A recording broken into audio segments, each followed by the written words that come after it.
black gold, hoping to God that the timbers hold. Like my father before me, it's all I know. We live only to harvest the cold, harvest the cold.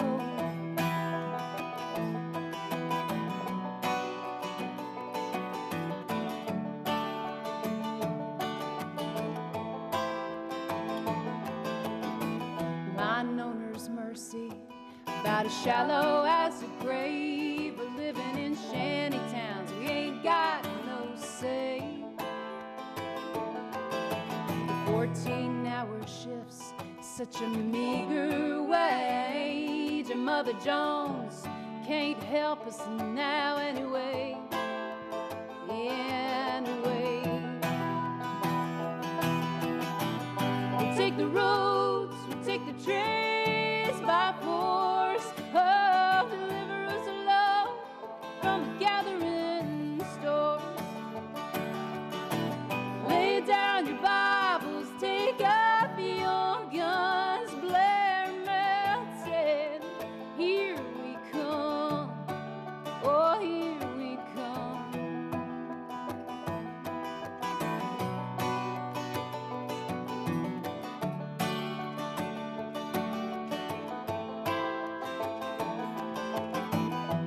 Red bandanas that tell us what side you're on. Yeah, we're the rednecks of the Union 1921. We'll leave tonight at 13,000 strong and take the fight to Blair Mountain before the dawn, before the dawn. We'll take the roads, we'll take the trains by force. Oh, deliver us love from the gathering stores.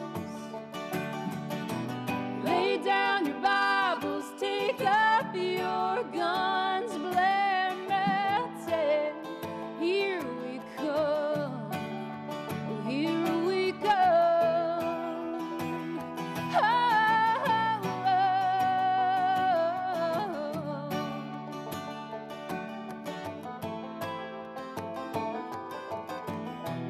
fight for my father, still buried in the mine.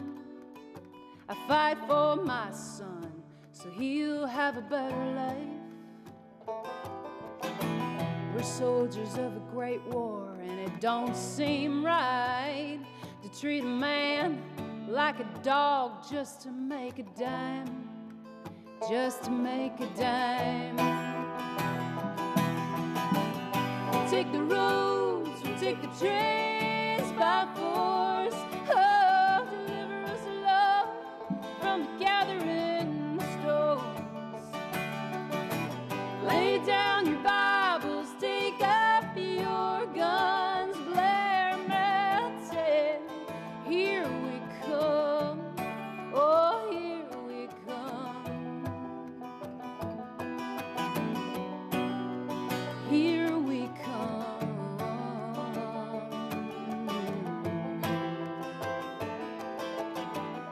So find a vein, drain the black gold. You better hope to God that those timbers hold.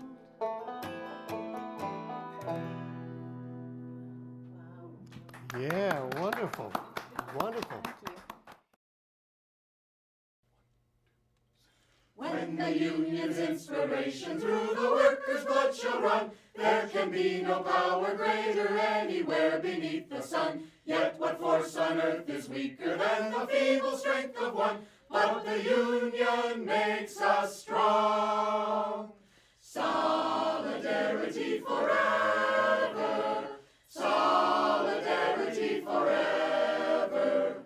Solidarity forever. For the union makes us strong. Is there aught we hold in common with the greedy parasite, who would lash us into serfdom and would crush us with his might? Is there anything left to us but to organize and fight? For the union makes us strong. Solidarity forever. Solidarity forever. Solidarity forever. For the union makes us strong. They say our day is over. They say our time is through. They say you need no union if your collar isn't blue. Well, that is just another lie the boss is telling you, for the union makes us strong. Solidarity forever. Solidarity forever. Solidarity forever. For the union makes us strong. They divide us by our color, they divide us by our tongue. They divide us men and women, they divide us old and young. But they'll tremble at our voices when they hear these verses sung, for the union makes us strong. Solidarity forever. Solidarity forever. Solidarity forever. For the union makes us strong. They have taken untold millions that they never toiled to earn. But without our brain and muscle, not a single wheel can turn. We can break their haughty power, gain our freedom when we learn that the union makes us strong. Solidarity forever. Solidarity forever. Solidarity forever. For the union makes us strong. In our hands is placed a power greater than their hoarded gold, greater than the might of armies magnified 1,000-fold. We can bring to birth a new world from the ashes of the old, for the union makes us strong. Solidarity forever.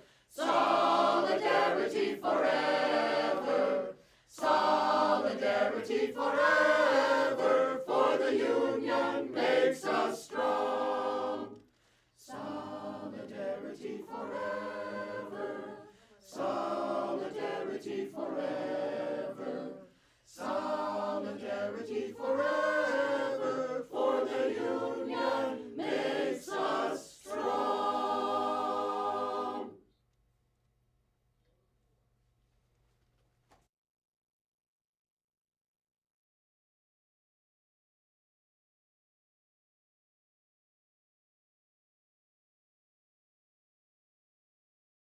I'm not a coal miner, as you well know, but I'm as close as I could be not to be one. My father was a coal miner who was killed in the mines, and my husband is slowly dying with black lung. And my husband and me was in the strike in the 30s in bloody Harlan County, and I do mean it is bloody too. And they tell me, these miners say, we're going to stick it out unless Duke Power signs the contract till hell freezes over.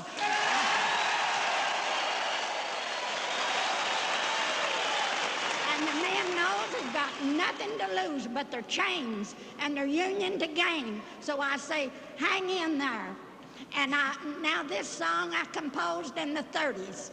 And as you know, I'm old, that's 40 years ago, and I can't sing very well. But you can ask the scabs and the gun thugs which side they're on, because they're workers too.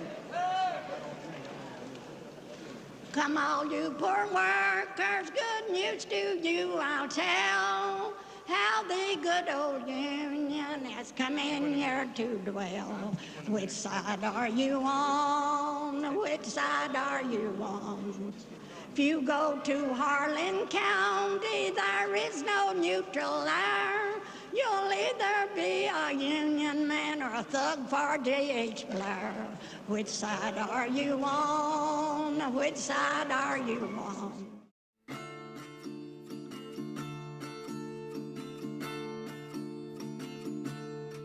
Oh, which side are you on? Which side are you on? Oh, which side are you on? Which side? Come all of you good workers, good news to you I'll tell of how the good old Union has come in here to dwell. Oh, which side are you on? Which side are you on? Oh, which side are you on? Which side are you on? My daddy was a miner, and I'm a miner's son, and I'll stick with the Union till every battle's won. Oh, which side are you on? Which side are you on? Oh, which side are you on? Which side are you on? They say in LA County there are no neutrals there.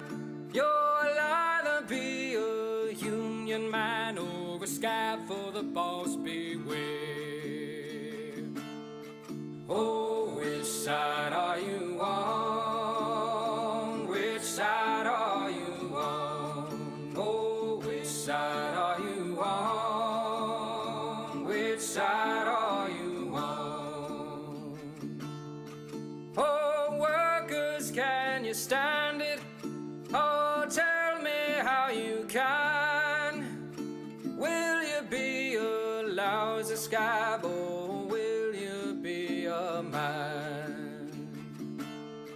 Oh, which side are you on? Which side are you on? Oh, which side are you on? Which side are you on?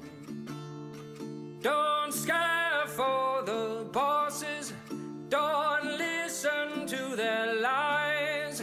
Us poor folks haven't got a chance unless we organize. Oh, which side are you on? Which side are you on? Oh, which side are you on? Which side are you on? Oh, which side are you on? Oh, which side are you on? Oh, which side are you on? Oh, which side are you on?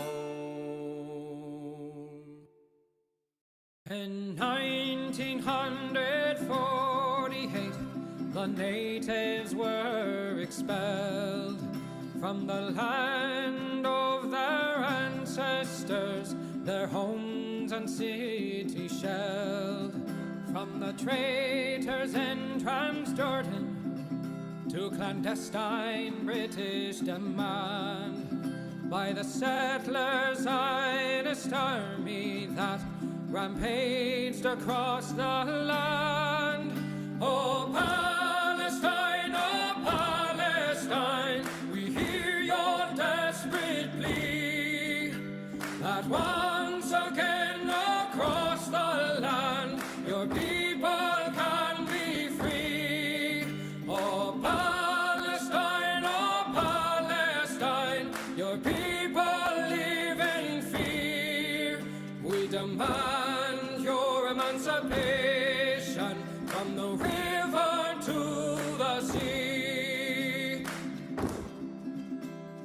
1967, Israel did invade to conquer and to colonize what little had remained. The people of old Palestine, once again their fates entwined with the Zionist occupation of their homes and weary minds. Oh, Palestine, we hear your desperate plea that once again across the land your people can be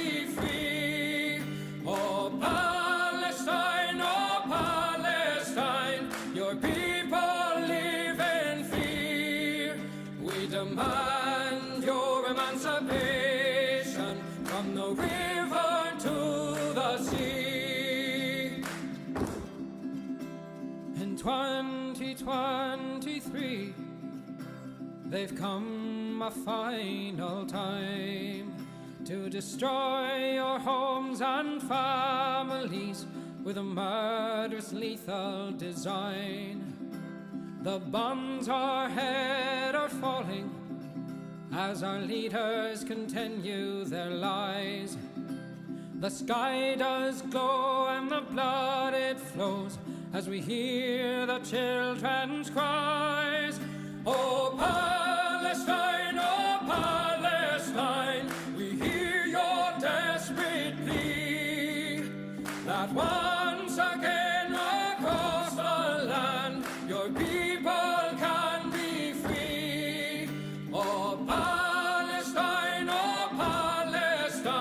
your people live in fear. We demand your emancipation from the river to the sea. We stand with your emancipation. Your people will be free.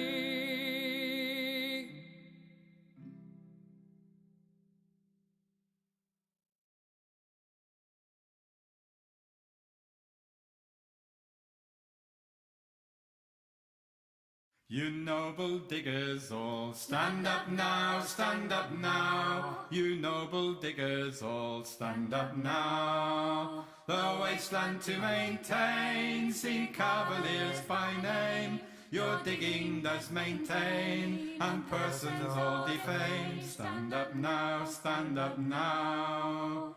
The Cavaliers are foes, stand up now, stand up now. The Cavaliers are foes, stand up now. The Cavaliers are foes, themselves they do disclose, by verses not in prose, to please the singing boys. Stand up now, diggers all. The club is all their law. Stand up now, stand up now. The club is all their law. Stand up now. The club is all their law, to keep poor men in awe. But they no vision saw to maintain such a law. Stand up now, diggers all. The gentry are all round. Stand up now, stand up now. The gentry are all round. Stand up now. The gentry are all round. On each side they are found. Their wisdom so profound to cheat us of our ground. Stand up now, stand up now.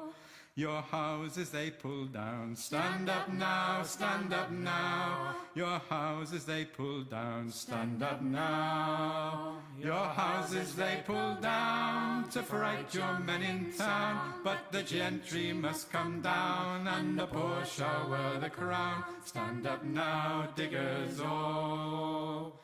The lawyers they conjoin. Stand up now, stand up now. The lawyers they conjoin. Stand up now. To rescue they advise, such fury they devised. The devil in them lies, and hath blinded both their eyes. Stand up now, stand up now.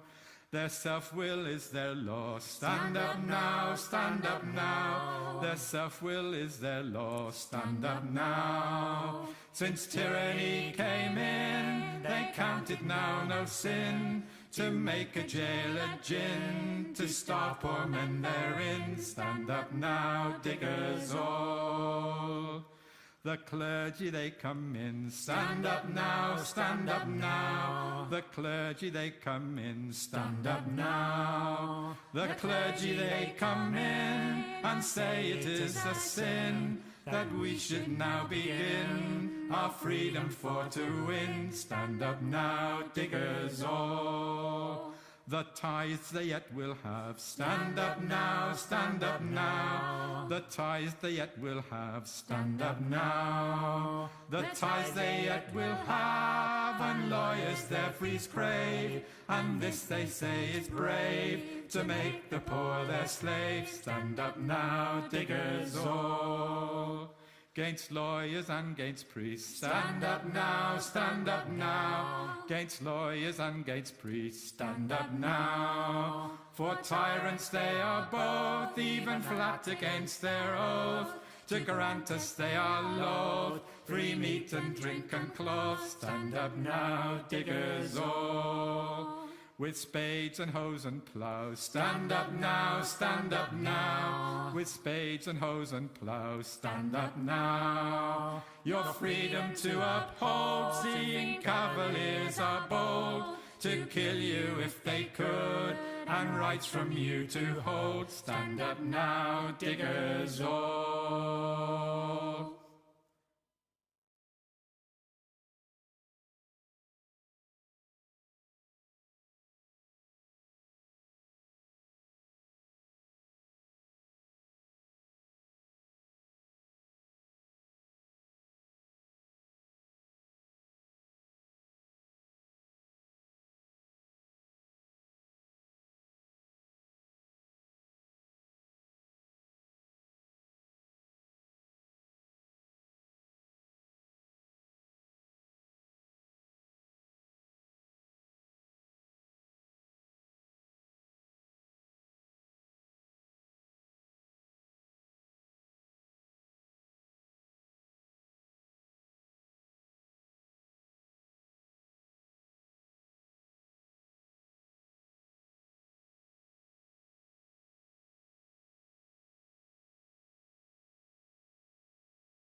Swishy streams, all that content is bursting the seams. Politics, gaming, and plenty more. Your sense of fashion, you'll adore. So grab your stuff and hop aboard. We're going straight to Jack's Discord. Viva Bojack, Viva Bojack, Viva Bojack, Viva Bojack, Viva Bojack, Viva Bojack, Viva Bojack, Viva Bojack. That's what I'm talking about. First time singing the songs for Riverboat Jack. Shout out. I don't know what I'm doing really, but I got passion. And that's what it's about. It's all about passion.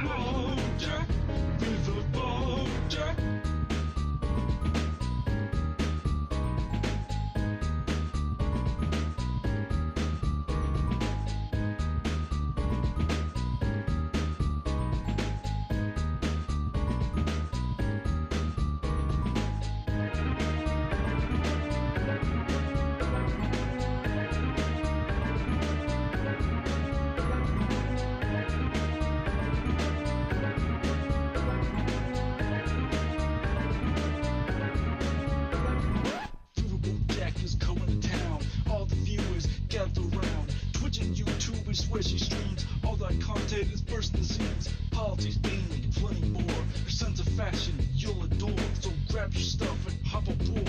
We're going straight to Jack's Discord. Viva Bojack, Viva Bojack, Viva Bojack, Viva Bojack, Viva Bojack, Viva Bojack, Viva Bojack, Viva Bojack, Viva Bojack.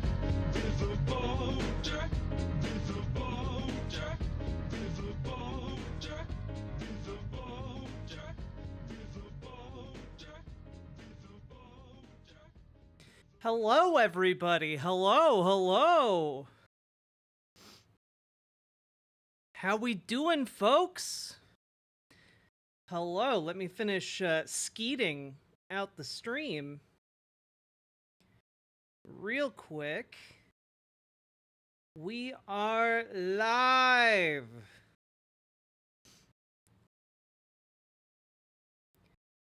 Talking about Trump and his plan to invade Mexico. Insane.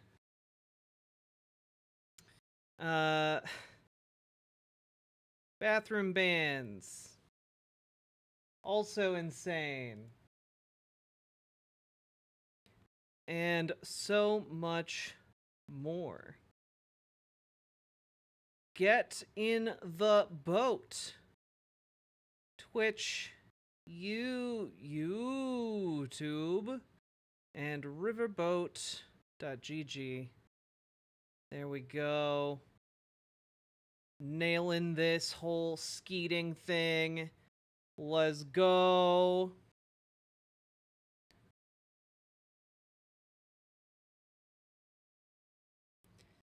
Let's see. Should I rotate this image? It's fine. Okay. And then.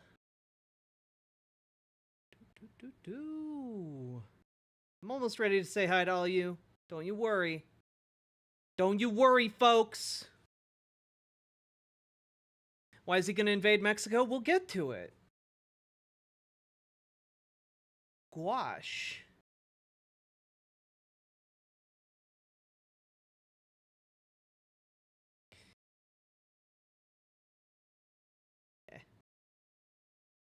Okay. I'm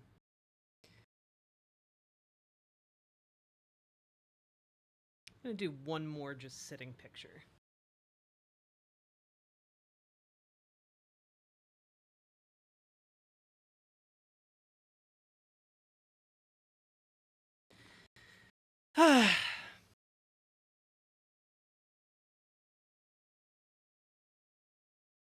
Nailed it. Proceeds to worry. Ha ha! Hey, we'll be look, it might be scary times, okay, but I'll make it as digestible as I can. Alright. Posting that. Skeeting it. Tweeting it. Women do be shopping for selfies. It's true.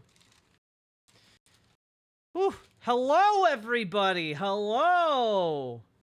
How we all doing? Perfect. How we doing? Hello, Beefy McSteak. Also, guys, I haven't worn this on camera yet, but look at how dope this is. Just real quick. Look at this jacket. I got a D&D jacket. It's got a dragon. It's got a dragon. It's really cool. The jacket is also, temperature-wise, very hot. So I might shift it out for one that has less padding. That is toasty. I love it. Isn't it cool? Is it dragon skin? No, but there's kind of a texture. I don't know if you can see on the camera. There's kind of like a texture to it. Not a texture. Visual pattern. And then the arms are like a faux leather type situation. Whew. Thanks, Witch Night Melody. How we doing, folks? Hello, Beefy McSteak. Oh, you guys want a full fit check? I don't know if I can get the full fit in. You know what? I'll tweet out the full fit. How about that? How about that? Let's see.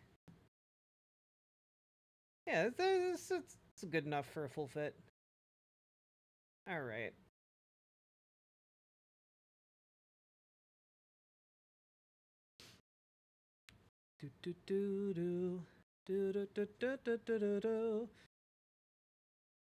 Do do do do do do do do do do. Do do do do do do do do do do. Do do do do do do do do do do do do do do do do. Do do do do do do do do do do. Chat demanded a fit check. All right, there you go. Full fit assembled. There you go. Yeah, you can find it on Blue Sky, you filthy animals. How we doing?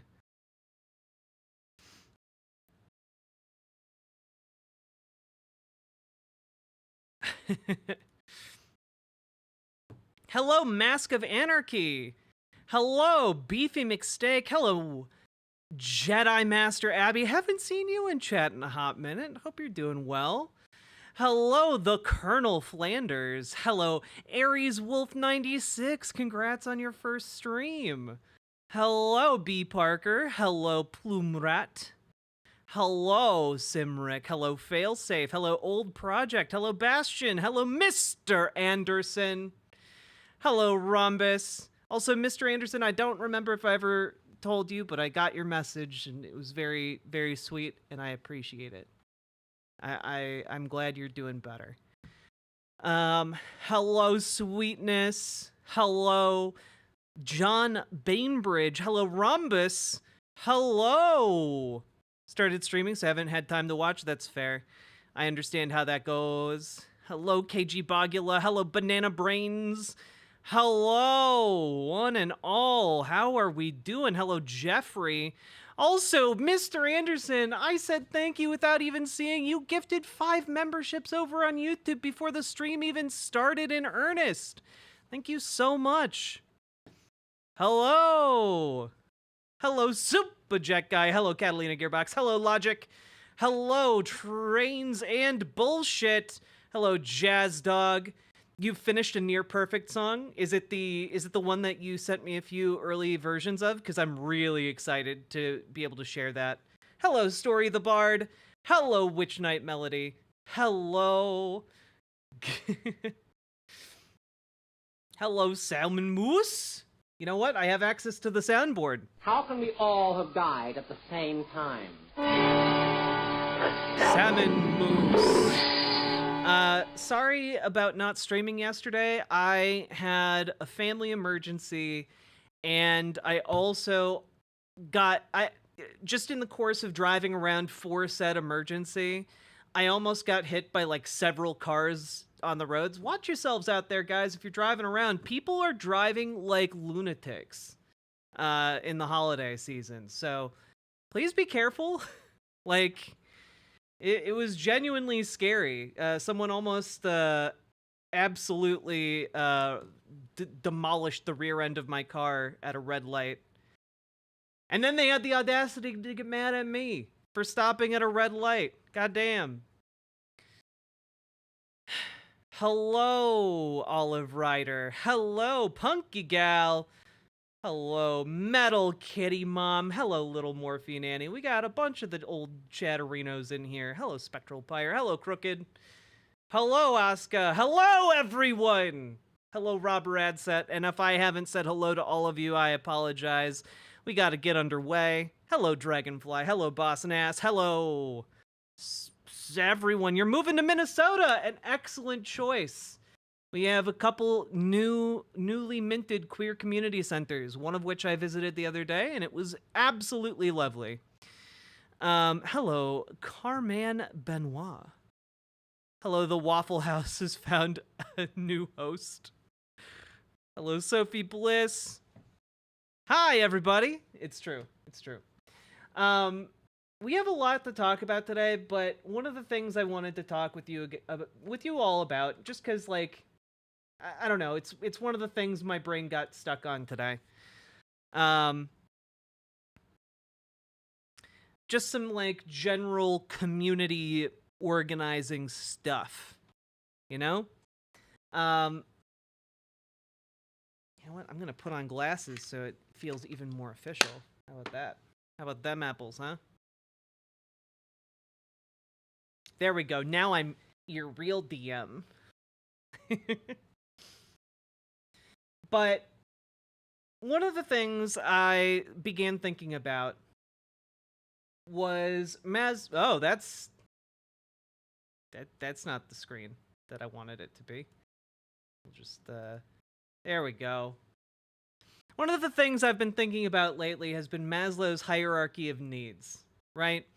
Because as we go into a more dangerous time, as we go into more uncertainty, as we go into, unfortunately, what looks like is going to be, 1930s to Electric Boogaloo, I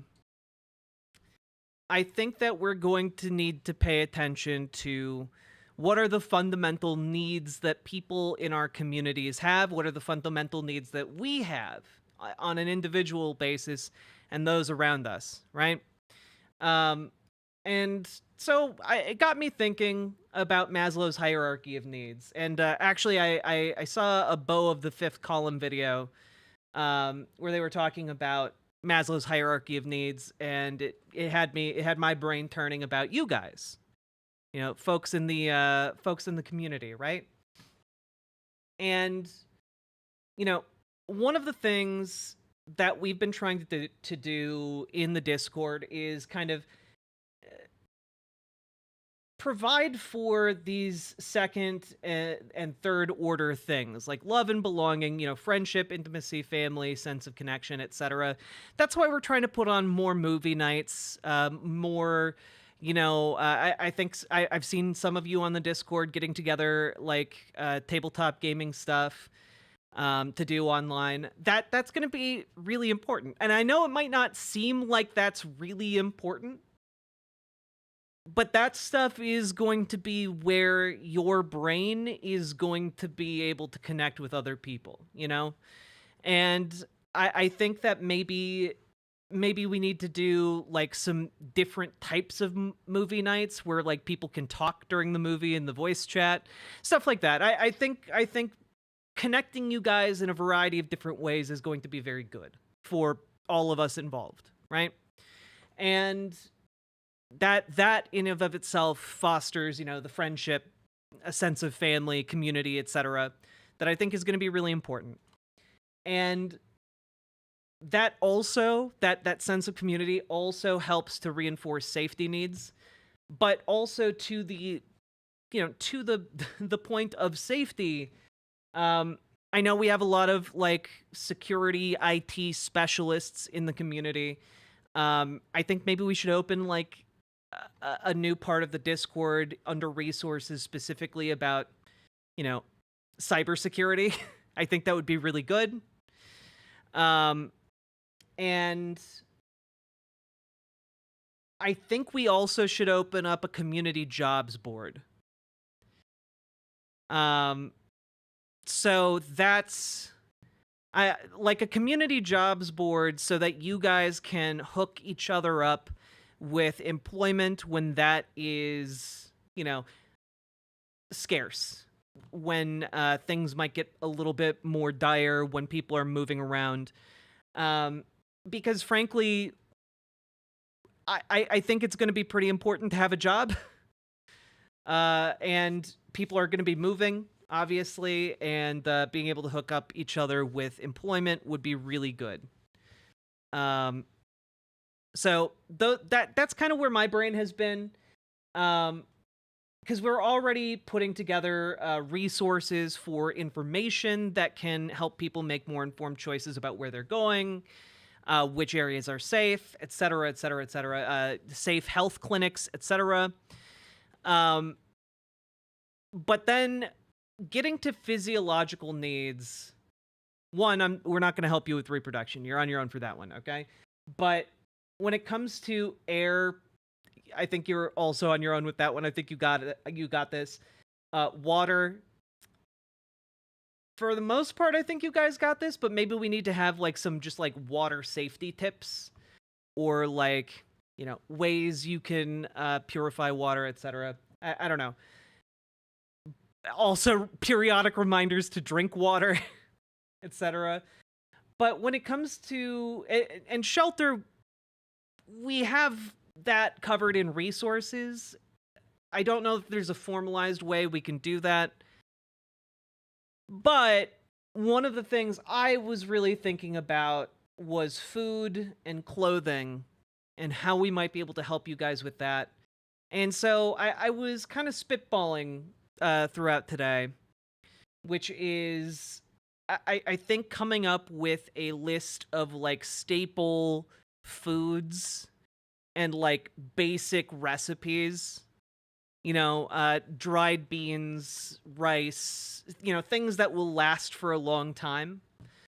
And putting that together into some kind of what I'm calling a distributed community pantry. Yeah, flour, etc. And so one of the idea that I had for this, and I'm just putting it out there, it's not finalized or anything like that, but we establish a set of staple foods or ingredients, and then we ask community members to commit to providing those items. And then those who need assistance in that way can roll up with wish lists, online wish lists that have like those items. And whoever we cycle through people who've made commitments to provide those items. Okay? That's the basic concept, right?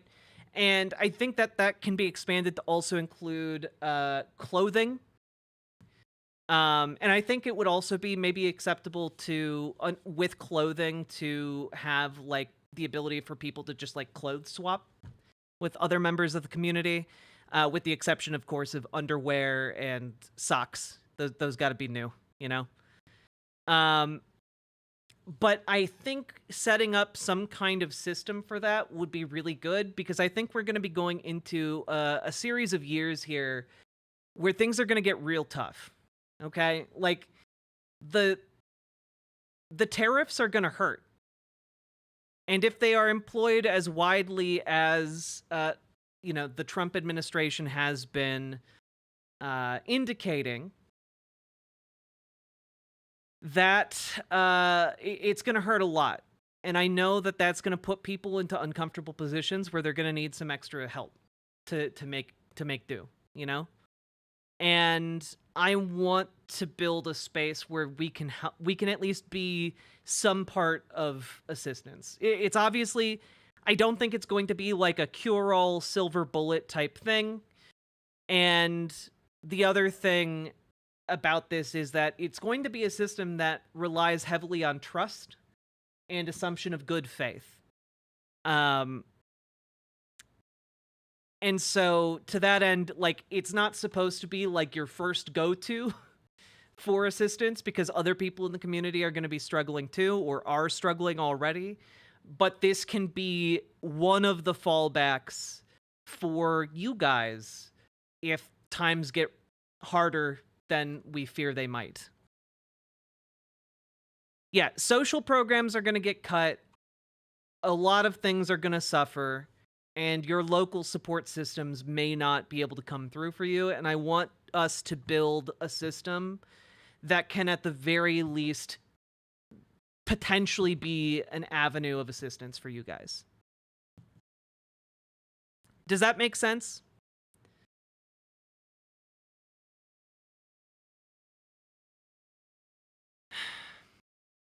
Yeah, SNAP, Medicare, Medicaid. I mean, everything's kind of on the table at this point.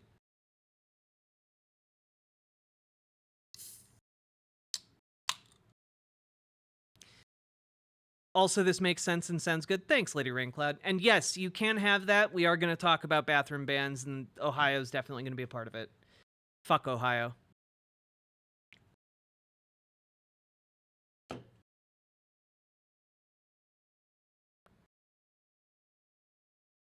Okay, I'll work on fleshing out some kind of document, open source document you guys can use. Maybe Salmon Moose, maybe you can help me with that. With like the distributed community pantry and like cold weather stuff, cold weather clothing and blankets. I think that would be really, really good.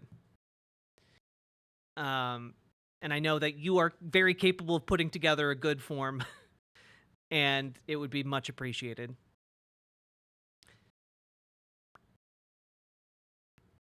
Damn, I'm late. Did I miss anything important? We were just talking about community organizing.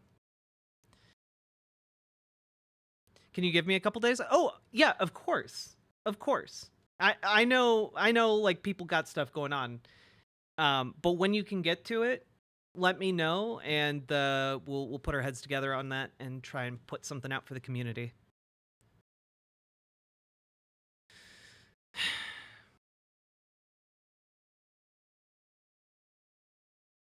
Food supply stores for restaurants will sell very large sacks of rice and beans that can stay good for 2 years. Yep.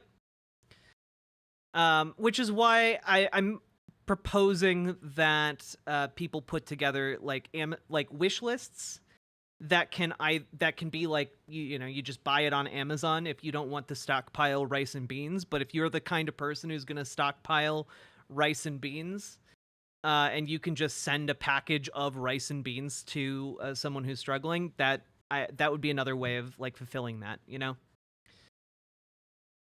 You're welcome, Valerian Damocles Marcellus.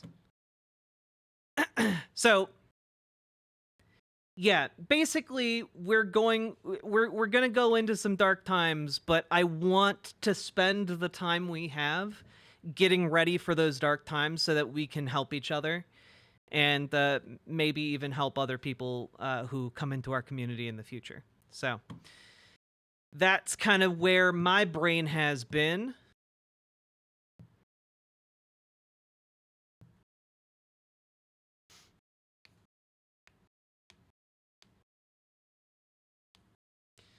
Whew. 10-4. And also, I appreciate all of you, like, working together on this, because it's going to take all of us working together, like, putting those resources together. If you want to help, one of the ways you and my community can help, join the Discord, riverboat.gg/Discord, and then you can go to the resources section of the Discord or the Lavender Pages section of the Discord, because in both of those, we are collecting sets of skills that community members have that they want to make available to others, either teaching them those skills or benefiting from those skills in some way, maybe clothing mending, etc., cooking, etc.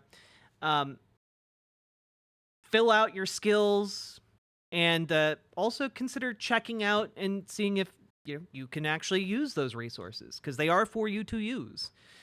And, hey. What if you're the kind of person who stockpiles caviar and saffron threads?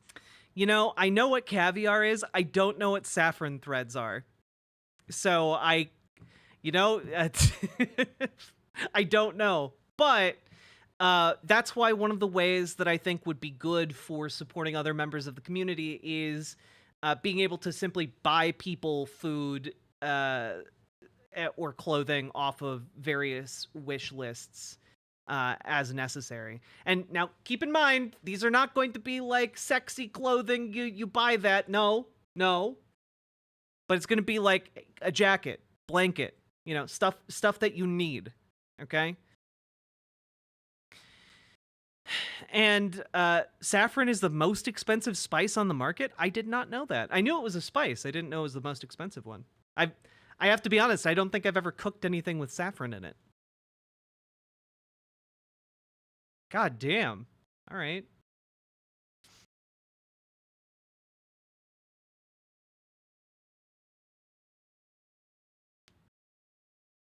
Let's see. Saffron rice is the common method? Huh. All right.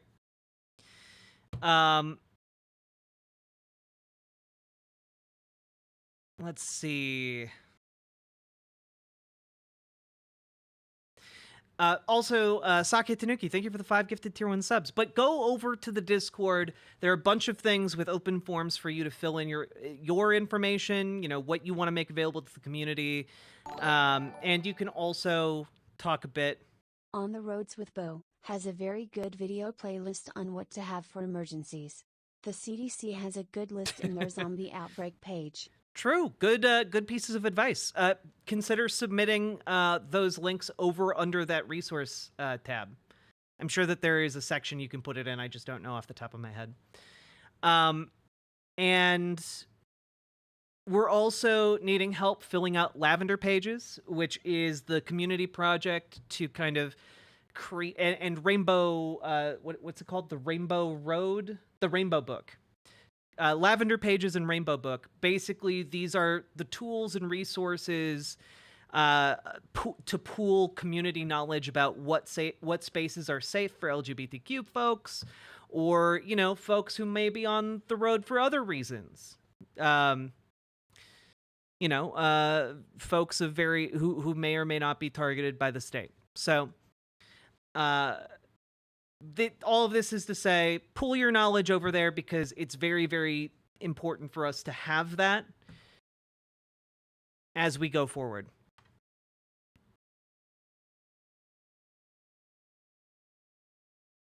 Recommend people who menstruate get a menstruation cup. It's reusable, lasts for months to up to a year if you wash it in hot water. That's a good piece of advice. Axolotls with cream. Maybe we can open a new doc that has those kinds of tips. Go under the resource here. I'm gonna open up the Discord myself here. I guess I can give you better direction. Yeah, under resources, either under the resources general chat or under suggestions, let's start collecting these kinds of good pieces of practical advice for cost cutting, because I think that's going to be important too. All right. It sucks having to talk about all this. It's not fun. It's not fun for me, and I know it's not fun for you guys, but I do think it's important.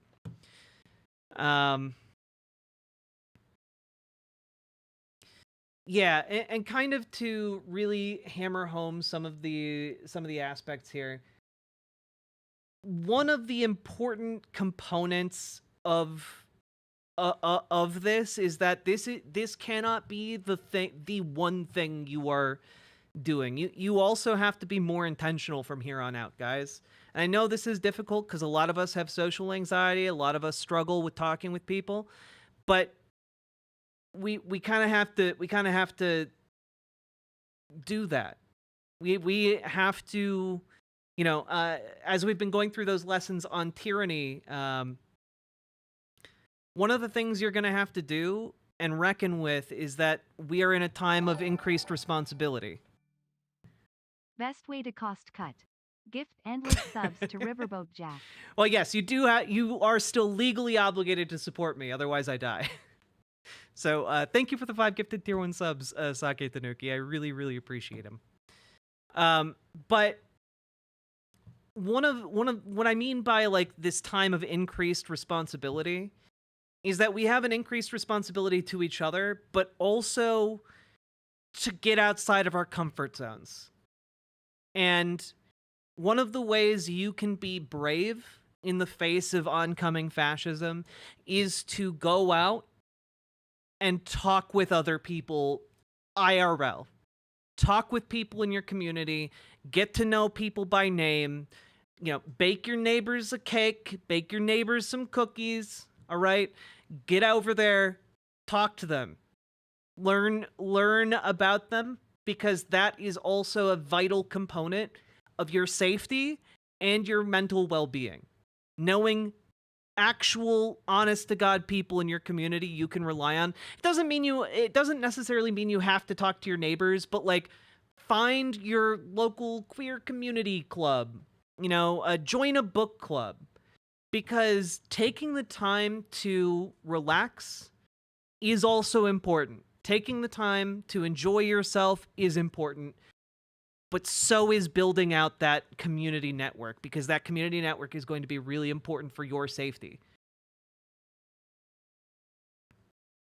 And that can't just be the online community that we have, which is great, but you need to do more.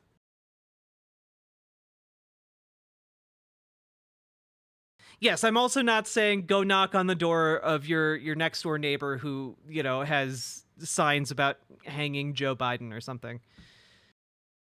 Don't do that. You exercise common sense, please. Yeah, if you've ever wanted to learn how to shoot, maybe consider joining up with your local John Brown Rifle Club or the Socialist Rifle Association, or join DSA. DSA is everywhere, you know? These are ways you can connect with other people in your community who can be helpful to you and to whom you can be helpful, because it's a two-way street. Join a Stitch and Bitch Club? Hell yeah. Let's go. Also, learn to mend your clothes. Yes, even socks. You can mend socks. That's why I want people to submit their skills in the mutual aid skills form we have. Because then you know who can help teach you how to mend. Who can help teach you how to sew. Or who you can rely on to, like, send your important clothing to get mended. You know? If you can't afford a tailor, which a lot of people can't.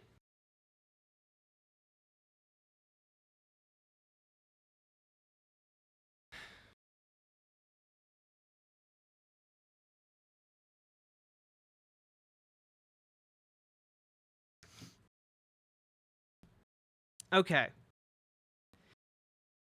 I think that's everything I have for community, with one last addendum, which is that we have people submitting all kinds of information. We have people submitting all kinds of stuff.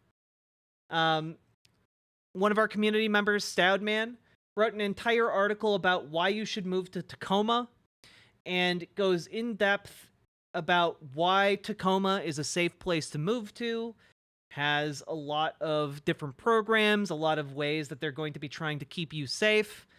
And, like, this is all great information to put in our community, like, Lavender Pages resources. This is the kind of stuff, you know, take the time to put together this data, you know?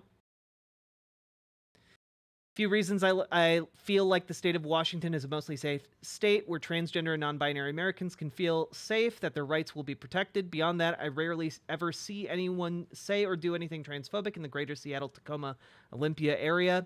If I had to describe the vibe, I'd say that normies here have a live and let live attitude. Most people keep to themselves otherwise. Like, yeah, what makes Tacoma so great? This is really great. They have renters' rights in Tacoma. They have, like, and again, there are places like this all across the United States, but we need to make sure, if you live in one of those areas or know of one of those areas, not everyone, I have to be honest, guys, I don't know jack shit about Tacoma, okay? But I trust Stoudman. I trust this community when we talk about what places are safe. So, like, if you're looking for places to go, yeah, here. Tacoma has a form of rent control. In 2023, the fine people of Tacoma voted to pass a proposition to cap rent hikes at just 5% per year. This keeps the cost of rent relatively low in comparison to other cities in Washington. And then, hey, does a great job of laying out what rent is usually like. That's pretty great.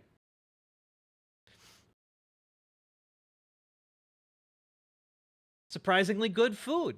That looks like a good pizza. All right. Wait, is that the guy who introduced all the goddamn Warner Brothers cartoons when I was a kid? Sorry, 1 second. Hi, I'm Leonard Maltin. It is! God damn, you legend. The Grand Cinema is the South Sound's home for local, foreign, and independent film. A theater like this is more than just a projection room. It's a gathering place for people who really care about intelligent, provocative movies. And also, guys, keep in mind, where can I find this resource? It's in our Discord under the Lavender pages. Okay? I believe Stadman posted it there. But also, we're compiling all kinds of information like this. This is the kind of information we want in the Lavender pages documents. For this, we want you to help collect data like this for the community. I've been coming here ever since I was a little girl. My grandma volunteered here for years, so it's been a family place to come to and enjoy good movies. I just like everything about the Grant. There's nothing I don't like. The popcorn is the best, and I like all the volunteers that, you know, you see, you just know that they love film as much as I do. You're going to see someone's blood, sweat, tears, heart, brain, whatever they put into that film, you're going to see it on that screen. I feel like going to the Grand Cinema is kind of like being at Cinema Paradiso or one of these super eccentric and, you know, communal kinds of theaters. And so I feel like this is my home theater. Going anywhere else would be like a compromise. If these films mean something to you, bring friends. Tell them to come to the Grand Cinema with you. They'll thank you for it. That was really adorable, by the way. Like, my God.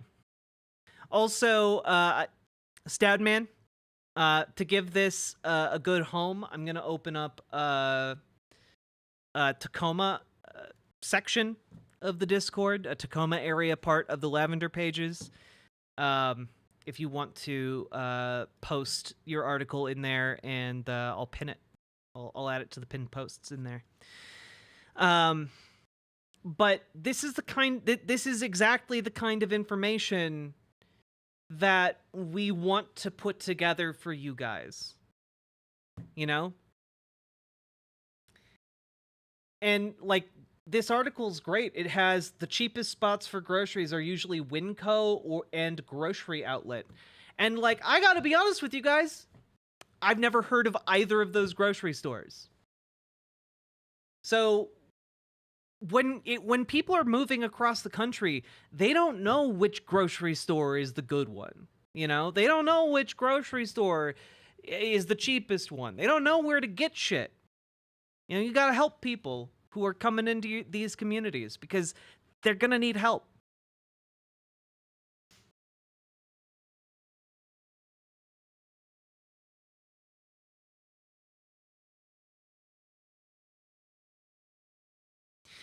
Blinks blankly in Michigander. Is that like Melgers? And I gotta be honest with you, I have no idea what the fuck a Melgers is. You know? This is why we need that information. So, I know that a lot of things look really scary right now, guys. I know that things look really bleak. But where we're gonna find hope and support is in each other, in community. Look, I don't know how to say it. I don't even know how to say the grocery store, I guess. But, like, yeah, we need all the help we can get. So please be a part of our community building efforts, because we want to be able to help you and help each other.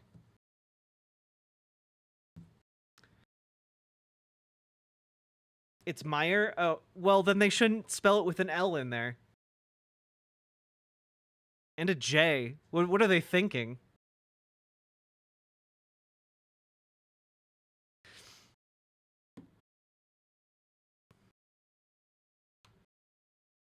There is no L? Oh, well, I just can't see. Sorry. I'm just blind! I thought the I was an L. My bad. Ah, Miger. I got you. Miger. Yeah.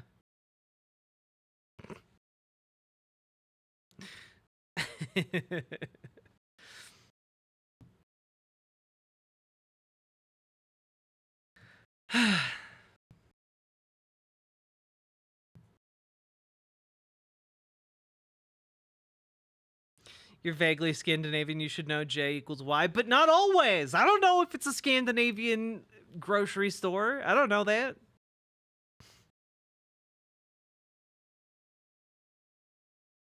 Maybe you need new glasses. These are not prescription glasses. These are just to prevent me from getting migraines.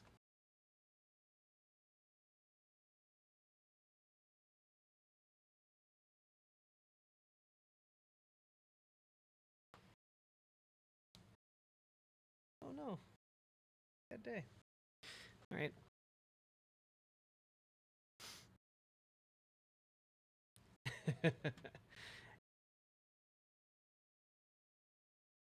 Anyway, Stoudman, excellent work. I loved your article a lot. If people feel compelled to go out and put together more articles like this, I'd be grateful.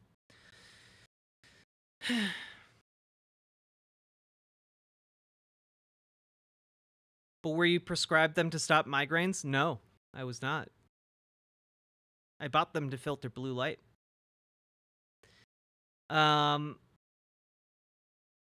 Should we consider opening pages for countries that are safe? I don't think we are quite at that point, frankly, because a lot of the people that need to leave their red states don't have the means to go to other countries. And those countries also haven't opened up like asylum for Americans. So like it's not quite where it needs to be for us to pull that lever yet. Luckily. But it has to get a lot worse first, unfortunately. Yeah,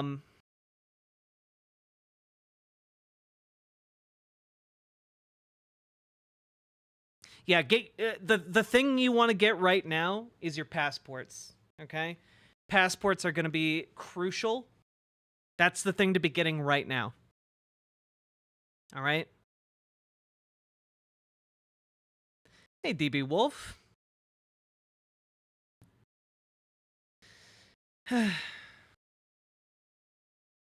Catalina Gearbox, I don't even appreciate that as like a cheeky bit of wording, frankly. Can I DM you in Discord with a security measure the community should utilize to have in place if things get bad? Yes.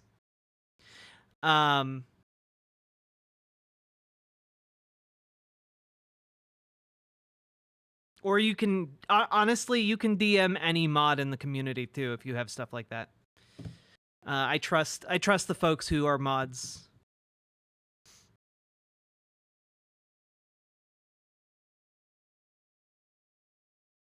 Hey, Feistiest Bard. It is going.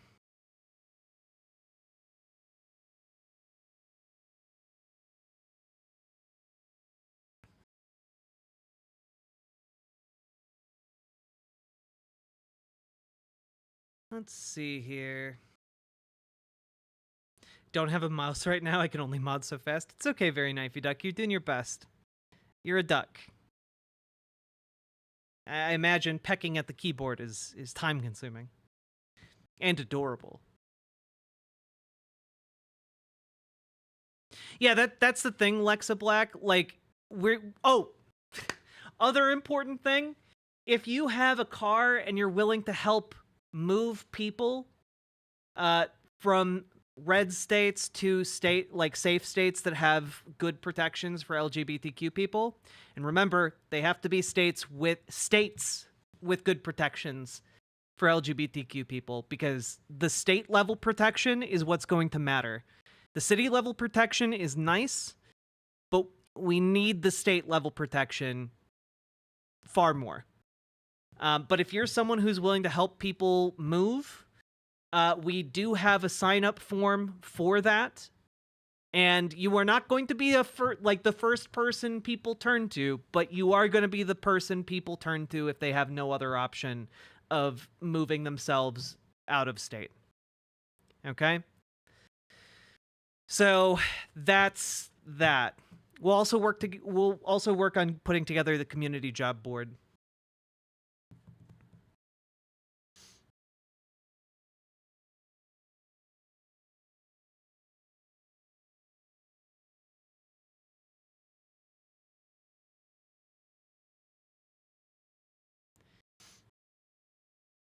Yeah, I mean, as a non-native person, I would heavily, as we go into the Thanksgiving holiday, heavily implore you guys not to use Indian as a terminology for indigenous people in North America.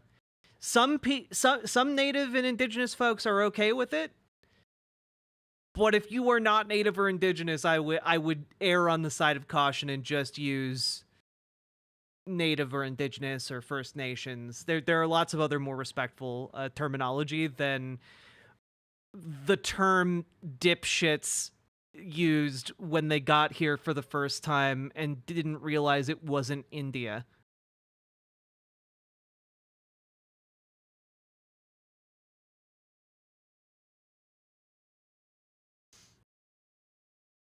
Yes, also, axolotls with cream. Yeah, the word Eskimo is in a similar category. Don't use that. Don't use Eskimo.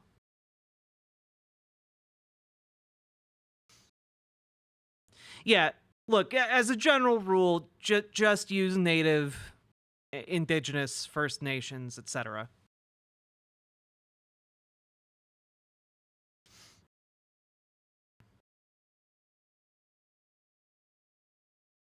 Whew.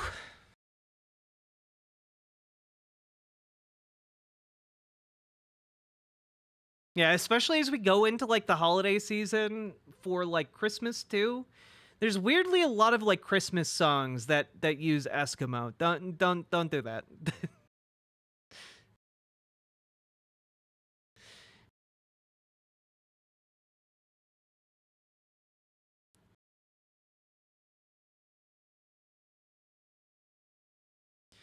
I have a court appointment for disability on January 29th. Should I get a job while I can if it may screw up my disability? Is there anyone I can talk to about this? I'm sure there are other people on disability in this community who can speak to that. I have no personal knowledge of that system.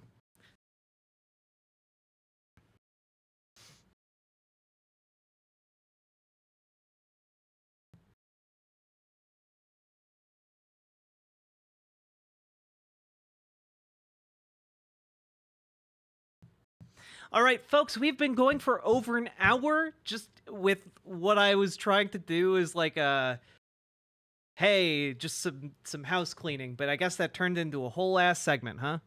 But if you've been enjoying the show so far, please hit the follow button on Twitch, hit the subscribe button on YouTube, like the YouTube stream, and consider dropping those subs and donos, folks, because this show is not made possible by advertising of any kind.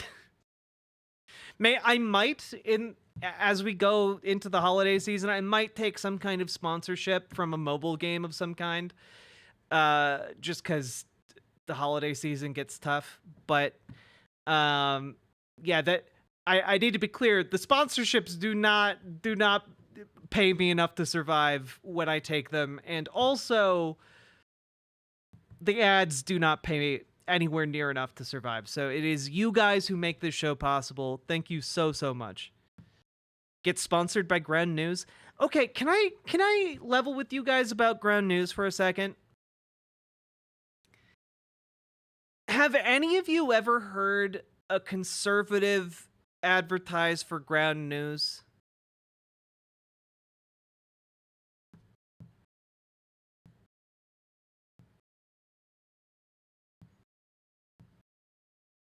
No? No? No? I only watch conservatives via you?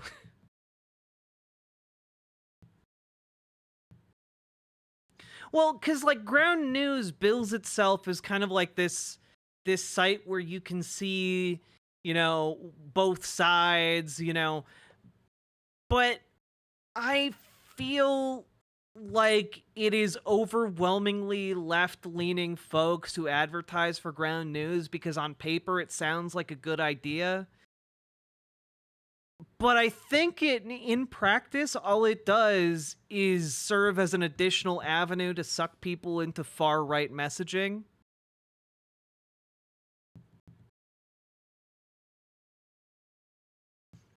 Yeah, I don't know.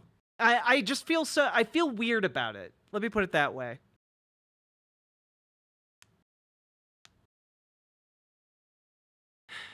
Yeah, I don't know. I have some degree of skepticism towards ground news, I guess.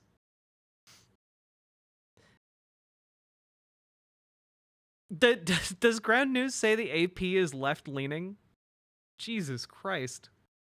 Wait, does ground news, genuine question, does ground news list the New York Times as left-leaning?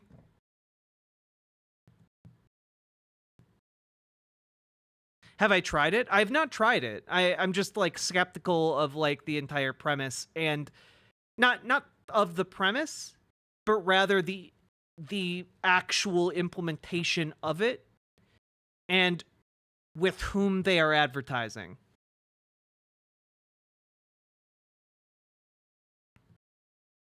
Like, I don't know that ground news actually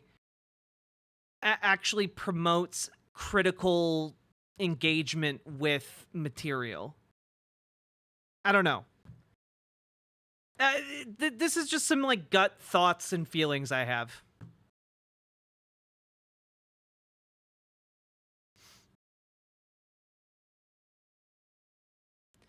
Anyone left of Fox was considered left-leaning? Great.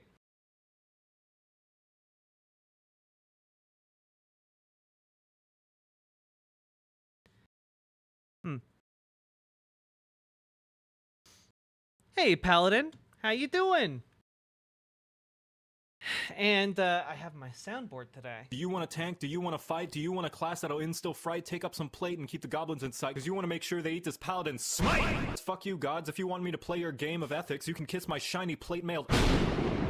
Alright, fine. God, having boobs is great.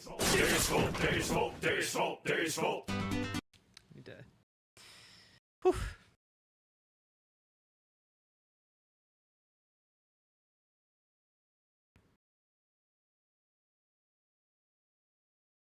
I just know that it's promoted a lot by Sam Cedar. Yeah, and I generally trust Sam.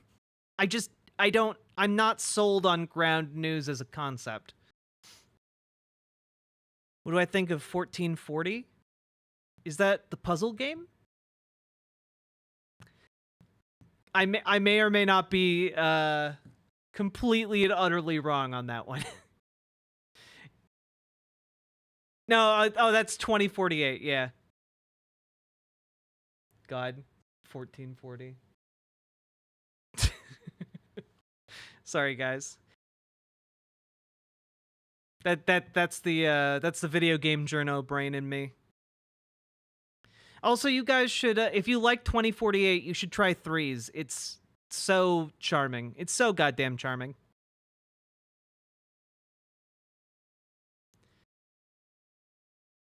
Not too bad. Just doing some late night baking. Yo, fun. I have been so thrown off by, like, with the holidays. Plans have just been left and right being thrown around. Tried Threes like a decade ago. I think it's cute. It's one of the few games I routinely return to on my phone. It's a news outlet? Oh, okay. I know nothing about that.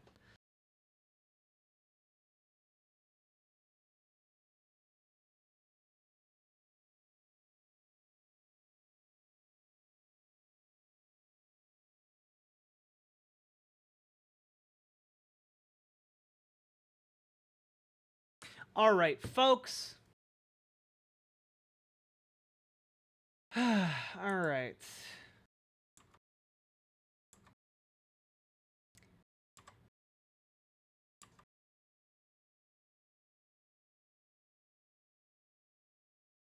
Okay.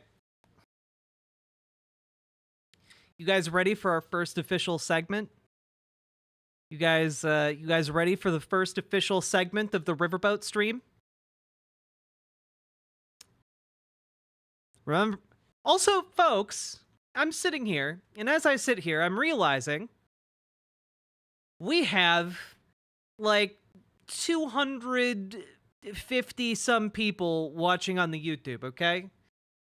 And we only have 79 likes. Get over there. Like the stream. No freeloading. Let's go. We're doing some seggies. All right.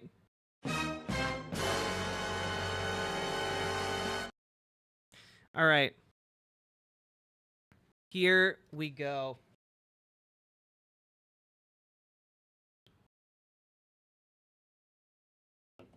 Yeah, the YouTube really taken off. Finally, geez. Hey, I'm sorry. Look, we had to do important community building work. All right. So, folks, I regret to inform you all that Dennis Prager took a very nasty whoopsie-daisy and has apparently been in the hospital. Seems kind of from the messaging coming out that it's, oh, well, it could go either way, but maybe it's improving. Seems like there's a lot of pressure on his spine and, you know, thoughts and prayers, friends. Thoughts and prayers. God works in mysterious ways. But, I thought, what an excellent opportunity for us to go check out Dennis Prager. And what is he up to? What has he been up to? Okay, and well, let's take a look. Let's take a look at. Well, we could do this one, or let's. Yeah, you know what? Let's do this one. It is pre-election Dennis Prager. But it looks like he hasn't done content since, like, election night, which, you know, let's take a look. Well, Salmon Moose, I believe Otto is free, but because he died. Unfortunately, I think Otto died, and in that sense, Otto is indeed free, but not in the way we all hoped. Anyway, here we go. This is Fireside Chat, episode 358. Hey, everybody. Dennis Prager here with Fireside Chat number 358. I didn't even move my lips, and you heard the number. By the way, do you know who said 358, folks? That is Jeff, the new Megan. It's not so new now. Oh my God, they transed Megan. Dennis Prager coming out in favor of transgender people everywhere. Oh. Yeah, Megan's building a family, God bless her. She's in Georgia, I believe. Georgia. Is he high? No, he always talks like this. Yeah. And we think of her often. If you're watching, Awkward. We miss you and we send you a big hug. Anyway, Mr. Yeah, this Tubbs is before here. he fell. Just wanted you to know. I'm sure you didn't miss that, but I want you to know that I'm aware. And if he were right here, I'd be rubbing him, but he's not right here. Okay. You could always rub Jeff. I'm sure Jeff would like a good rub. So on, I don't know, very few occasions out of the 358, maybe 5 times, you think? I've just taken questions. Probably more. Yeah, 10 times, maybe 1 out of, so that would be 1 out of 35. Like that math, So that's what I'm going to do today because there are too many good questions and I'll never get to them if I don't bunch them up. So we'll start with the video question. Okie dokie, take it away. Hi, my name is Katie, and I live in Wisconsin. My question for the founder is, in an episode you had... My question for the founder? Okay, that just rang all of my cultist bells. I'm sorry. That's a weird thing. You just say Dennis. Just say Dennis. Yeah, hail the founder. Yeah, like my God, are you gonna put on like the handmaiden outfit? My God. Yes, Dennis is still in the hospital as far as I know. stated that in the 10 Commandments, it says that thou shalt not murder, not thou shalt not kill. And so I've been wondering, is abortion killing or murder? Thank you for everything you guys. Wait a minute. Just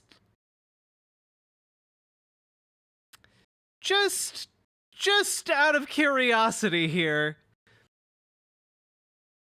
I'm pretty sure if you type in the 10 Commandments on Google, yeah, thou shalt not kill is actually a pretty big one. I've been wondering, is abortion killing or murder? Thank you for everything you guys do. I've been listening for a long time, and you've changed my life for the better. You've changed my mind for the better, and I am so appreciative. Thank you so much. I'm willing to grant that in the original Hebrew, like, it's thou shalt not murder, but like the vast majority of Christian understanding from the Bible comes from like the New King James Version, which is, and also like I'm pretty sure the NIV is also thou shalt not kill. Right? Oh no, the NIV is you shall not murder. Huh. All right. A lot of people grew up with thou shalt not kill. So that was really sweet. Thank you.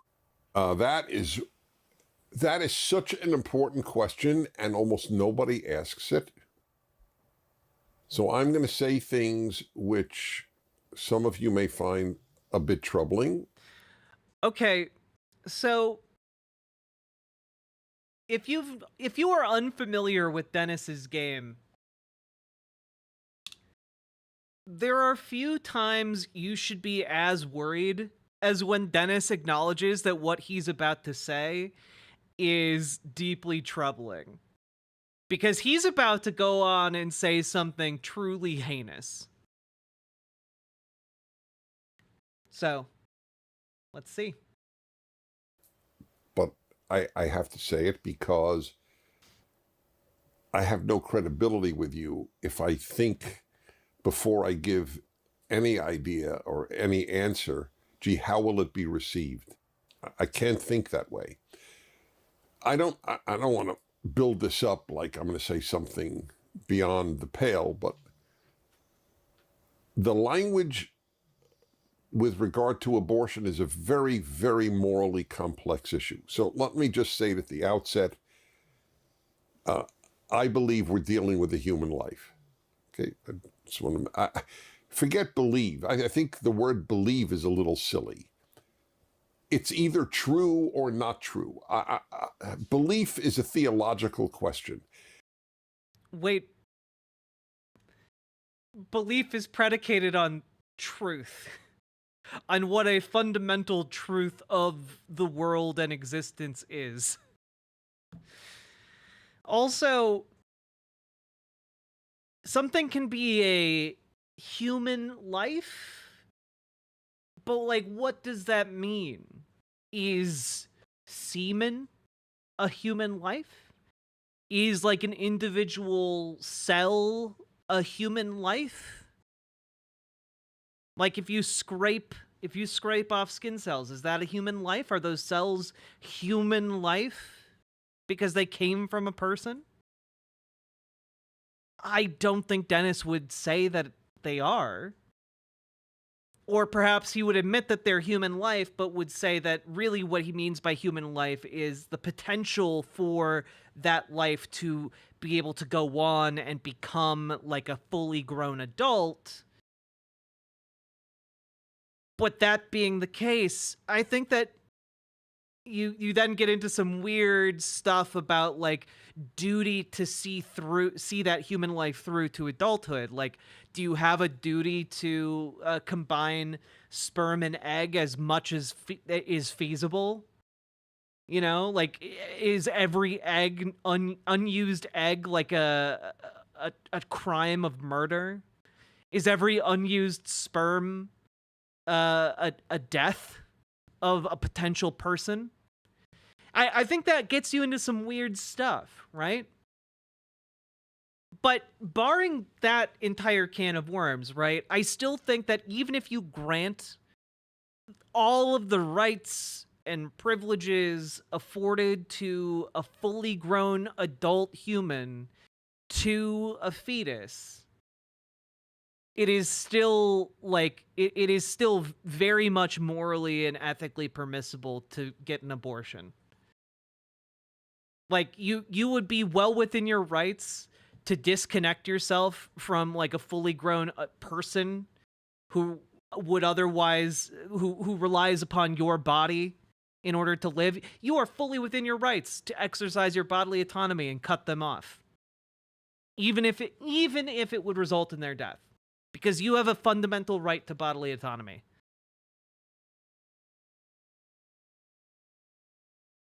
But I wonder where Dennis is going to go with this. So, whether or not the creature. Oh no, the difference between killing and murder is the legality. Murder is a legal term. The being that a woman who is pregnant is carrying is a human life. Is not a. It may well be a reflection of one's theology, but it's also. If Dennis is going to rest his entire argument upon theology here, like it's worth noting that biblically, and I believe even in the Torah, like life is not considered granted until the first breath after birth. Like a lot of miscarriages happened prior to modern medicine, and a lot of miscarriages still happen. And thus personhood was not granted to a fetus until after it was born, after its first breath. It is at least generally in the Christian theology. BB is welcome to correct me when it comes to Jewish theology. I know a lot less about that. But yeah, it is shaky on that ground too. On theological grounds, especially considering God does provide some pretty explicit instructions on how to do abortions. By the way, God provides specific instructions in the Old Testament for how to do an abortion if you think that your wife is cheating on you. Not if you know that your wife is cheating on you. If you just think that your wife is cheating on you, you can force her to take basically abortion drugs. That's in the Bible, guys. So I don't know that Dennis wants to put this on religious grounds either, frankly. It's either accurate or not accurate. It's so I'm totally okay with saying on occasion, you know what? It is clear that this position comes from a religious view.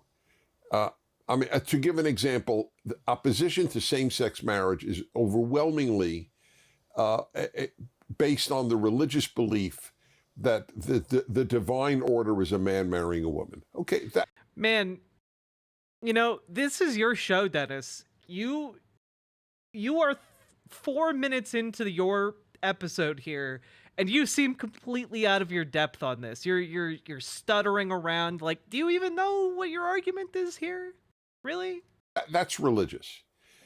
You can't argue it. There's an objective reality to it. It's a construct. But there is an objective reality to what it is that a woman who is pregnant is carrying. It's either human or not human. If it's not human, what is it? I'm again, this is like trying to convey very specific and special meaning to, you have cum in your balls. you have semen in your balls. That's human life in your balls. Okay. And do you have a duty to that? I don't think you do. Is it a peanut? Is it an animal but not human? Is it nothing and it becomes a human? I see some of you store pee in your balls. Interesting. I mean, that question, it would seem to me, would have a scientific answer, just as are you a man or a woman has a science answer. It's not. It doesn't, though, because man and woman are genders. Those are social roles. Yeah, Dennis might be able to argue male and female, but I think it gets a lot more complicated than that. If we dismiss the idea that you are the sex you think you are, or if the new terminology, the gender you think you are. Well, wait, sex and, Dennis, you're already kind of showing your ass here, because sex and gender are not interchangeable terms. That's the post-modern idea that we make up reality. We literally construct our own realities, yes. Dennis, is money an objective thing? This is what I want to ask. Is money like an objective thing? Right? Or is that something that human beings got together and decided we're gonna use money as a representation of abstract, information, essentially, and then we're gonna exchange that. That abstract information is entirely subjective. The entire basis for that social construct is not objective at all. This is how you can get Donald Trump selling, cheap, like, Rolex knockoffs for $10,000 a pop or whatever he's selling. It's not that's not based in like a objective worth of the materials of the construct. No, it's all made up. We make our reality. When we're talking about society, that's what we're talking about. We're talking about, things we made collectively. And yes, many aspects of biology are also socially constructed. Though, again, there are objective like aspects to biology. But how we talk about it, how we describe it, how we value different facets of biology, these are social constructions. If I say to you, I'm a woman, I may think I am a woman, but I'm not a woman. I'm not objectively a woman. What would it mean to objectively be a woman, Dennis? That doesn't mean you should maltreat me or anything like that. But notice how he's just kind of glazing over terminology in order to rely on his audience's inbuilt like assumptions without actually talking about what he means. He's a dumbass, not a woman. True. Has to be some objective answer. The notion that sex / not everything has an objective answer, or if it does have an objective answer, not everything has an objective answer that you personally can find, right? You personally cannot objectively know what thoughts another person has. You as an individual cannot objectively know what kinds of thoughts, a man in like a white robe with a white pointy, head covering, who associates himself with the Ku Klux Klan. You can't objectively know what his opinions are on black people. But you could believe his associations, certainly. Gender is entirely subjective, is unscientific, and is truly absurd. What it is that a pregnant woman, or for that matter, a pregnant hippopotamus, is carrying has an objective reality. He's so flustered. This is your first question. How are you so flustered about this, bucko? How would we say, let's take my hippopotamus. Like guys, If you think that there are like objective things for like society, keep in mind that it was considered an ironclad rule of society for that women could not wear pants. Like within living memory, my mom grew up in a society that prevented her from wearing pants because that's just not a thing women do. And like at a certain point, like that's not an objective thing. Women are not like biologically predisposed to not wear pants, obviously. That's a thing we constructed about society. That's a component we constructed about womanhood. And it changed because it's not objective.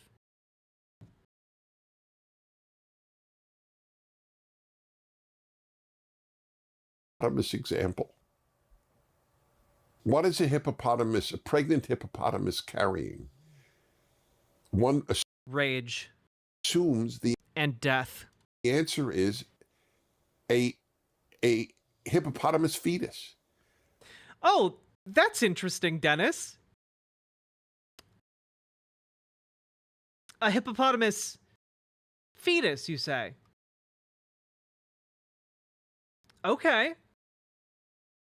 Well, that again, you're waffling quite a bit here, but you're moving towards an interesting conclusion here with your language. Let's see if you follow through. If fetus means the unborn being that is being carried by the pregnant mother. Just real quick.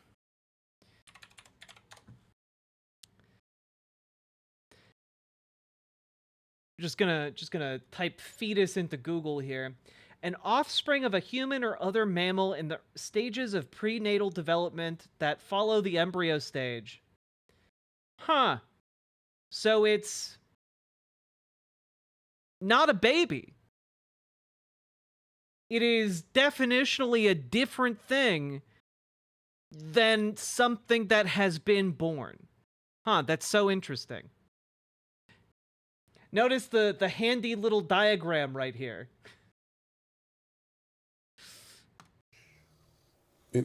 Nobody would argue that. Just in case it's unclear to folks, the difference between fetus and baby is that the baby is capable of being delivered and living independently outside of the mother. No one is arguing that babies that are capable of surviving outside the womb should just be bashed upon exiting that womb.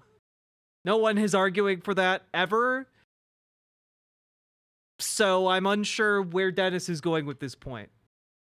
That it's not a hippopotamus. What is she carrying if not a baby hippopotamus? So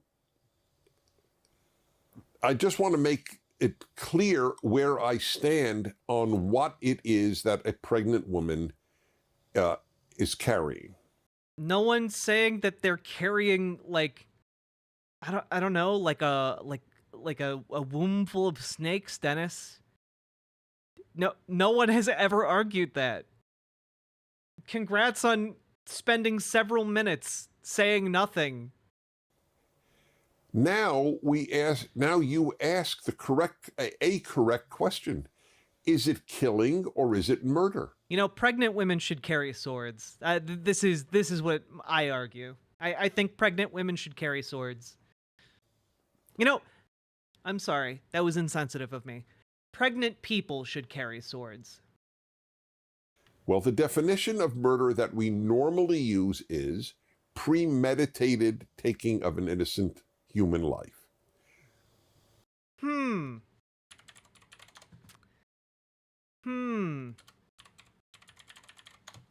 Just a real quick fact check there, Dennis. Murder is not, how did you say that? Premeditated taking of an innocent human life. The premeditated taking of an innocent human life. That's missing one crucial component that is core to the definition of murder, which you would know if you had looked up any dictionary definition of murder, which is the unlawful premeditated killing of one human being by another. The key component of murder is the legality of it. The difference between doing a murder and doing a killing is the legality of it. That's why soldiers are often said to have racked up kills, but not racked up murders. You know, obviously soldiers can still do murder, but we differentiate murder from killing through the legal system. You know, if you kill in self-defense, that's not considered a murder. Even if you, by the way, also not considered a murder if someone innocently thought that, like, through mistaken, you know, identity or chance or circumstances, innocently thinks that you are trying to kill them and tries to kill you, despite you not actually trying to kill them. That you can take an innocent life in self-defense.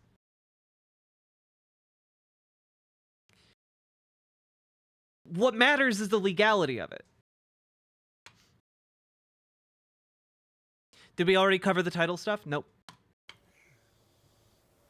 Now, by that definition, if it's an innocent human life, then we would use the term murder. But people very rarely use the term murder. And why don't they? We use the term murder all the time. For murderers, Dennis. For people in the legal system. God. I feel like I'm on crazy pills right now. Well, I think one reason is that if we say that every woman who has an abortion has murdered a human being, it does strike, strikes me, I will admit it. It does. Wait, so just out of curiosity, do you think that this means that Dennis believes that God commands murder? Again, it opens up a lot of really strange scenarios when you start getting to this type of argument on religious grounds. Given Numbers 5, which provides the aforementioned instructions on how to do an abortion if you think your wife is cheating on you. You know? So is God commanding a murder? You as a man who believes your wife is being unfaithful have the, like, God-given right to murder that fetus? In Dennis Prager's world, that is really weird to me. That's very strange. And I already made the case that this is a human. Well, technically not murder if God orders it, I guess, but it is. You then get into, like, divine command theory, and then we get into, like, some wacky stuff with genocide in the Bible that she's carrying. But it does strike me as not quite filling what I normally associate with the term murder. And by the way, there are ramifications. If every doctor who performs an abortion is a murderer, then many of them are mass murderers. And you can't have it both ways. You can't really say, yes, doctors who perform abortions are mass murderers, but we should not prosecute them. Yeah, that is, he is describing the core problem, like, not the core problem, but one of the core logistical problems of the anti-abortion position, of the of the forced birth position, I should say. Is there any other example of a mass murderer or even the murderer of a single human being that we don't prosecute?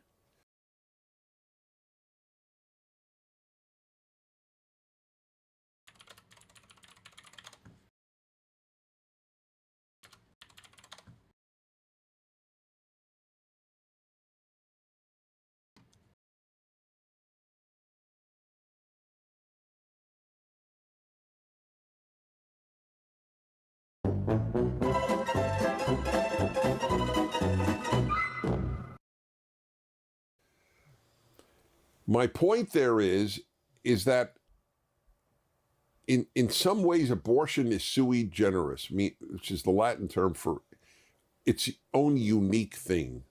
There's nothing quite like it. I don't know anybody who's pro-life who I'm not saying this person doesn't exist. I just don't know one who believes that all doctors who perform abortions should be put away in prison for life. And presumably all hospitals that allow that, they're facilitating mass murders. And what about the mother? She's an accessory to. I wonder, like Dennis, you're really laying out a pretty compelling case for this not to be murder, I guess. Not mass murder, but to murder. So we don't use that language because even we in the pro-life community do recognize it as somewhat different. I'm sorry, I've seen an awful lot of pro-life protests. The pro-life movement absolutely labels doctors who perform any type of abortion as murderers, and they often will also call the mothers or people getting abortions murderers as well. Like, that's like every protest outside of an abortion clinic ever. That's like all of them. Dennis Prager is still with us. He's just still in the hospital. Than regular murder. And, technically it isn't, but somehow... Yeah, I mean, Little Morphine Annie, this is the... You have basically summarized his entire argument, which is, I mean, it's not like murder, but it's kind of murdery, like a little bit, but not enough to prosecute. But God. We recognize that. Is he in hospice? I mean, last I heard he was like seeing some slight improvements, so I think he might pull through, but we'll see. That it is. And that's the reason we don't say murder, and even people don't usually say kill. Oh boy, also I just noticed the topic that he's about to transition into, which... Whoo!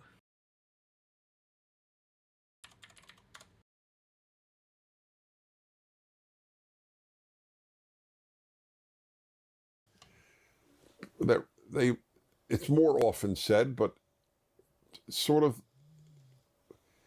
we take the baby's life is more the language that people are.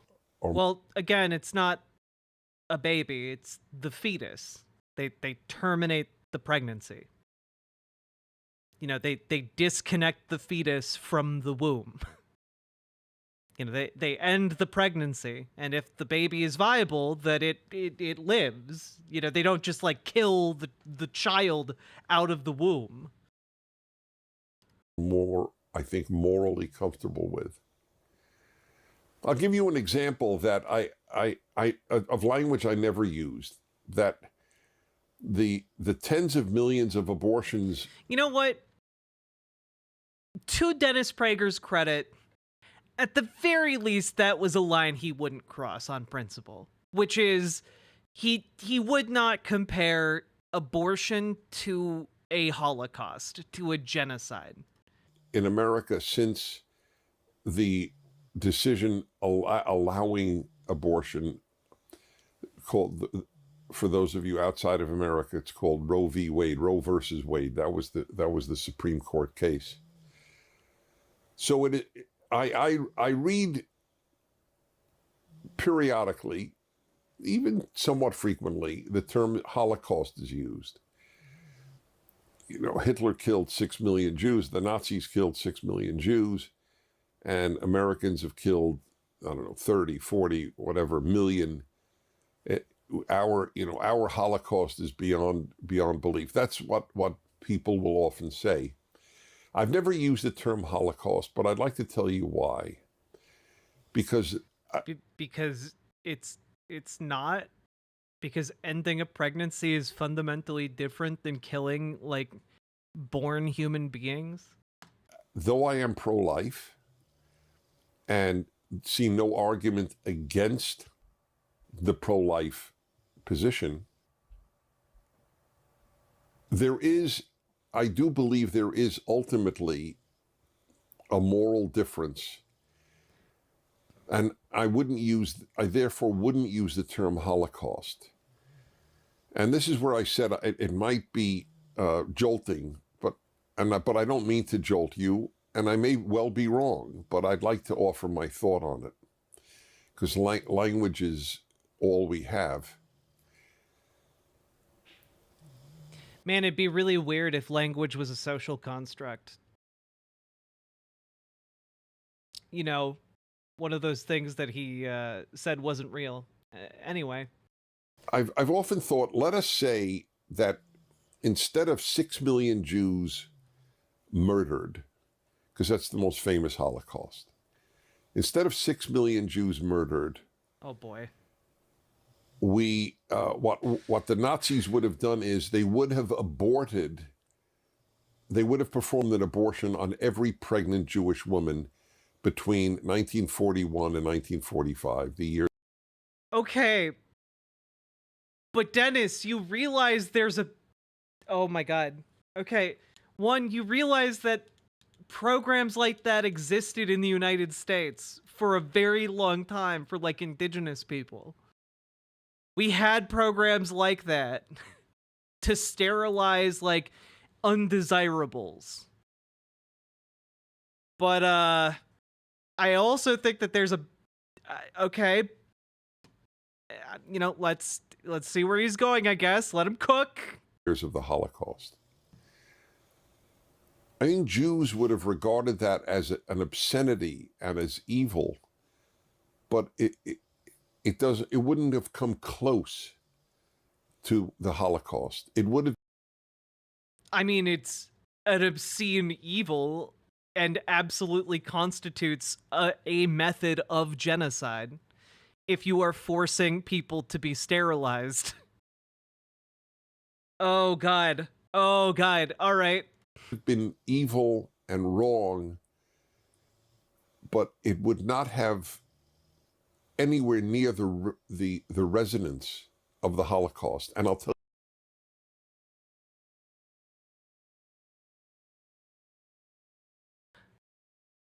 you why. Because there are gradations of evil. I think this is my key point, or one of my key points. There are gradations of evil. Oh my God. If I murder somebody's child, their 5-year-old child, their 40-year-old child, but their child, versus that I have aborted, even forcibly aborted their child, there is a difference. People know that there is a difference. For one thing, I mean, look, I guess what Dennis is trying to get at in the most ham-handed way imaginable is the idea that if there's a burning... And honestly, I have no idea why he's detouring in this direction, when you can very easily break this down in a incredibly horrifying way that is, like, weirdly trying to justify, like, mass sterilization programs that were enacted for the purpose of destroying entire groups of people, that have routinely been enacted across history. and don't get enough attention historically or in our education system. But another way of framing this in a much more acceptable manner would be like, here's a thought experiment. There's a burning baby. Burning baby. There's a burning building, okay? Inside, there is a screaming baby. And a case full of 10,000 test tubes, fertilized fetuses, okay? Which do you save? Do you save the suitcase full of 10,000 fetuses? Or do you save the one screaming baby? I would rescue the building from the burning baby. God. Right? Which do you save in the burning building? You save the alive born baby. Any person with a functional moral system would tell you, you save the born baby. You can up the number of fetuses to like 1 million fetuses.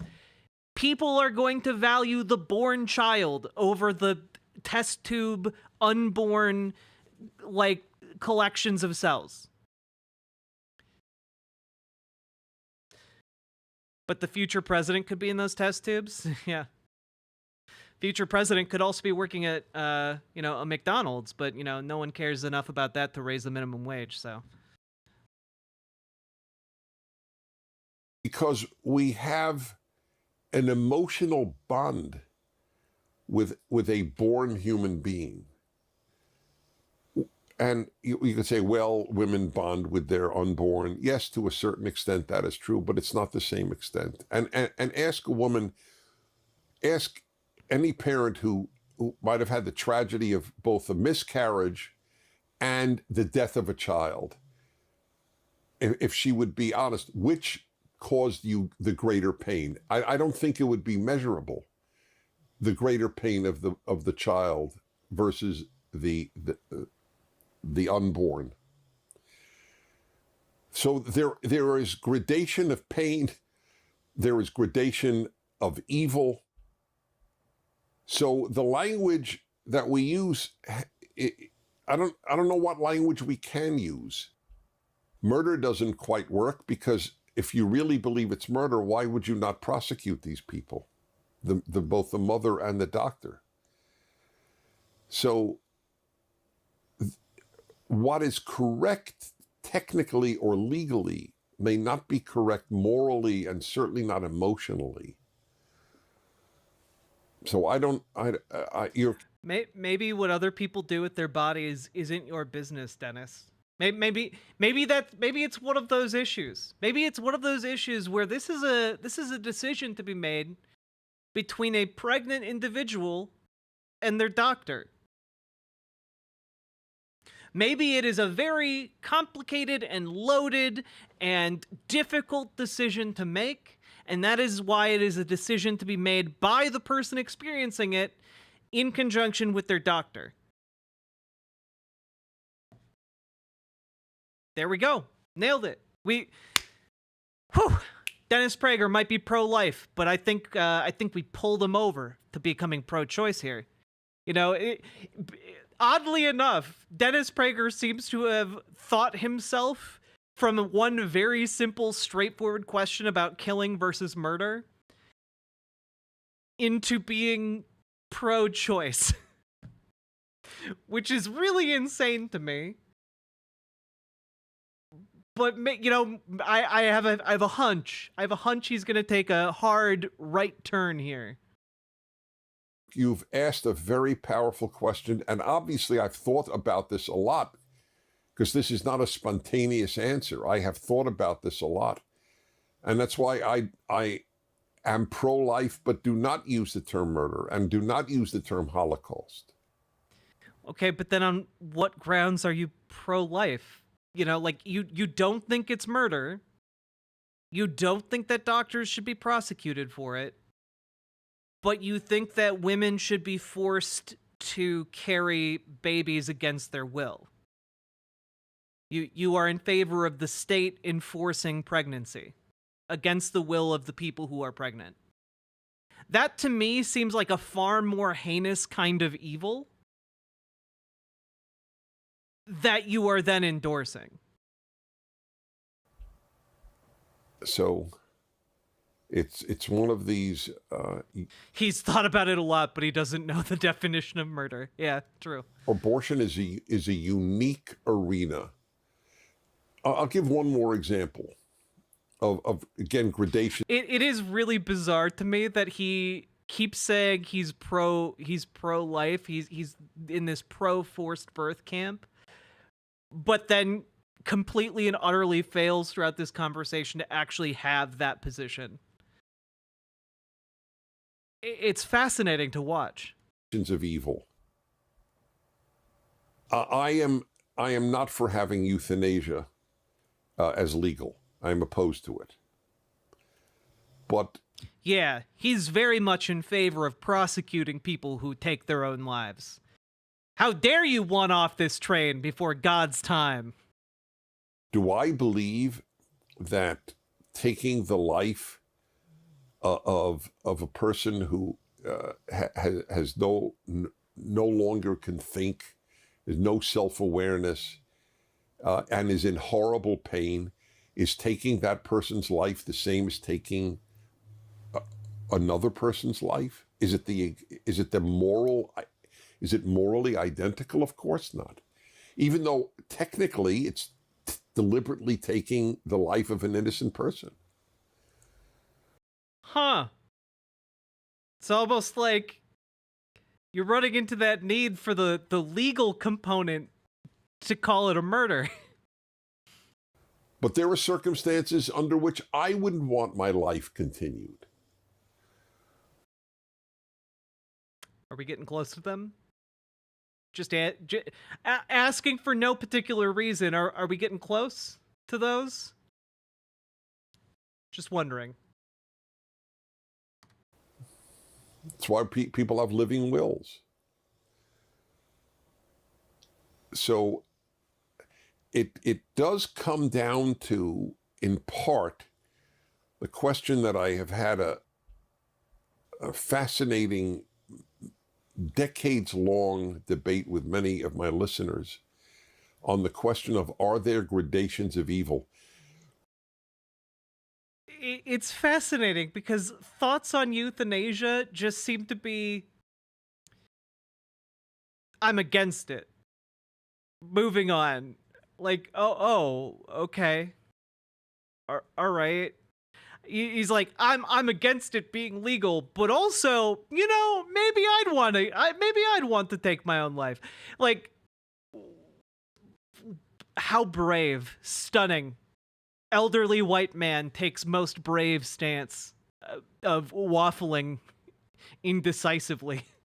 Which is its own subject. I'm ending up giving a whole opening talk just nice on this question. Many listeners to my show over the years have said to me, I don't agree with you, Dennis. And normally there'd be a person who does agree with me. There are no gradations of evil. In God's eyes, all sin is the same.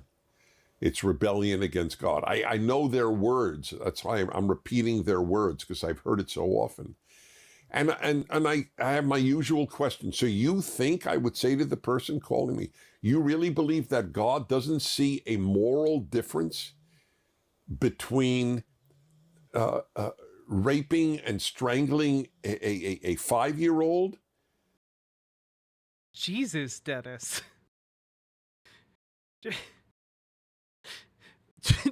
Jesus Christ. Why? Versus taking a stapler from the office? You could have made the difference between those two very clear without saying those words. Anybody know what a stapler is?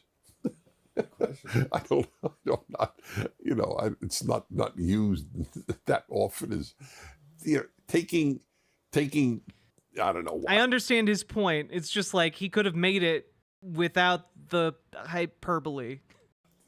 A mouse. Right, a mouse. Well, keyboard's really expensive. But keyboard's really expensive. I mean, depends on the keyboard, I guess. I'm taking this very seriously. Are you? The God I believe in does not view the rape and murder of a child, or an adult for that matter, but I'm giving you a really brazen example of evil, as morally equivalent to taking a mouse from the office, stealing a mouse. Stealing is wrong. I believe it's wrong. You believe it's wrong. God believes it's wrong. But there's a logical reason that we don't have the same penalty for stealing something of minimal cost, or of any cost for that matter, and raping and murdering a child. Jesus, Dennis. You keep going back to that well. Please stop. Of course, I believe God has gradations of evil. Welcome, Raiders. If God doesn't have gradations of evil, why did he give the 10 Commandments? Yeah, Dennis, that was a completely unforced error on Dennis's part. He didn't have to say any of his horrible, analogy. He didn't have to make it that bad. He could have just stuck with murder, since that was the topic. He just should have said, don't do anything I don't approve of. Hey, duders. But obviously welcome. Isolated some really important ones. So there are gradations of evil. And that's why the terminology that is often used with abortion that equates it to the most monumental evils may not be appropriate language. Whew. Yeah, I think you could have made that point a lot more succinctly. But okay. That was a toughie. Thank you, Katie. Now we have Prager United. Thanks to you folks who are members of Prager United. Firstly, thanks for supporting my very important work of talking about child rape. Repeatedly, for no apparent reason. You get a lot of your own wonderful perks by joining PragerUnited.com. But the other is you keep our work free. Good night, Grandson. Like the fireside chat. So please go to PragerUnited.com and check it out. And if you can, join. Thank you. One of their perks is they get the first question after the video question. This is from Brazil.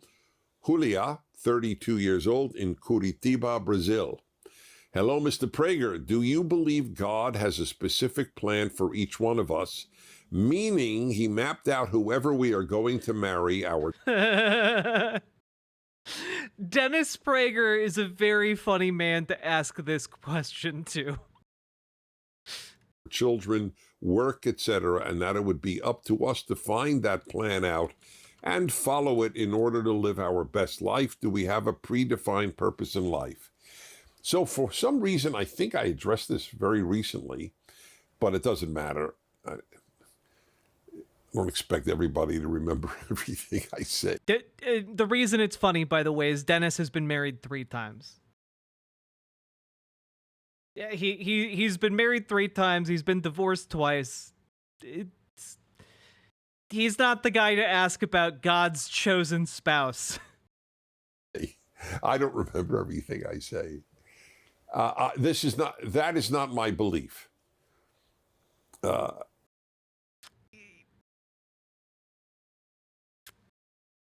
Yeah. Whoopsie. It's funny that you should mention whom we marry. So there is there's an old Jewish, I wouldn't say saying, but concept. What has God been doing since he created the world, since he stopped at the sixth day of creation? And there's a very interesting answer. He's been bringing couples together to get married.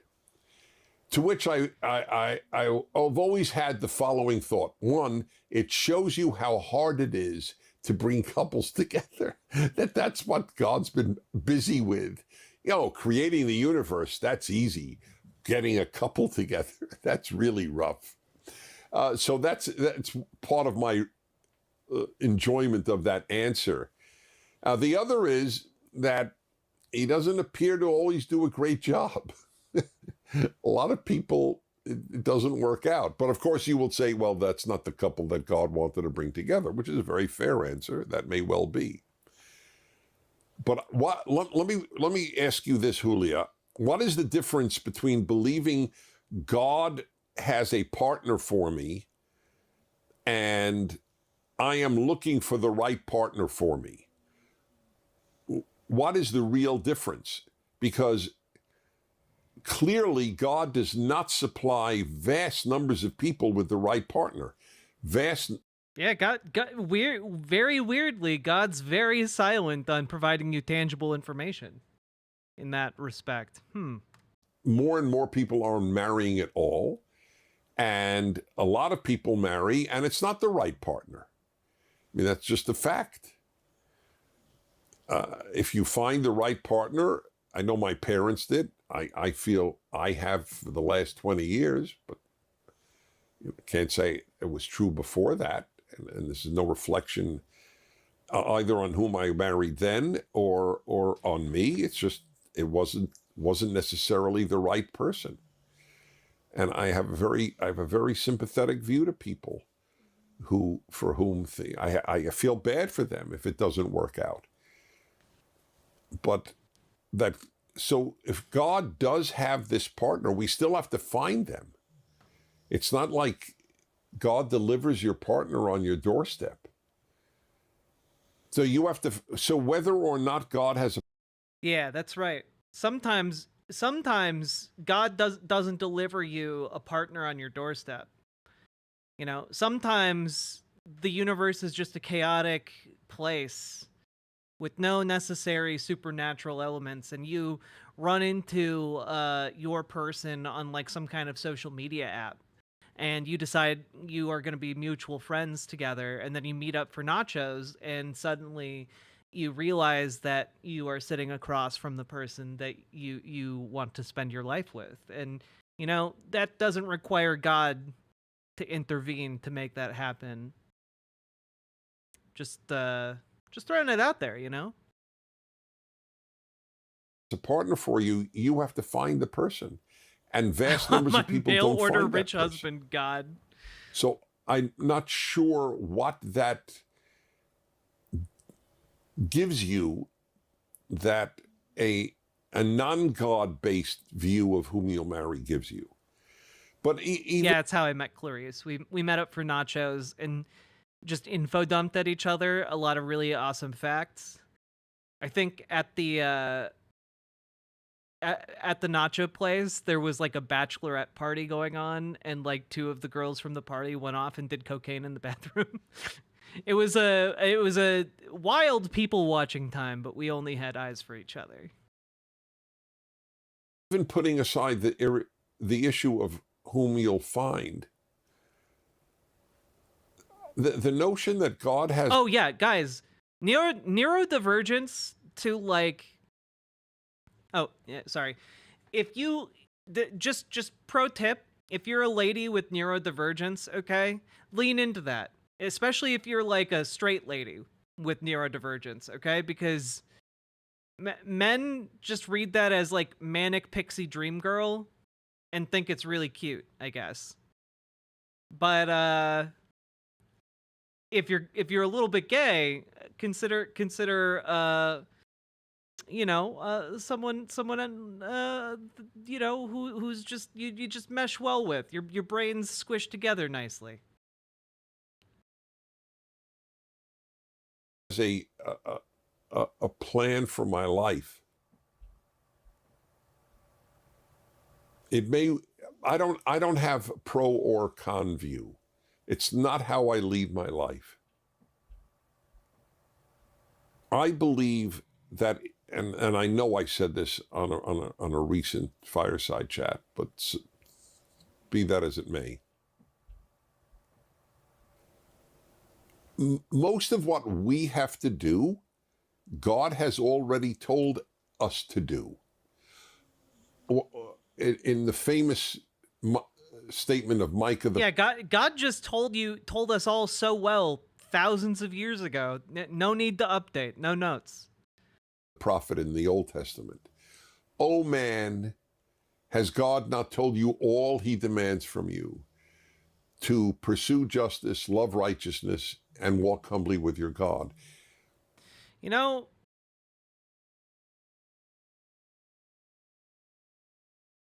weirdly, not the last verse of the scripture. You know, weirdly, last verse of scripture is not, what more do you guys need? I've told you everything. It then continues to go on with more scripture after that. So clearly, God, you're holding out on us a little bit. I'm just throwing it out there. You're being really cagey with all this, what you're supposed to do with your life kind of thing.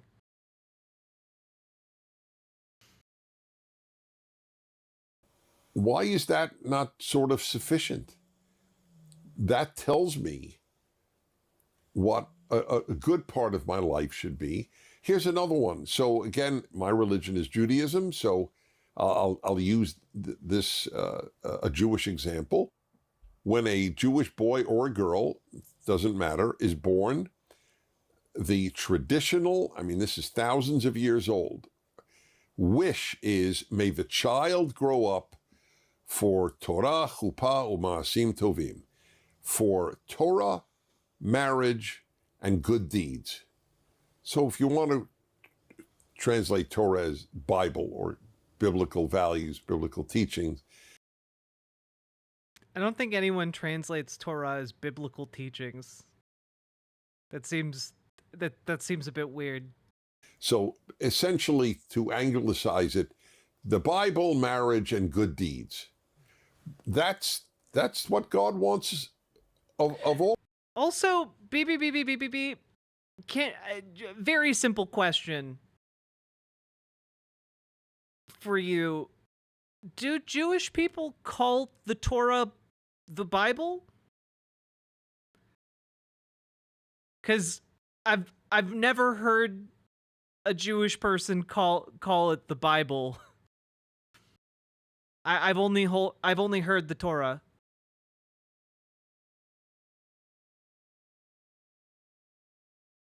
Again, I am very ignorant on the topic, which is why I ask.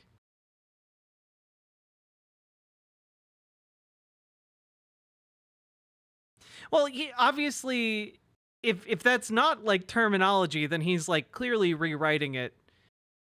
Torah literally means teaching. Also, very, very infrequently, we typically call it the Tanakh. Yeah.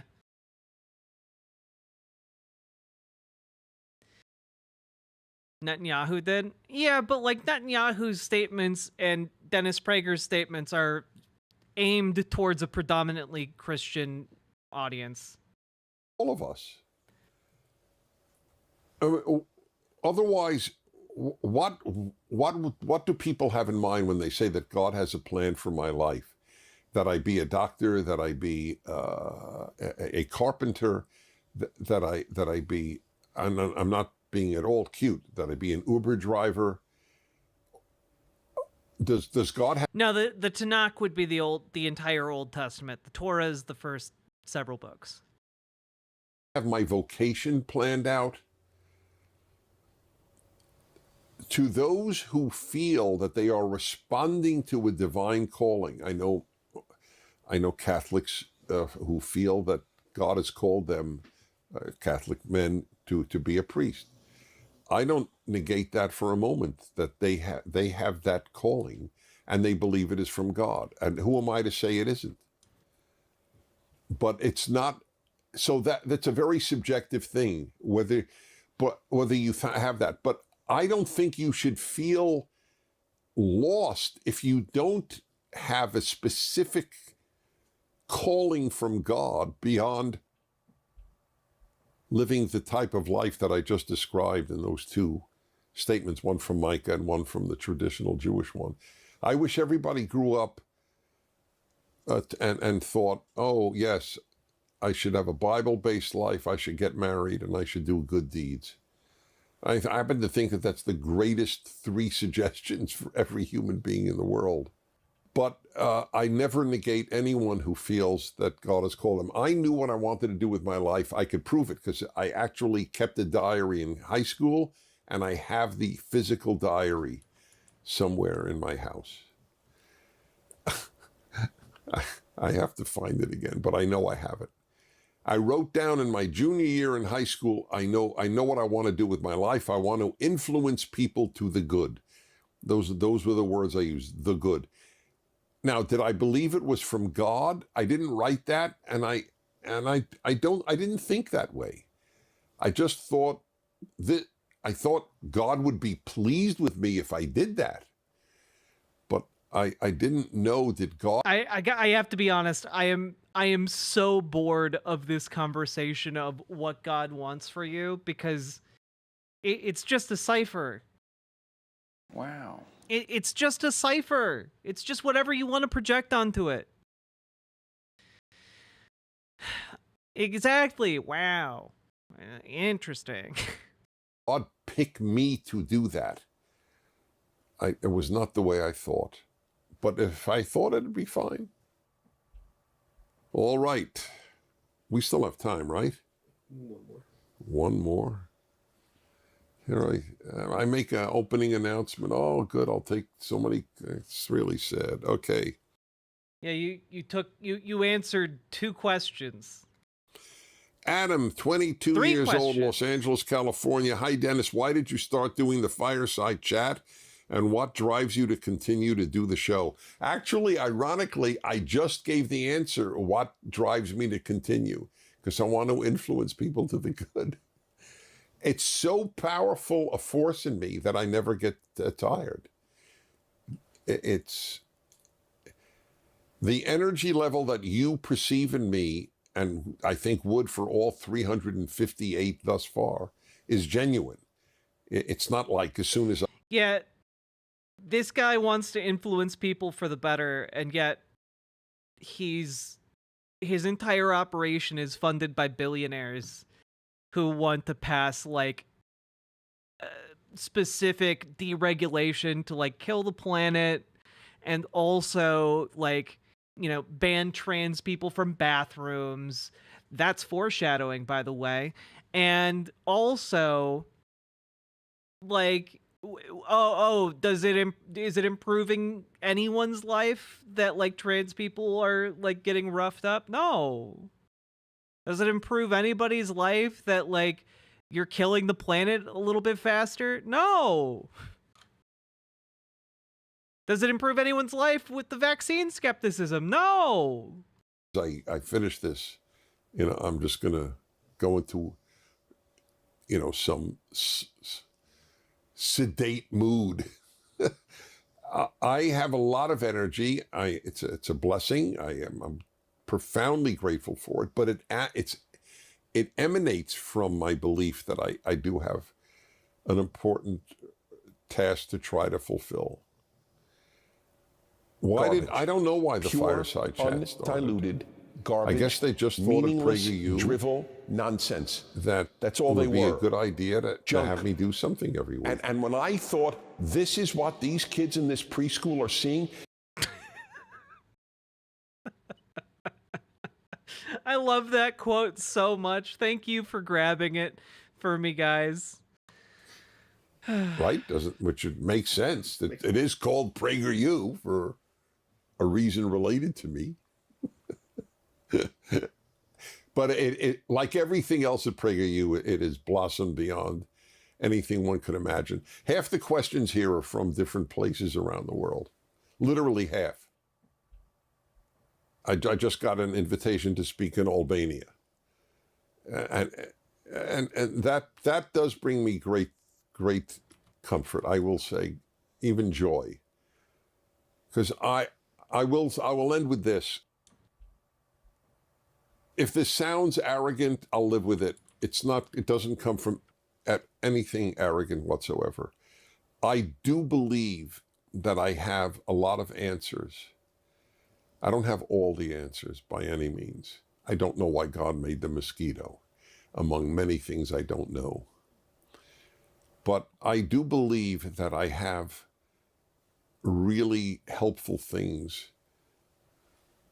And in fact, ironically, I'm much more frustrated by how many people... You know, I just out of curiosity, I thought I'd do a quick Google debunkers. And Google, I Googled the term Albania authoritarian. And the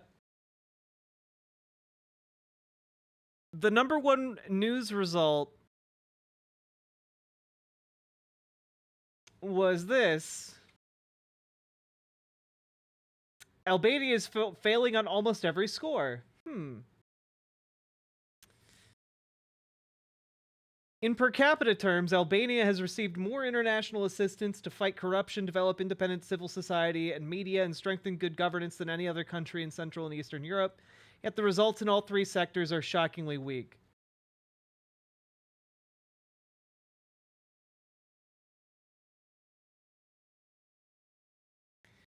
Yeah, Prime Minister Edi Rama, known for his love of the spotlight and a dress sense that mixes Matrix and Muammar Gaddafi, wields absolute power, which is why I Googled that terminology in the first place, because Dennis Prager really loves like authoritarian governments.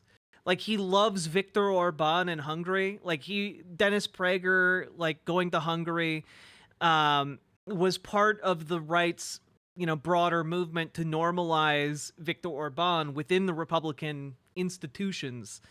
And it's why Viktor Orban has, like, been attending the RNC every year. It's really weird. And I'm guessing that Dennis Prager announced that he was going to Albania soon because they're going to be doing the same thing with Rama. So, fun stuff. People I haven't touched, then I am exhilarated by the number of people I have touched.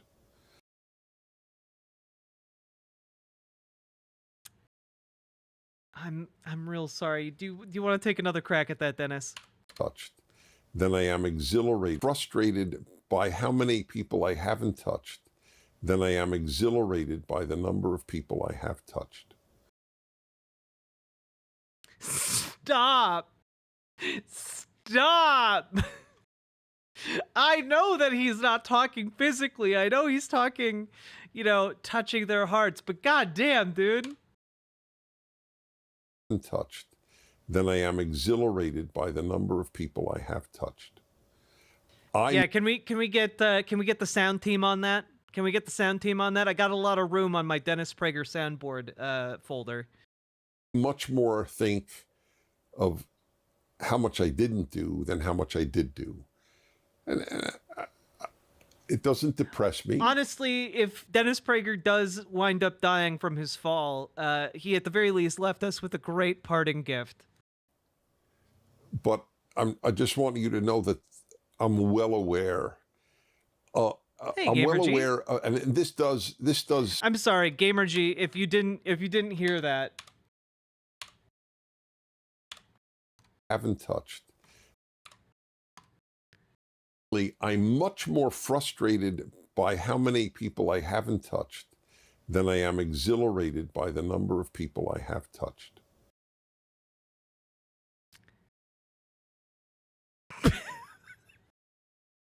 Okay, all right. Oh, Dennis.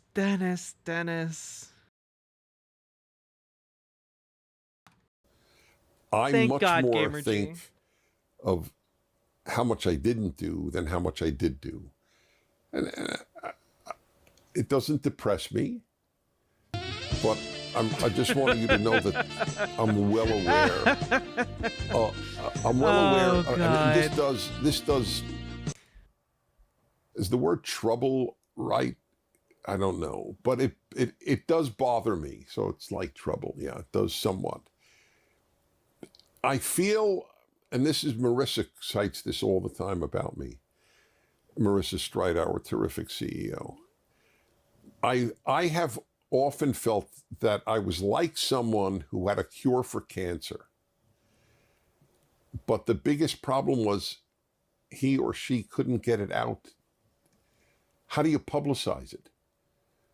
That's how I feel. I feel I have a solution to moral cancer. And the great dilemma of my life was, how do I get it out to more people? You know, when you start talking about moral cancer, you start sounding an awful lot like other people who've talked about societal cancers. They're not generally good people, Dennis. PragerU has been a great blessing in that regard. Okay. Maybe I'll do more questions next week. Thanks for being with me, and I'll see you next week.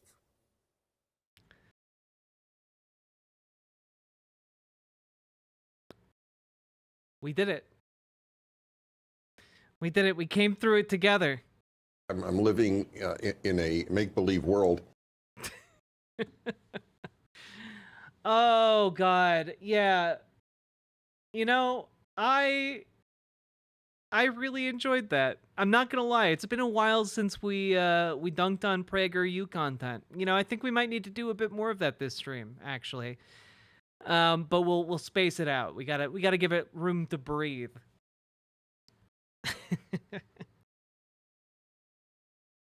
Now, folks, we have been streaming for 2.5 hours. If you've been enjoying the stream, please hit the follow button on Twitch, hit the subscribe button on YouTube, like the YouTube stream, and please consider supporting stream with subs, donos, memberships, etc., because this show is ultimately, at the end of the day, brought to you by viewers like you. I could not make it happen without your support, guys. The ad revenue does not amount to a hill of beans, which always seemed like a weird phrase, and I thought I'd try it out, and I still don't like it. But it's not a lot. So if you can help support the channel and help support the stream with subs and donos, it would be incredibly appreciated. How we all doing? Do a PragerU Kids episode? No, be careful what you wish for. Am I familiar with the works of Very Tall Bart? No.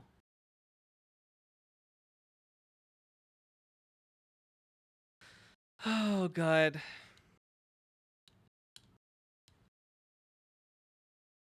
It needs to decant like a good wine. Exactly. You have to coddle the tannins. Right? That's a thing about like sniffing wine or something. I don't know anything about wine. Doing good. I'm doing all right. A little sleepy. Been working today. I've also been working out a lot. So that's been fun. That's been a fun adventure. Trying to get back on the fitness grind.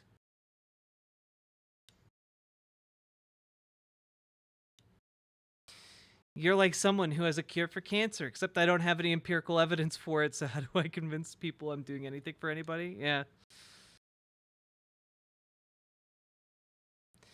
Beep boop. Where's PragerU's campus? It doesn't exist. Well, I guess technically PragerU's campus is now like in several states because they are providing curriculum materials across several states now. Because we live in the worst timeline.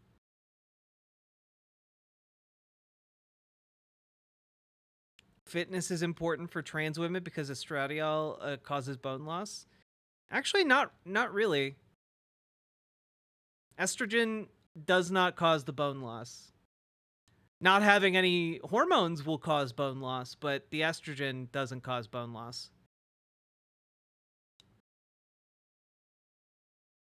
Oh, he makes YouTube poops? Gotcha.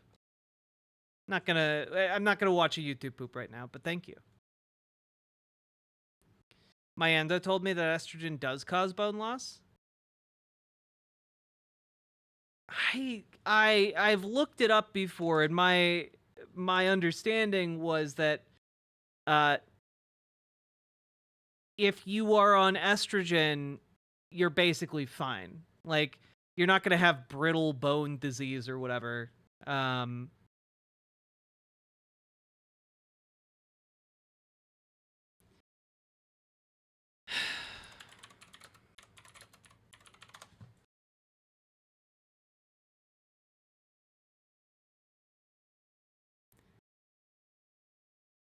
No, guys. Estrogen is literally one of the hormones that stops bone loss. Not having like if you're just taking the testosterone suppressant, yes, you are going to experience bone loss because your body's not making the hormones that a body needs. But if you're on estrogen, that problem doesn't happen. You can literally look up the research on menopause. Estrogen stops the bone loss.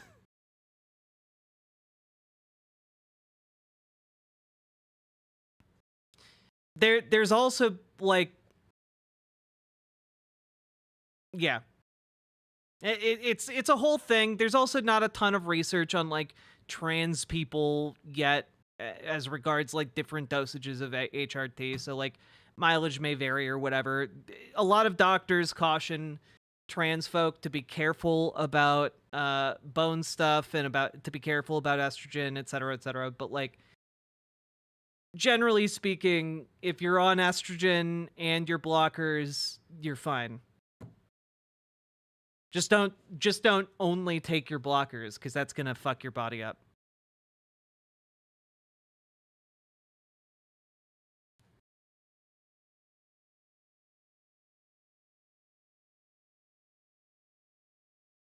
Yeah, I mean, osteoporosis, which means porous bones, is a progressive condition in which bones become structurally weak and are more likely to fracture or break. Menopause is the most common cause of osteoporosis. As hormones change to accommodate normal menopausal changes, estrogen levels start to fluctuate and then drop. Since estrogen helps prevent bones from getting weaker by slowing the natural breakdown of bone, its reduction during menopause significantly speeds up bone loss. Yep.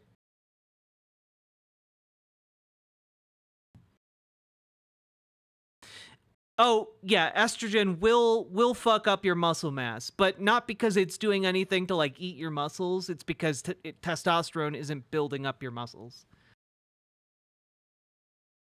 Yeah. Testosterone makes it a lot easier to build up muscle, but estrogen doesn't help you. You can still build up muscle. Your hormones are just not helping you to do it.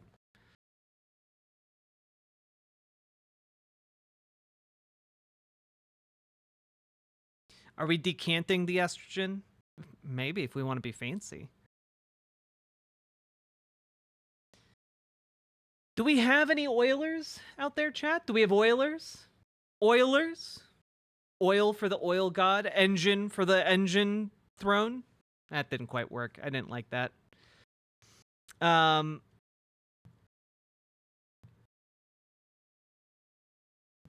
Tea can make you hungry, angry, or horny, depending on the person. True, so can progesterone.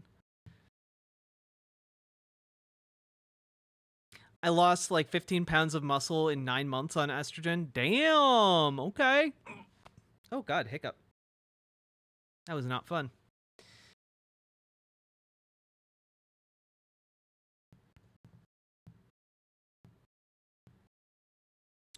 What is a moussaka? That sounds delicious.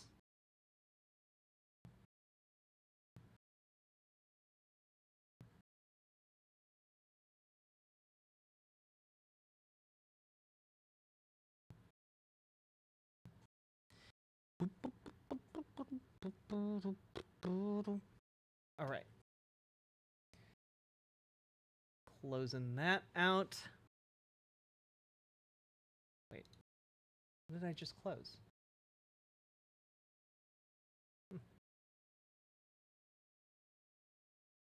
All right.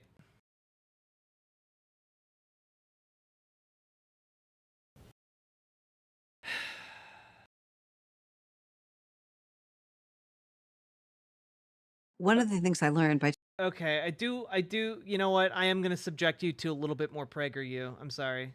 I'm sorry. All right. So, segment time. So, PragerU has a lot of different programming on it. And one of the pieces of programming that is recurrent on PragerU is where like the CEO of PragerU sits down with various individuals and talks about schools. She's basically the figure at PragerU that talks about how important it is for parents to get into, the school board positions. She's the cheerleader pushing people to get into that. And she's also the person who's working to get a lot of PragerU materials into classrooms to teach the next generation of children. And so I thought I would subject you guys to approximately 3.5 minutes of one of the conversations that is put out on the PragerU channel.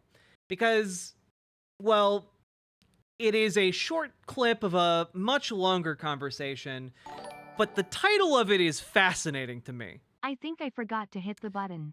Penny BWA. Penny and T, thank you for injecting some BWA into stream. I appreciate you. Thank you for helping me to continue to live and make this program. And so, in a relatively recent, it might have been like a month and a half ago or so, one of these segments, PragerU's CEO interviewed Abigail Schreier, who, and I need to stress this, is not an expert on education. She's a lawyer, and she's a lawyer who happened to leave her field of expertise in order to write a book about how trans boys are actually just damaged and emotionally confused girls. And she's a bad person. I feel like that should be obvious, but I'm just saying it out loud to really emphasize she's a bad person and has contributed to the immiseration of so many children. And she is asked about social emotional learning. And I'm going to talk a little bit more about what that is as we watch this clip. One of the things I learned by talking to these researchers in the field of psychology was that it sounds innocuous. Ask a bunch of kids, how are they feeling? Yeah. Well, what could be wrong with that, right? They could say, I'm feeling great. The problem is their mandate is teaching social emotional learning, teaching emotional regulation. Well, if you say, great, I feel great, there's nothing to teach. So it always heads in the direction, now think of a time when you were in pain. Now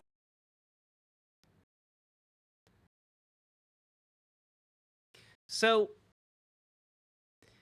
if you don't know what social emotional learning is, here, do we have like a succinct?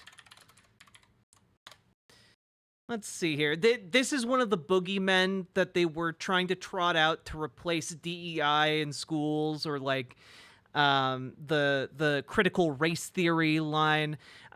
There was a brief stint where they were trying to get social emotional learning. Conservatives were trying to like sully that term. But really, what I need to emphasize here is that social emotional learning is about teaching children how to play nicely with each other. It's about teaching children how to like verbalize their boundaries, how they can play with each other more harmoniously, how they can like, exist in society with their peers and with adults. And so what Abigail Schreier is saying here is that, teachers being aware of relationship dynamics and emotional regulation, which, by the way, is super important because children need to learn concrete things that they can turn to regulate their emotions because they haven't had time to build up coping mechanisms for, you know, their emotions, which is what leads to temper tantrums. It's what leads to meltdowns in public. It's what leads to, you know, hitting. It's what leads to a lot of behaviors that are considered bad. And either that there are really kind of two ways of dealing with that sort of emotional dysregulation. Yeah, bullying is another one, but there are only like two real ways to deal with this, and that is in a child. And that is largely you can correct the behavior with fear, which has been the historical way that conservatives have tended to, you know, correct children, which is, you know, if you have a temper tantrum, I'll hit you. If you, if I see you doing something bad, I'm going to yell at you. You know, that's the typical way. When they're talking about social emotional learning, what they're talking about is instead of, you know, making children fearful, which is the only thing at that age that can generally cut through all of those behavioral issues and get a child to behave in a way that you want them to. Or you can let them be messy, but reinforce over and over and over again positive patterns of emotional regulation. Which is, you know, like, hey, are you really mad and upset and you can't really think of anything to do with your body? You know, you just feel so angry, you're shaking, you want to scream. Well, you know, when you feel that way, you can scream into a pillow. You know, instead of having a meltdown, or you can you know, you can take deep breaths. You know, there's a lot of ways that, like, if teachers have these skills to show kids, then the kids learn those skills and learn those patterns, and they know, well, when I'm really upset, I can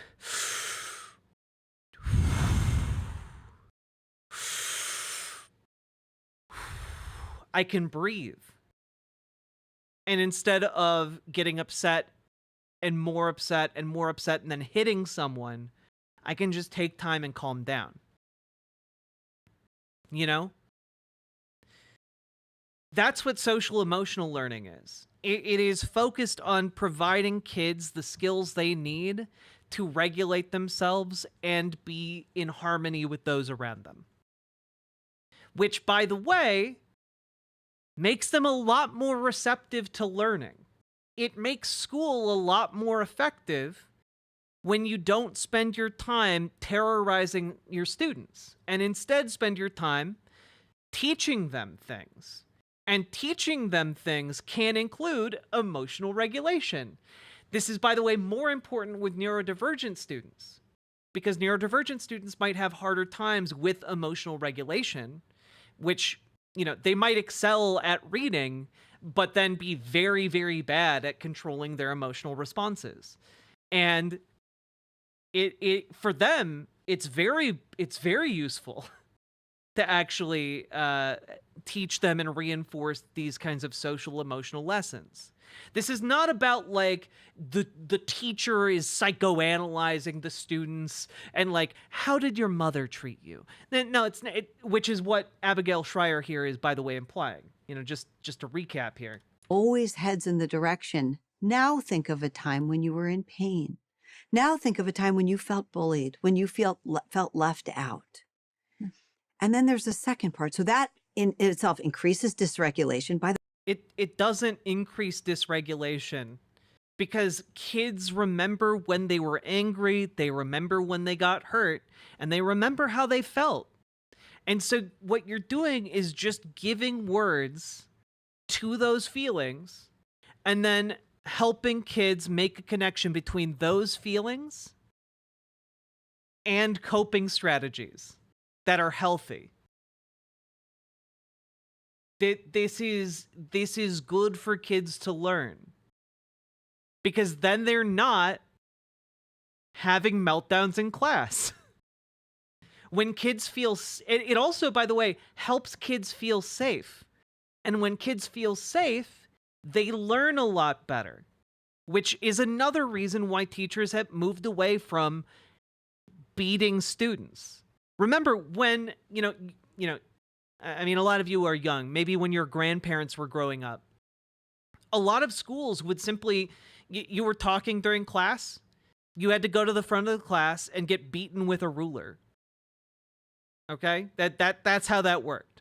And unfortunately, conservatives have brought that back in schools in certain states. But that doesn't help people learn. It doesn't help them learn how to regulate themselves. It doesn't help them learn the subject matter.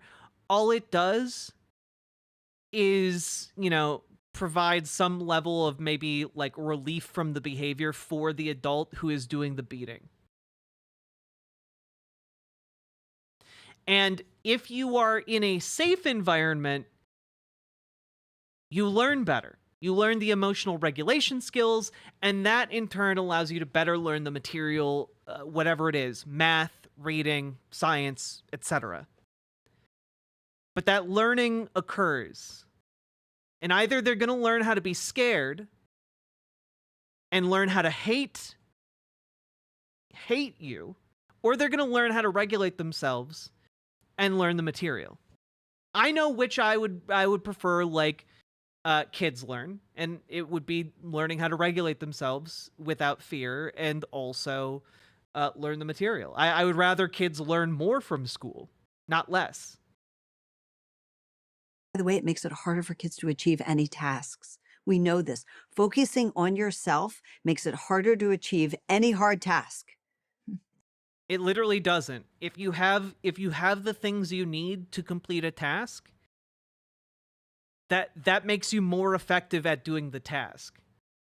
Hey guys. If you don't have the tools you need to plant a garden, if you have to do that with your bare hands, do you do it faster? Do you plant a garden faster if you have the proper tools or if you just use your bare hands? You do it faster with the proper tools. And so what she's labeling focus on self is actually just focusing on what they need in order to learn. It's not being self-centered. It's understanding what you need, what tools you need in order to get the task done. That's all it is. It's just the kid version of that, because you got to learn those skills. You got to learn the emotional regulation. At all. I totally relate to this because I think that when I'm in a bad place, if I'm constantly thinking about poor me, poor me, poor me, what is the hardest thing I've gone through recently, right? I actually become... That's not what social emotional learning is. It's not training children to be victims. It is training children to have the ability to not scream at you until you go deaf. It's training kids to have the ability to not, like, beat their peers with their fists. It's training kids how to do those things effectively and like have these now coping strategies that will go with them for the rest of their lives and make them better students, not just the year they learn those emotional regulation techniques, but every year afterwards. In the same way, you have to learn, addition and subtraction before you learn multiplication. Learning how to emotionally regulate is a core skill that kids need to be taught. Otherwise, they lash out. This is not rocket science. I feel like I'm putting this in very simple terms that hopefully all of you can understand. Weaker and less efficient. I can't even focus, right? Because I'm just focusing on how hard things are. And I'm an adult, right? So I can possibly better regulate myself. But for a child, So I can possibly better regulate yourself. Yeah, because you've developed coping skills. And maybe if you teach those children the coping skills, they would also be better at regulating themselves. They need to be taught the skill. They aren't born with the skill inherently. to just take them down this direction of like, poor me, what is the worst thing I could think about right now? And then, okay, now let's go to math class. Right.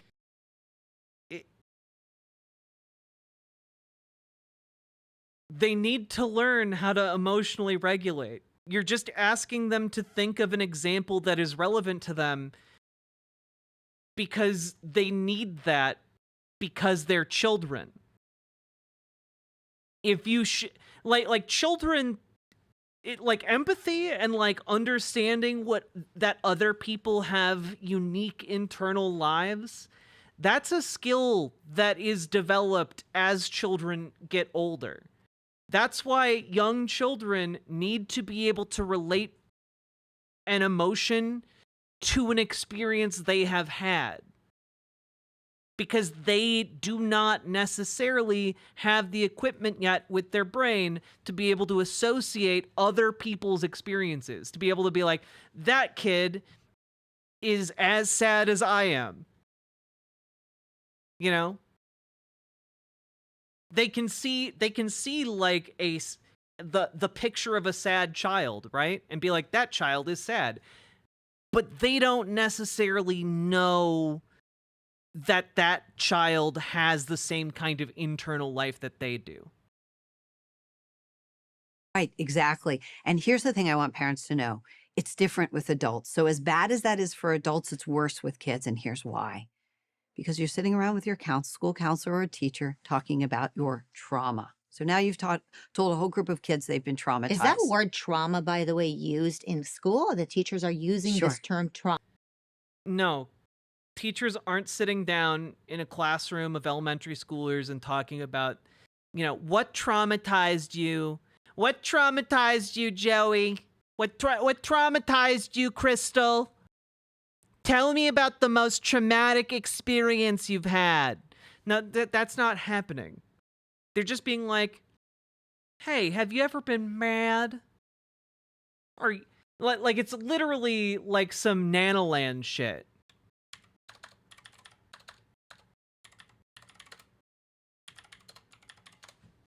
Here.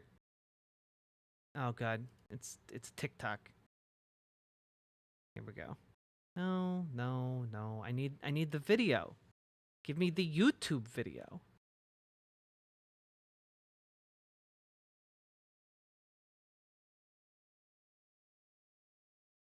Oh man.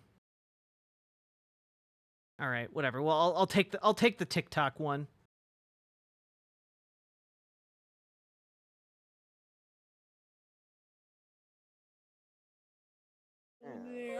I'm sure it was an accident, wasn't it, Russell? Yes, it was.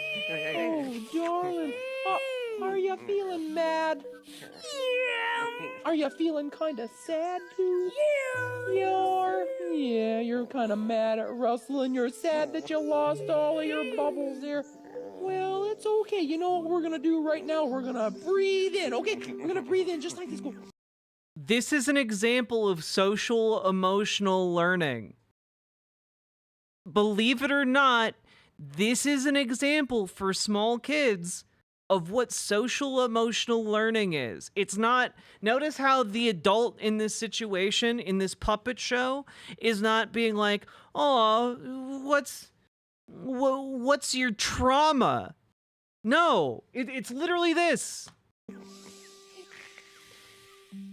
See, notice again, and I know that I'm being a little silly here, but the adult here is modeling the behavior for the child, right? Right? Breathe in. And one more time. Breathe out. So do you feel a little better? Yeah, I know. There, darling. Yeah. Okay, well, you know what? Nana's here, and Nana's gonna take you upstairs, and we're gonna put a new clean dress on you, okay? Now, I mean, obviously this part doesn't really happen, but you know, like that's what social emotional learning is.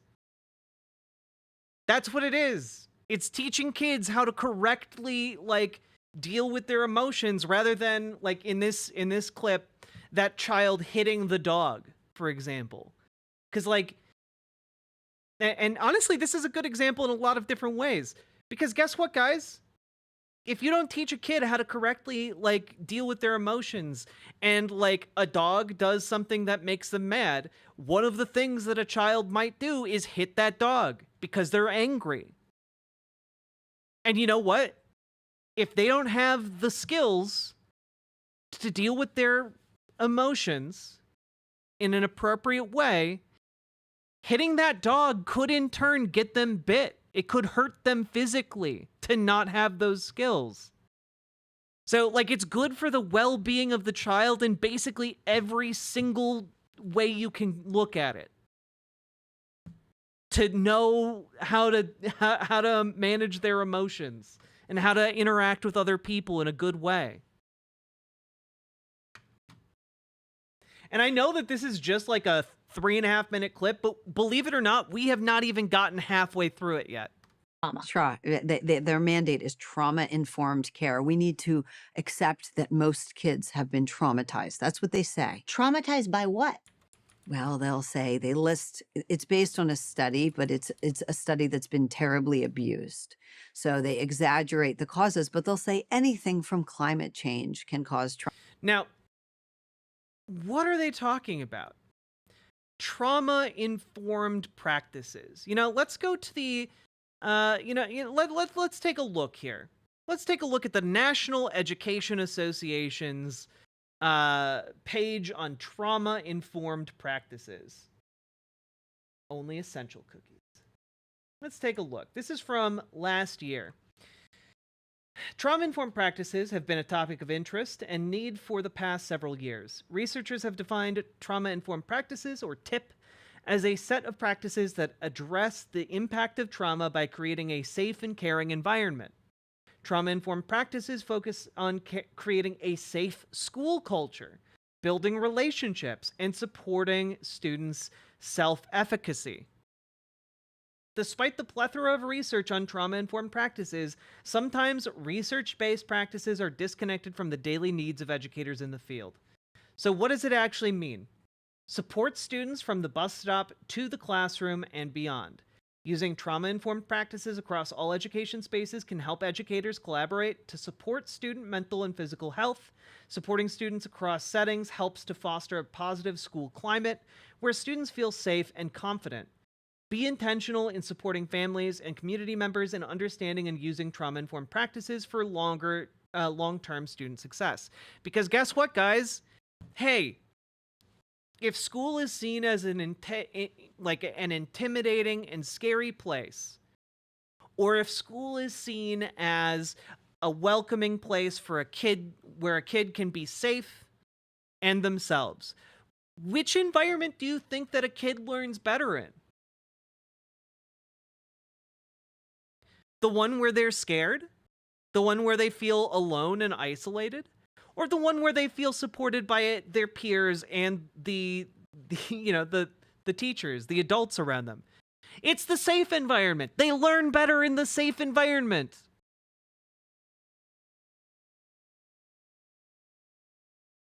Be aware of triggers. When working with members of a school community, be aware of events, tasks, or activities that could trigger a trauma response for students. Trauma can impact students and staff, therefore it is important to understand the nature of trauma and its universal practices, which is just a really fancy way of saying you don't know what any given student has gone through.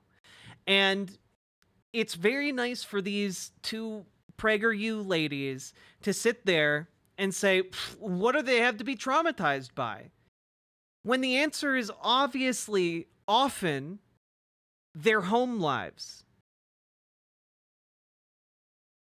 Whether it's, physical abuse from their parents, sexual abuse from like a friend of the family, or like, being a victim of gun violence in some way.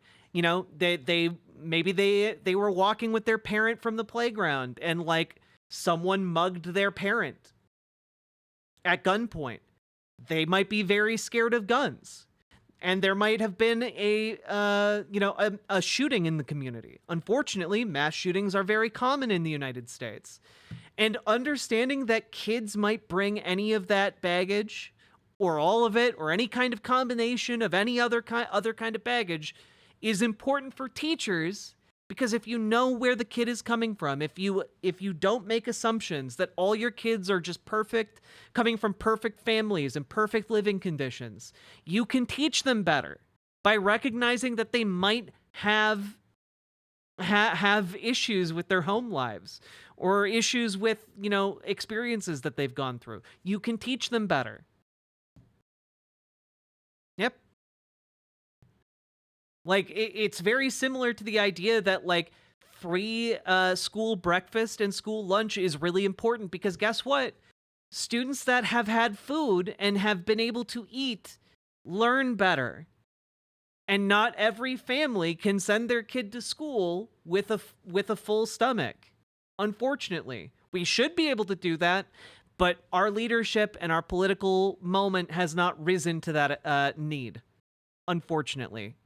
And hopefully we can work together to fix that. But until such a time as we do, that's something teachers need to be aware of.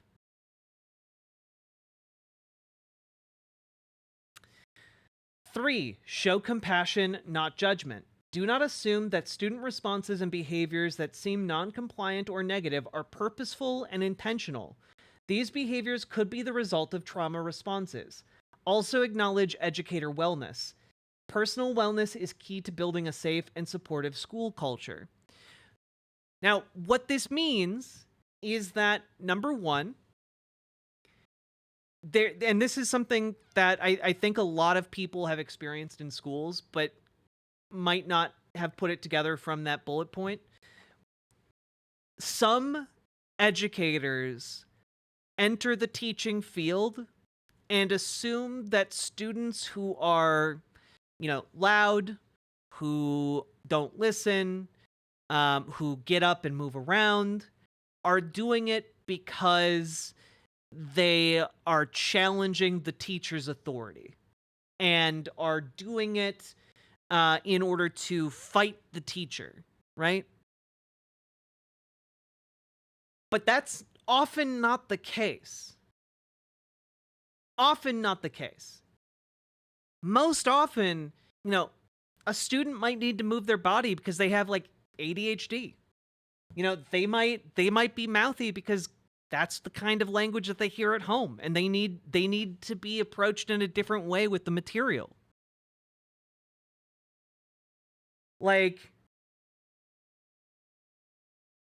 And the other aspect of this is teachers need to take care of themselves. They need to be able to be taught how to regulate their own emotions. Because teachers that are running on empty are also not going to be good at teaching.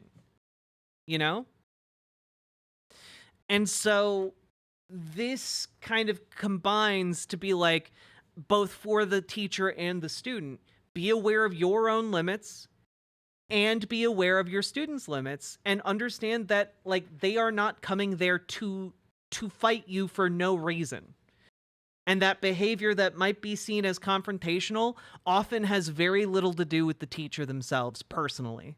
It's not like that 10-year-old has a chip on their shoulder specifically for you, Mr. Kerbopple. It's not that, okay?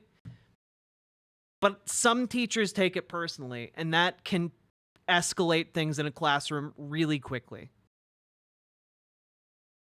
in a way that is unsafe for all involved. Number 4, Give students a safe space to share and express their feelings. Students' ability to feel that they are being heard is important to their emotional and communication development. Help students understand that they have a voice and choice in the school environment.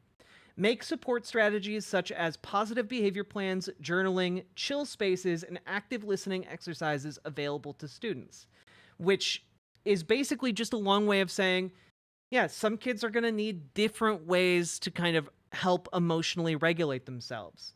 You know, a positive behavior plan might involve like, yeah, you know, Timothy, it's okay if you get up and move your body around during class, as long as you do it in a way that isn't distracting other kids, you know?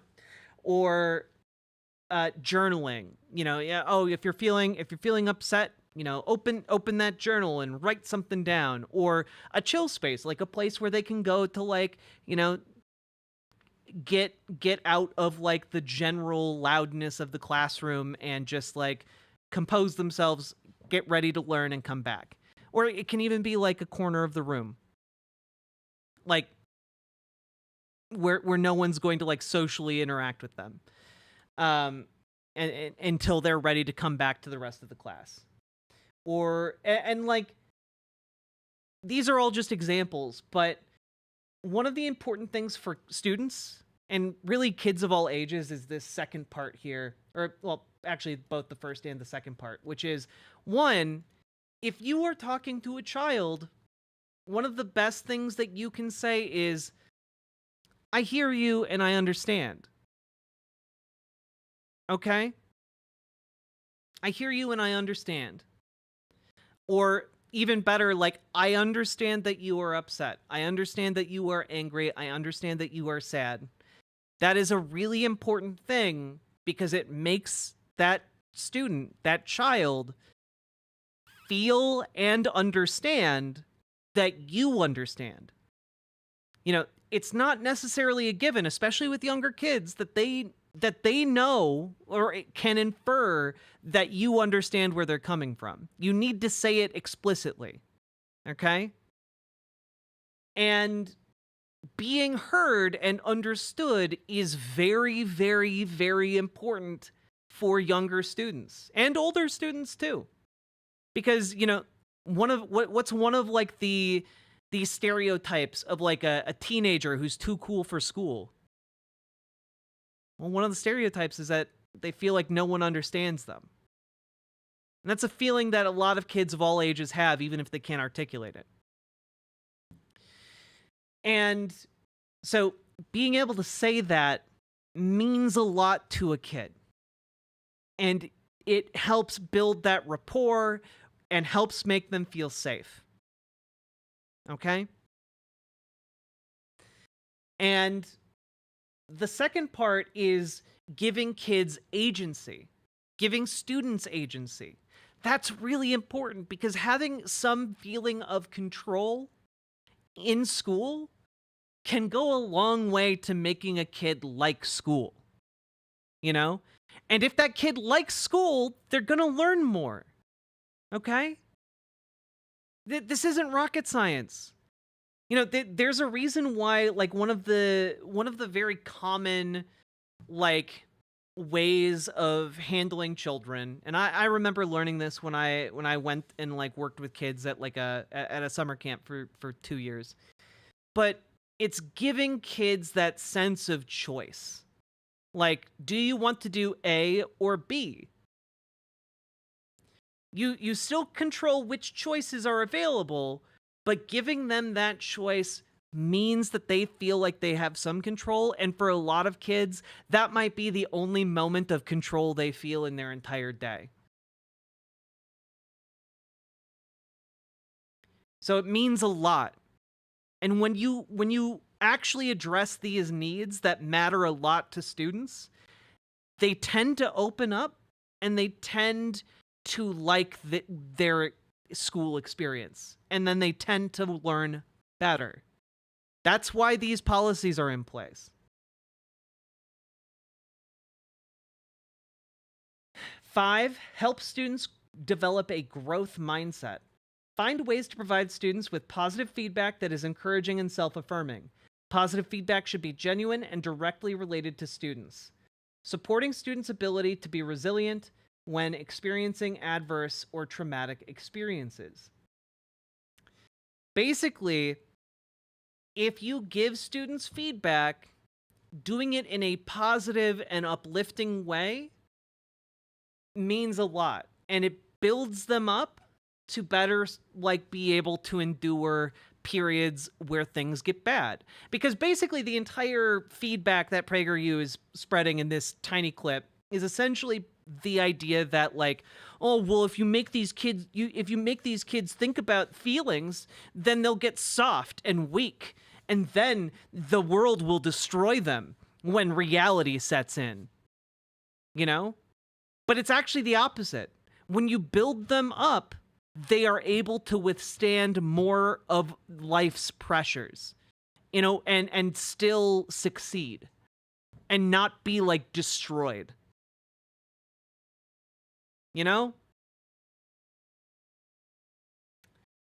Use restorative practices that minimize punitive discipline outcomes.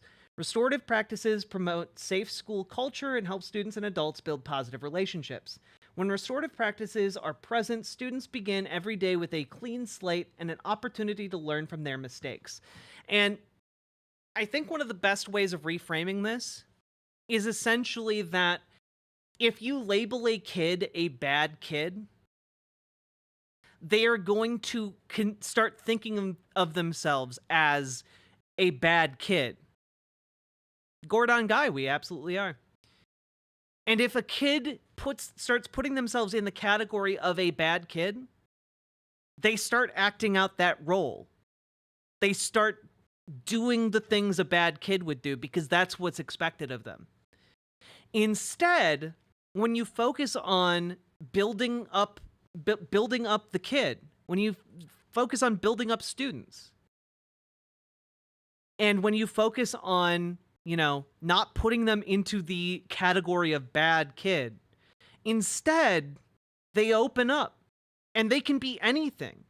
They can come to school any day and be better and do better and work to become better.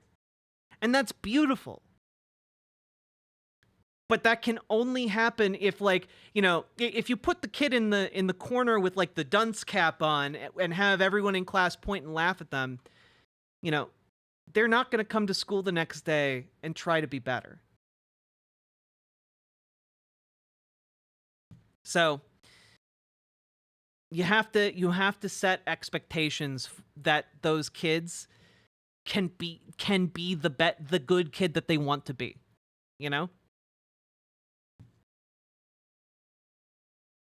Bad kid as in they will become a rebel and edgy. Bad kid as in they just won't care as much. They understand that the expectation for them is low. They understand that the expectation is for them to scream and hit and fight and be mean. Kids understand what bad kid means. And they have plenty of exposure to what being a bad kid means in media or from other peers or from other experiences that they've been through. So they begin to emulate what they believe is expected of them. And instead, you can use that for good. You can expect goodness from them instead. You can expect them to live up to, a standard of goodness, I guess. If you give them the slack to screw up and improve. Number 7, build relationships. Educators can create an atmosphere of trustworthiness and transparency by focusing on building positive relationships with students. Creating a safe school culture also includes building relationships with families and communities, which basically just boils down to treat children like people. Don't treat them as inferiors.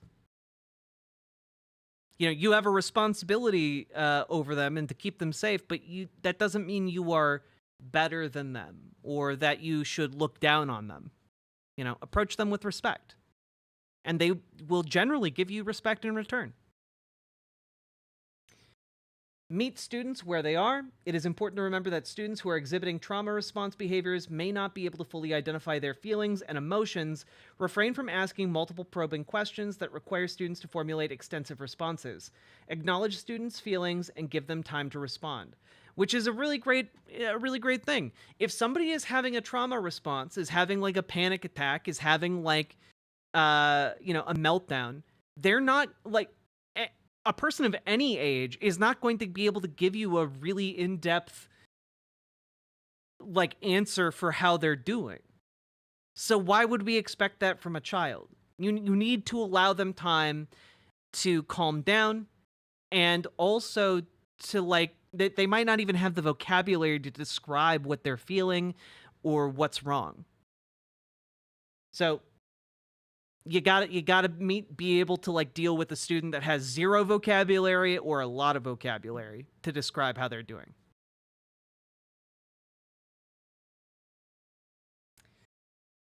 Don't ignore possible red flags. If you feel like students may need additional support, help connect them with school professionals who specialize in intensive student support, such as school counselors, school social workers, school psychologists, or school nurses who can help assess and support student crises. Because, hey, if you recognize that a kid is acting like kind of beyond the pale, that means that there's something wrong. Okay? It means that there's something wrong at home. Like if a kid is at school and they're doing like things that are dangerous, or that's a thing that like specialized people need to intervene with. And that might even include people needing to go check on their home life. Okay? But you as like an educator need to be able to like keep an eye out for that and to be able to respond appropriately to that.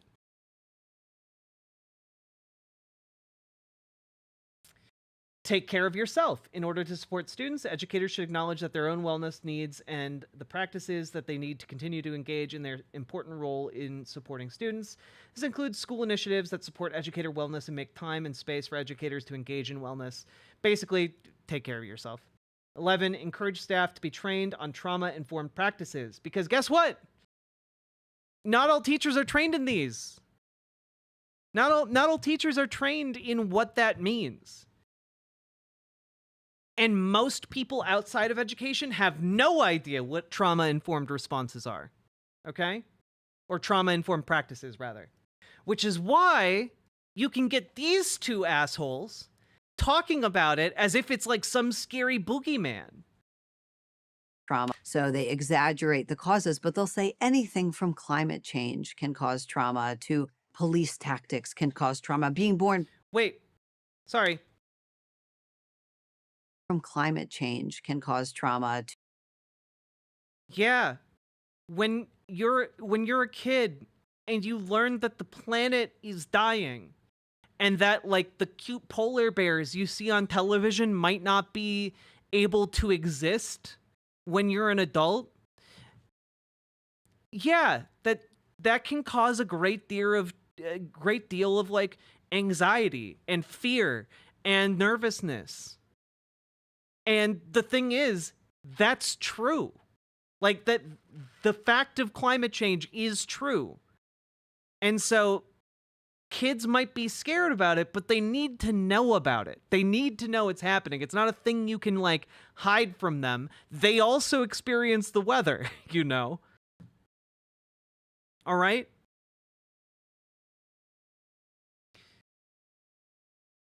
To police tactics can cause.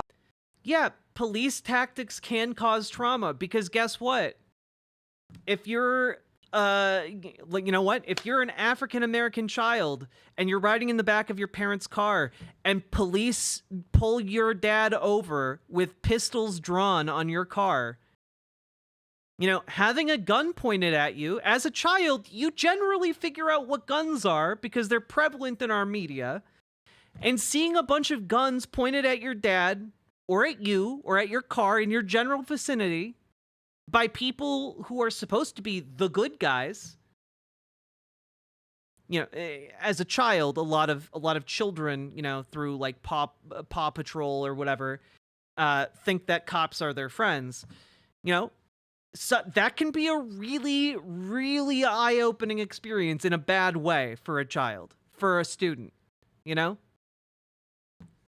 seeing your dad arrested, seeing your mom get pulled out of your house.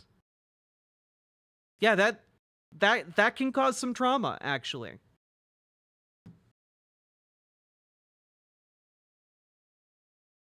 Cause trauma. Being born black can cause trauma. I talked to one.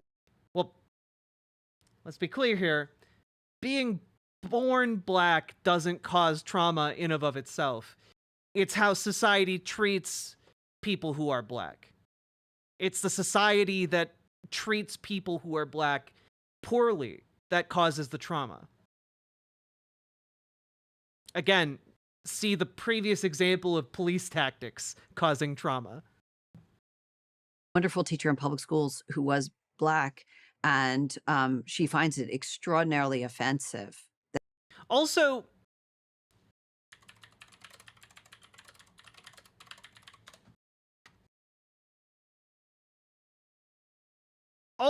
yeah. This happened last year.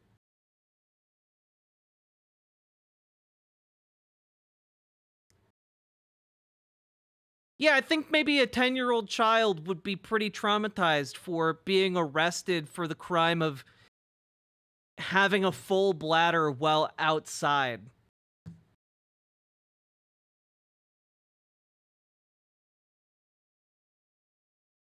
Look at that baby.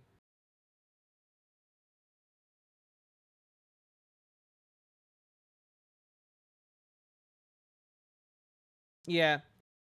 On August 10th, 2023, police in Senatobia, Mississippi arrested Quantavious Eason, a 10-year-old black boy, after he urinated behind his mother's car while she was inside a local business.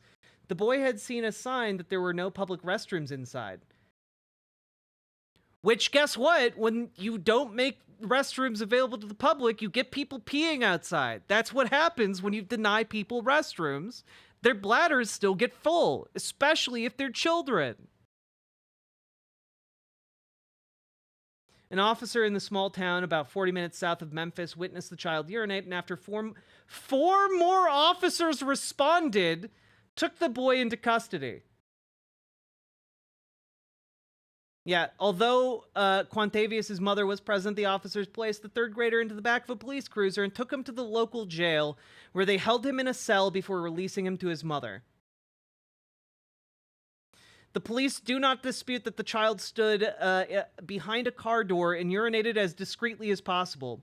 The police offered no explanation for why they believed arresting a 10-year-old and taking him to jail was appropriate for this behavior, given the circumstances.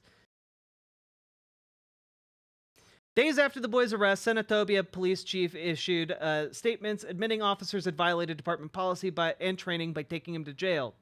Despite the police chief's admission, Paige Williams, the Tate County Youth Court prosecutor, pushed ahead with the prosecution after the boy was cited as a child in need of services.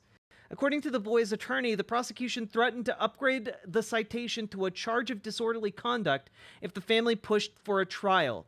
Facing this threat, the boy's family was offered an initial adjudication that would lead to the 10-year-old boy being put on fucking probation. Subsequently, on December 12, 2023, Tate County Youth Court Judge Rusty Harlow approved sentencing the child to write a book report and to 3 months probation, which included requirements that the 10-year-old submit to drug testing at the discretion of a probation officer and have an 8 p.m. curfew beginning just before the holiday season. The family has stated they will not accept such a sentence and will continue to fight the citation. The arrest and its aftermath have hurt Quantavious. His mother responded that in the weeks following, he requested not to attend his brother's sporting events because police would be present. His attorney declared they have scarred this boy, possibly for life. Yeah. Question, do you think that rural Mississippi police would have arrested a 10-year-old white boy for peeing discreetly behind his mother's car? The answer's fucking no. I have never in my life heard of a 10-year-old boy being arrested by police who was white for peeing in public when there were no public restrooms available.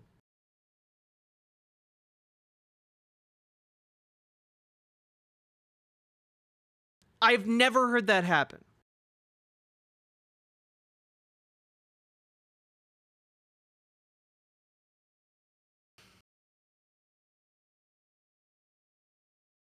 So yes, that can indeed scar children.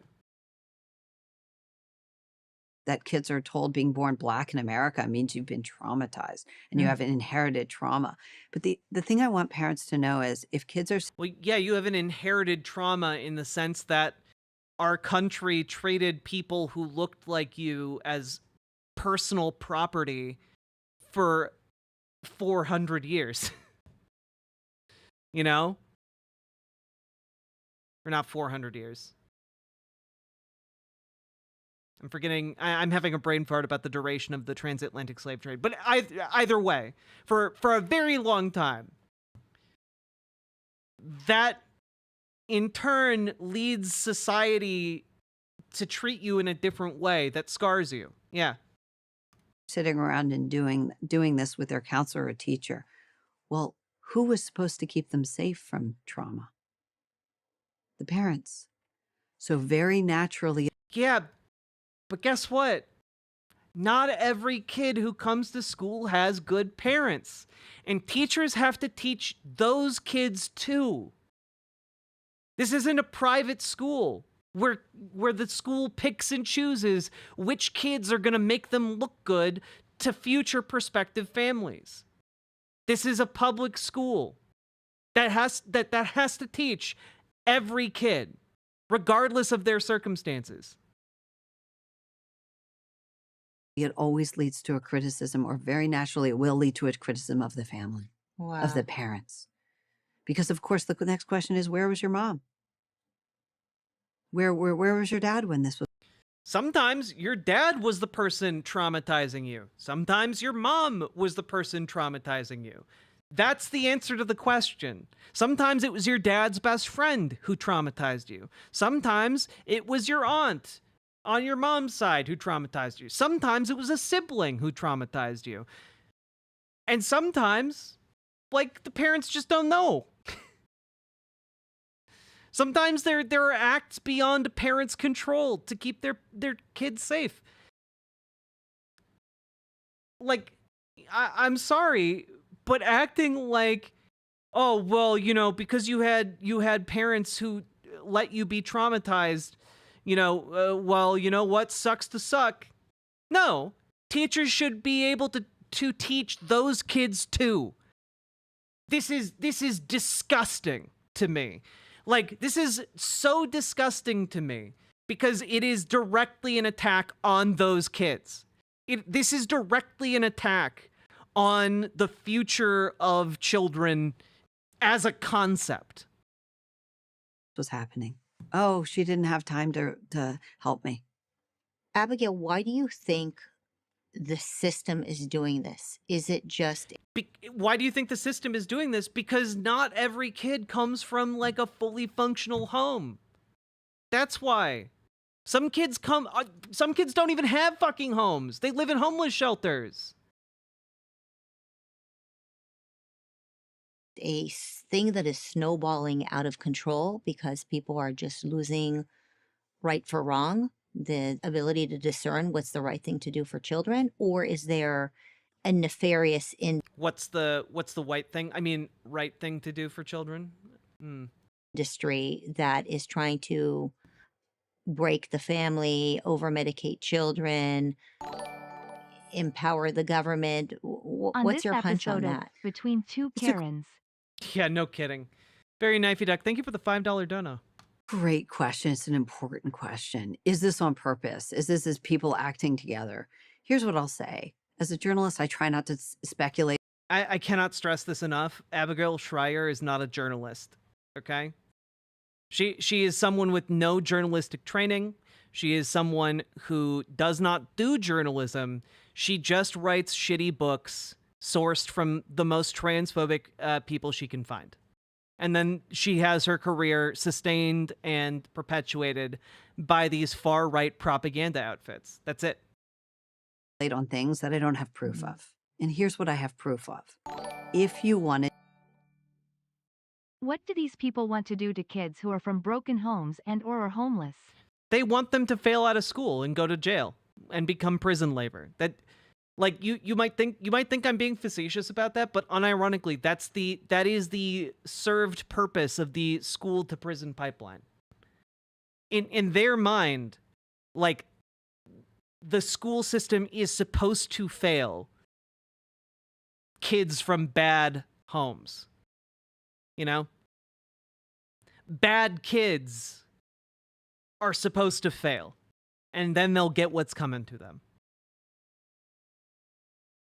To break kids down emotionally, if you wanted to break them down, there would be no better program than the program now in schools that goes under the headline mental health. Yeah, because you know what helps kids learn?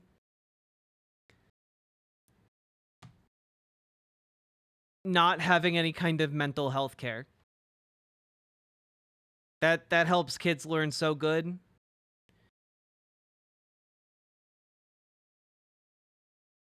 So enraging.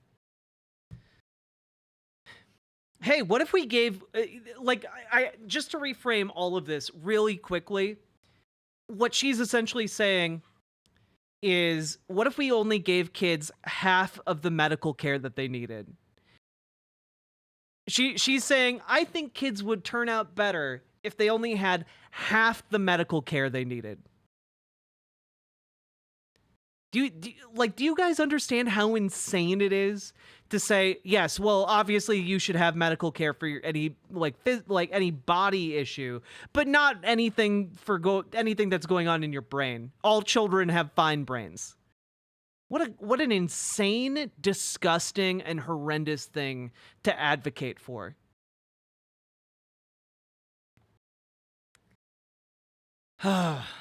I've been dreading doing this segment for a long time because I knew it would make me so mad. Like, you guys realize how mad that made me, right? We just spent like an hour talking about a 3.5-minute clip.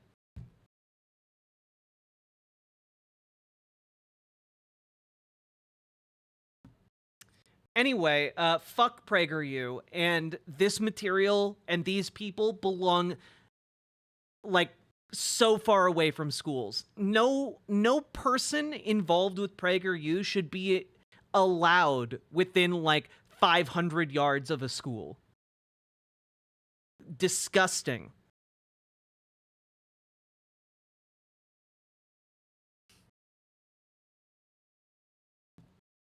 Yeah, it's being implemented in schools.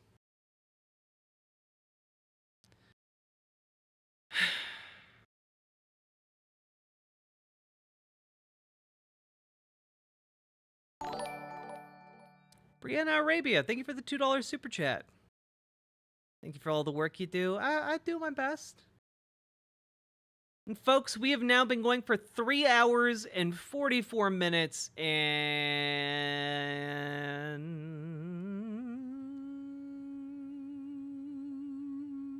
44 seconds. Will this be a YouTube segment? Yes. I haven't like settled down to like edit segments for a bit because I've been really overwhelmed and struggling. It's been a hard time to like feel like I can put on like a content creator face and do a show, you know? It's really, really difficult. I put on your stream, then fell asleep. You were totally a player character in my dreams. Hell yeah. Irascended Kitten, thank you for the $5 dono. I very much appreciate that. And it is that time. Please, folks, hit the follow button on Twitch, hit the subscribe button on YouTube, like the YouTube stream, and please consider dropping those subs and donos because I can't make this show work without you guys. I literally couldn't put this show together without your support. Means the world to me that you guys drop the subs and donos that you do. I cannot stress enough that these people do not see minors as humans worthy of rights or an opinion. Exactly. That's why they want to bring back like corporal punishment. They want to bring back beating children because they don't actually care about children as people. They care about obedience because it's more convenient to them than treating children like people.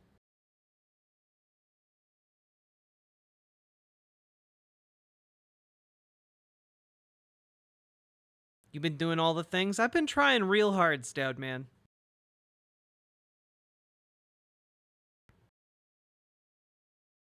Can barely manage getting out of bed most times. The thing that's been getting me out of bed has been, weirdly enough, exercising. It helps put my brain in like a much better space.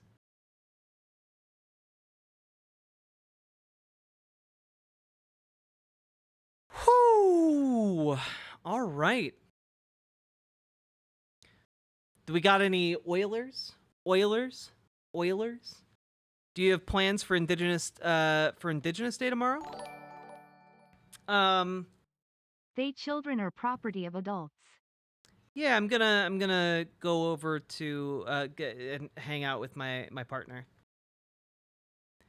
Beep beep. Ever since my dog passed, it's been difficult to stay motivated. I'm sorry, Smelanie. What's my workout routine? Unironically, it is a bit embarrassing, but it's very simple. I get up, and my apartment building has a small gym with an elliptical, and I go down to the elliptical, and I take out my phone, and I run on the elliptical at like an 8-level resistance for about 30 minutes to an hour while I play a game of Teamfight Tactics on my phone. Because on an elliptical, I can keep my hands steady enough that I can like play a game. And then I also like listen to a podcast or watch a YouTube video, like video essay or something. And unironically, playing the game and listening to content helps me to get into like that kind of workflow zone where I can just like keep going. And sometimes if I'm feeling good after I finish a game that only takes a half hour, I'll load up another one. You very well may have ADHD. Yeah, I mean, this is my second energy drink of the day. It would make sense. It would make sense to me that I have ADHD. But I have a doctor's appointment soon with my general practitioner, and I need to talk with them, and like I want to see if I can get tested, but I want to be able to get tested for ADHD under my insurance because otherwise it costs a shit ton of money to get tested for ADHD, and I do not have the shit ton of money for that. Pay off me debt, so I can finally afford to do a super chat. Thank you for all you do. You are Poggers Jack. Aw, sweetness. I'm glad you're finally in a better financial spot. Thank you for the $5 super chat. Let's go. I've noticed going outside for even 10 minutes helps me so much. Yeah, look, I don't want to say like exercising fixes. I do have ADHD, and that stuff is literally exactly how I work out.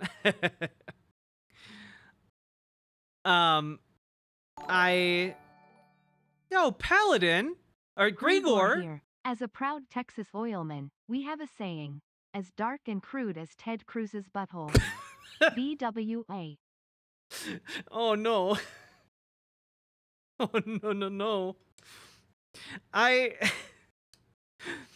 So I watched an episode of I'd never seen Smiling Friends. I watched the first episode the other day because I had like some free time. And one, I was really surprised that Mike Stoklasa voiced a character. Like I immediately fucking recognized that voice. And that threw me for a loop. Was not expecting Red Letter Media and Smiling Friends. but also there's something about that animation style that when Grigor said the phrase as dark and as crude as Ted Cruz's butthole, for some reason the mental image of like a butthole animated in the Smiling Friends style popped into my brain, and I don't like it, but it was funny. Smiling Friends has like the chaotic energy of Rick and Morty and like the stylistic sensibility of Flapjack, and it's really jarring. Was the butthole smiling? I don't know if I'll watch the rest of Smiling of the Friends show, Smiling Friends, but like that was some weird shit.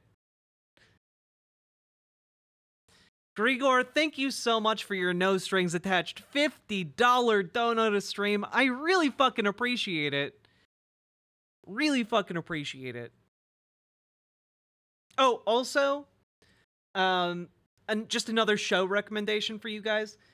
I recently finished watching AP Bio, which has Glenn Howerton from Always Sunny in Philadelphia playing the lead. And number one, he's a really good actor. I'm really glad to see him in other stuff.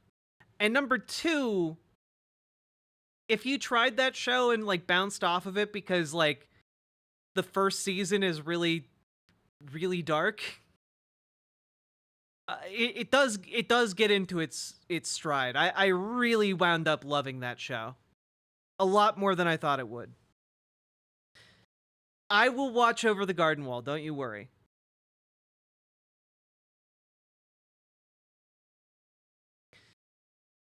I'm trying to get a stationary bike because I think it'll help.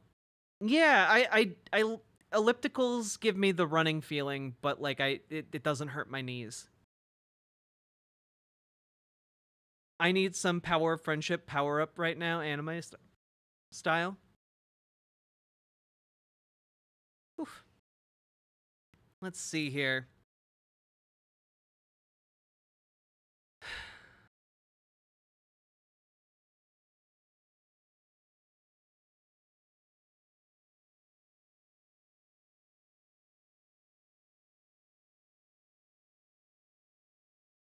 Yeah, Gordon Guy, I think that's a good way of thinking about it too.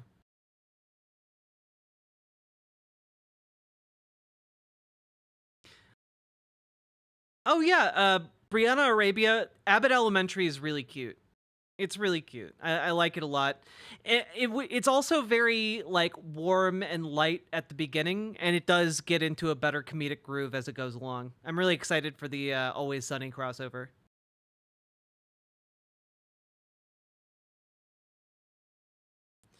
Would you play Rat Shaker? I don't know what that is. So maybe? I'd play most things. Okay.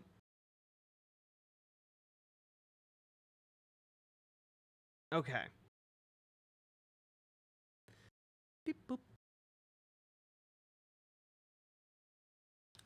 Also, how about this top? This is the first time I've squeezed into it. And I'm liking it a lot. I thought the gold necklace would go well with the Dragon Bomber, too.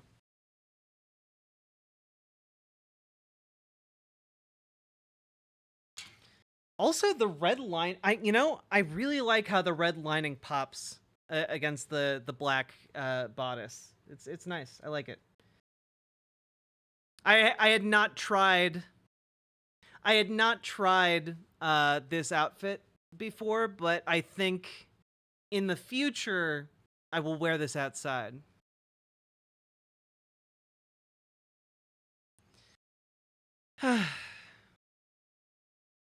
Yeah, also, look at the back. Look at the back of this bad boy. It's got a dragon on it and everything. Have I seen the Yuri Train musical? No.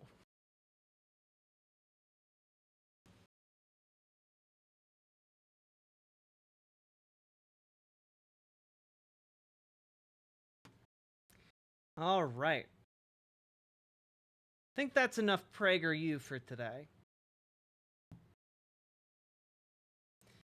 All right. I am going to stretch my legs for about 5 minutes.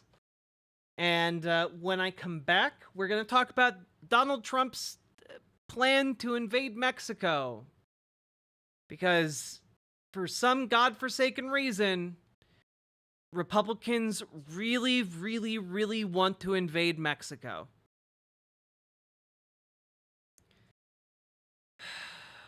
We live in the dumbest timeline. Absolute clown shoes shit. BRB.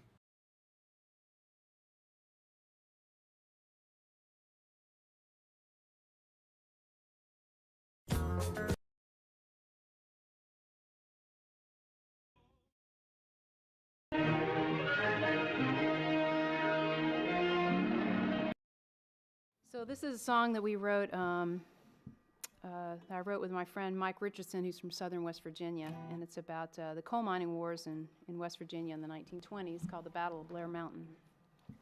2, 3, 4.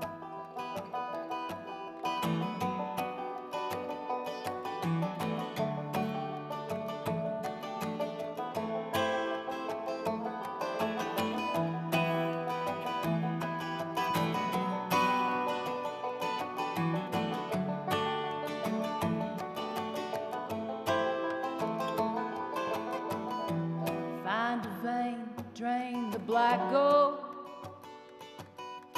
Open to God that the timbers hold. Like my father before me, it's all I know. We live only to harvest the coal. Harvest the coal.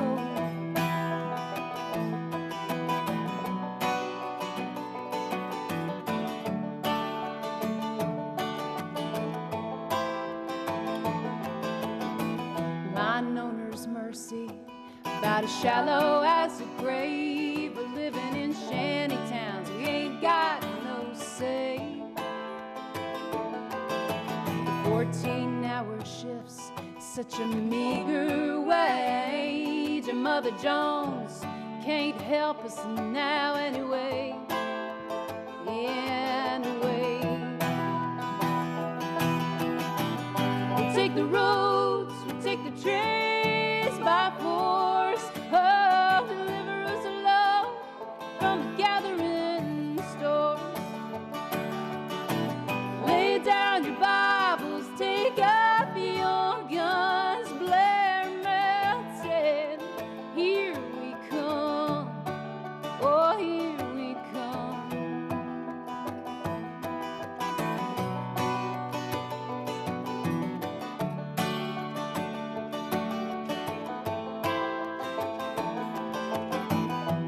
Red bandanas that tell us what side you're on. Yeah, we're the rednecks of the Union 1921. We'll leave tonight at 13,000 strong and take the fight to Blair Mountain before the dawn. Before the dawn. We'll take the roads, we'll take the trains by force. Oh, deliver us, love, from the gathering stores. Lay down your Bibles, take up your guns. Blair mountain, here we come. Oh, here we come.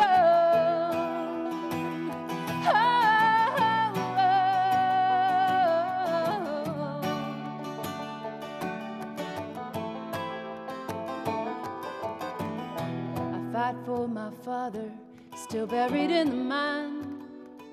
I fight for my son, so he'll have a better life. We're soldiers of a great war, and it don't seem right to treat a man like a dog just to make a dime. Just to make a dime. We'll take the roads, we'll take the trains by force. Oh, deliver us, love, from the gathering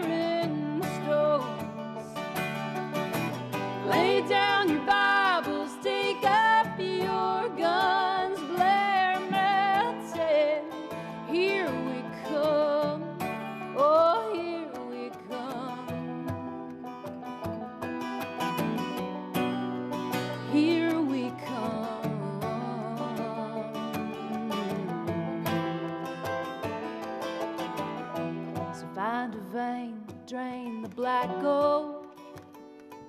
You better hope to God that those timbers hold.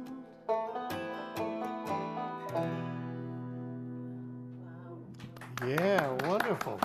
Wonderful. Thank you.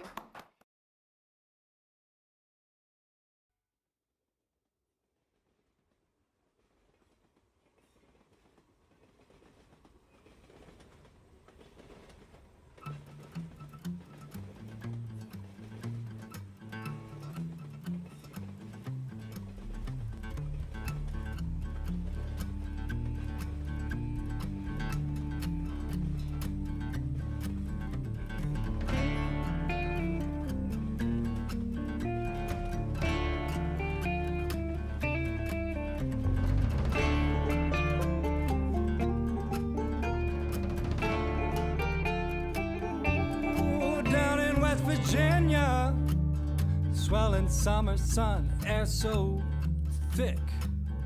Huh. Tension's thicker, pointed fingers clutching triggers. Well, now heed the law of the land. But tell me now, what's a man who will not take a stand? And deep inside the mind, oh, that darkness growing warm from greed and deception, this vengeance is born. But now there's blood on the courthouse steps. Well, you can smell the blood on everybody's breath.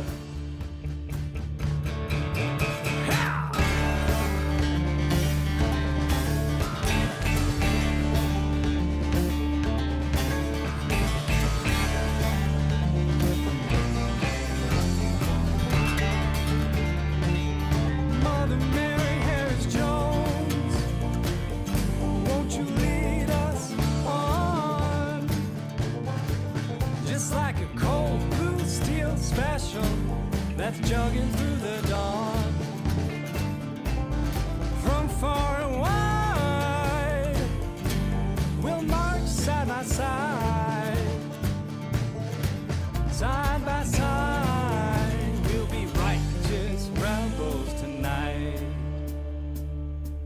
But won't it be glorious? We'll be victorious.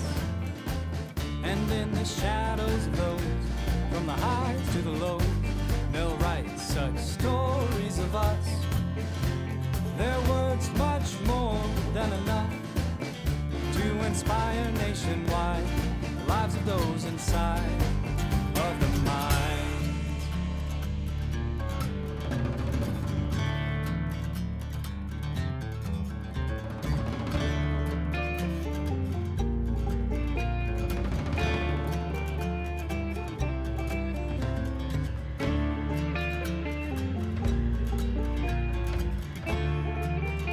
Well, every man is ultimately humbled when that life stops beating in his chest.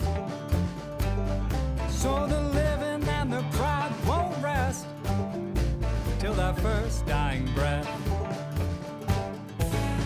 But it's a price too high. Can this death be justified? Now as these bombs fly through this soaring southern sky,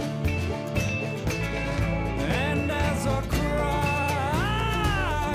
they tear through the night, well, how can they deny the cause of our fight? They shot down our brothers, they shot down our lovers, they murdered our children. Now as this whole world begins to unfurl, this hell soon begin.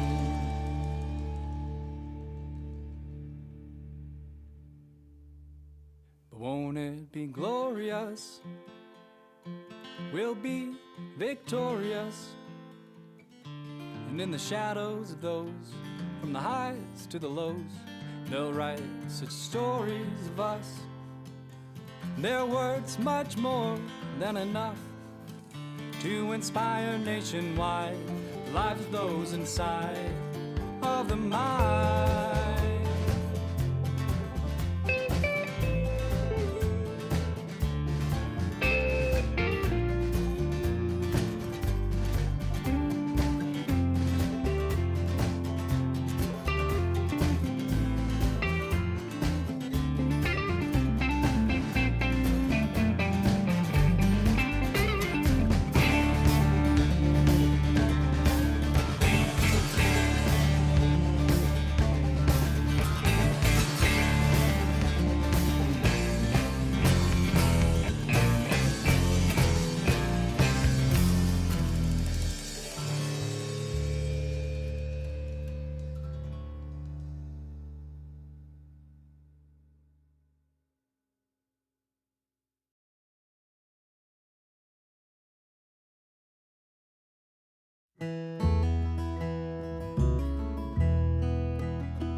I had coal dust on my hand from a West Virginia mountain stand.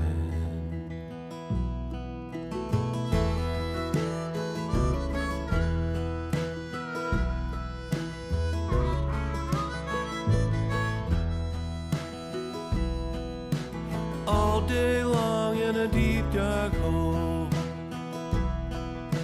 ascending up this mountain's cold. Spend the night in a patch town home, my last dollar at the company store. Hello everybody, how we doing? Oh, wooga!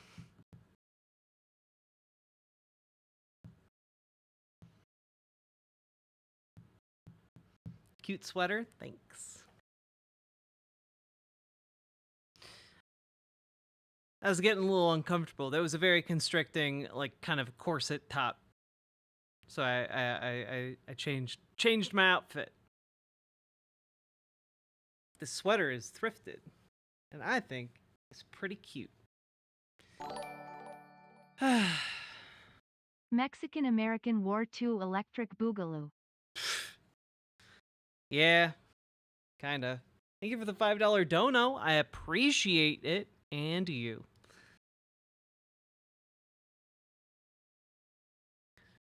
Whew! If you'd like a palate cleanser, I would. Or you could maybe reference the real world instead of the striders that go around. I need to use a. Okay, nice try, Matt. But I need to use a metaphor from a movie because if I were to actually explain what is self-evident, that being, of course, that men are men and women are women.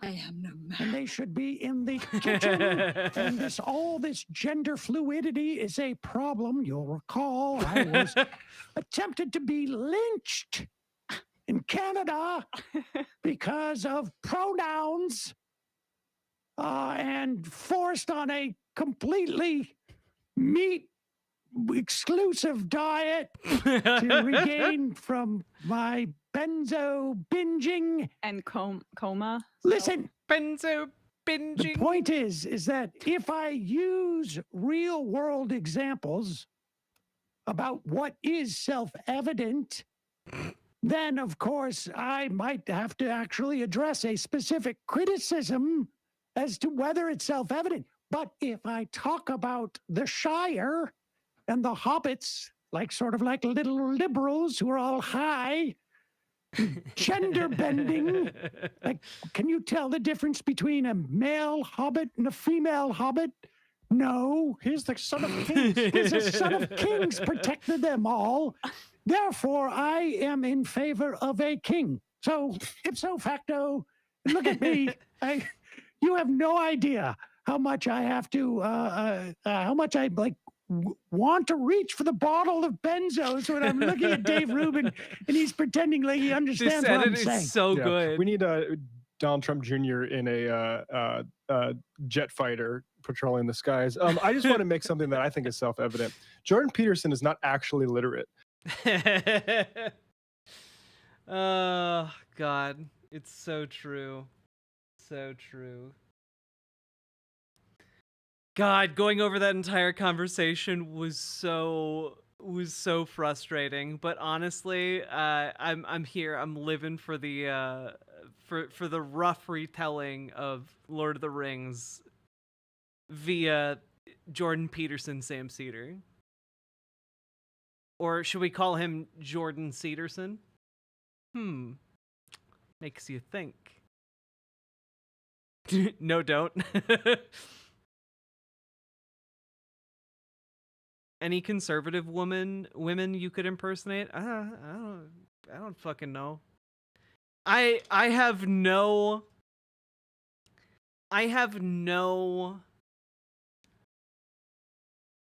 like let me put it this way. My dysphoria prevents me from seeing my body accurately enough to be like, yeah, I look like that person, you know?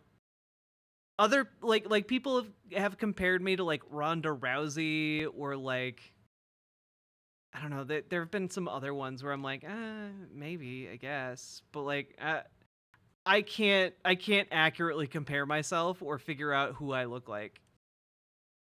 Oh, another one I get is the Sarah Lance from like the CW shows. I think she plays like White Canary or something. That's one of the comparisons I get sometimes. But like I don't see it. I don't get it. Yeah, from like the Green Arrow. You guys see it. All right.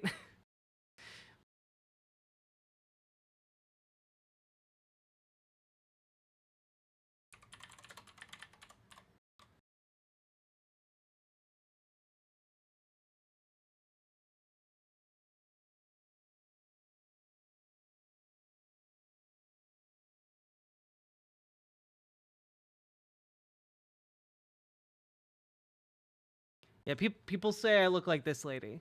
And like I don't really see it.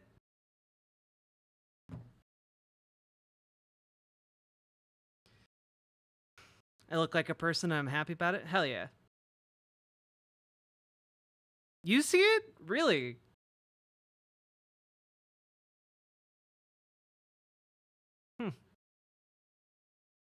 Kind of. Yeah, that's kind of where I'm at, Mr. Miyagi. I'm kind of like, all right.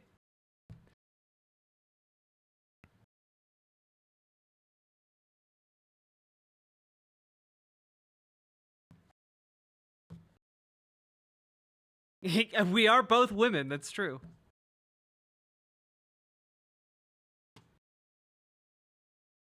Does she have red hair? I think she does. Like kind of like a reddish blonde hair. Similar nose? Like similar nose and like similar eyebrows, I guess. I don't know. All women look the same? True. True. No woman has ever looked different. Have men ever researched that? It's times like these that I ask, where is Nestor Makhno? I don't know who that is, but I hope you find him. Thank you for the $5 dono.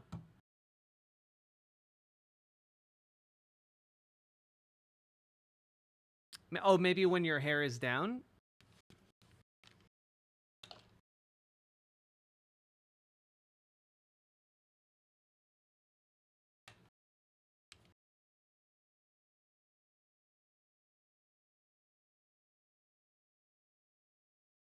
I don't know.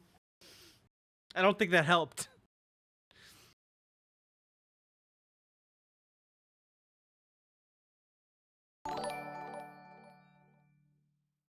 A badass Ukrainian anarchist that fought the Reds and the Whites.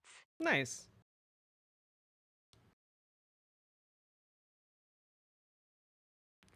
This is a really good picture of you. Thanks.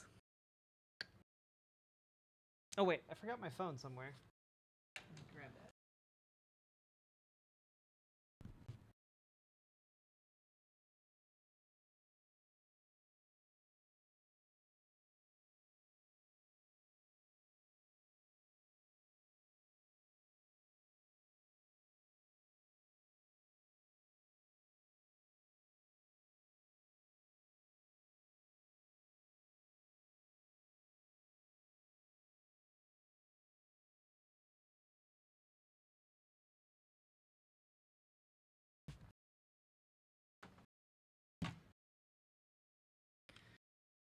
Whew.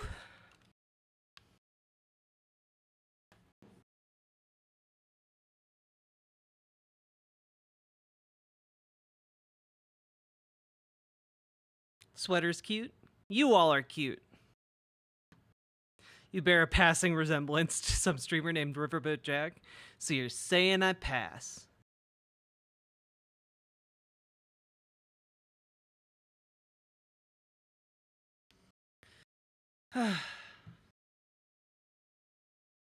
Let's do the segment. I gotta go to sleep soon. Okay, fair. Sorry. This is why it takes me forever to talk about anything. All right.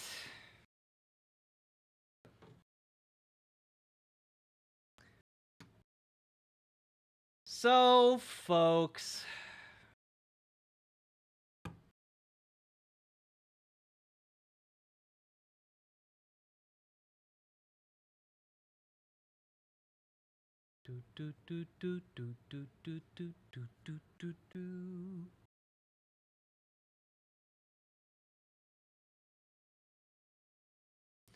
You know, usually I would bake during the holidays, but not today. All right. Let's go. So, here's the button. Segment time, baby. So, folks, I don't really know how to say this other than bluntly. It really looks like Donald Trump and the people around him want to invade Mexico. And I'm saying this because there was an article that was published today in Rolling Stone titled Trump team debates how much should we invade Mexico? Not whether or not we should invade Mexico, not hey, that would be a really bad idea if we invaded Mexico, but how much should we invade Mexico? And that seems bad. In Trump's government in waiting, the only question is how massive the U.S. assault on Mexican drug cartels should be. And I need to really emphasize here that if the United States unilaterally, dispatched troops or special ops teams to Mexico, that would be an invasion of Mexico. That would be an act of war. Putting troops into Mexico without the government's permission would be an act of war. That would be an invasion. That would be a provocation to military conflict. Just in case there are some people who don't get it, if Mexico sent kill squads into the United States to take out private citizens in the US, the United States would retaliate because we would perceive that as an invasion. That would not be in any universe acceptable to Americans. But here we are. Right? Oh, come on. You're making me we're doing it fine.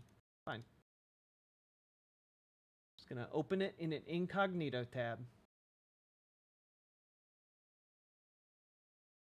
Boom. Nailed it.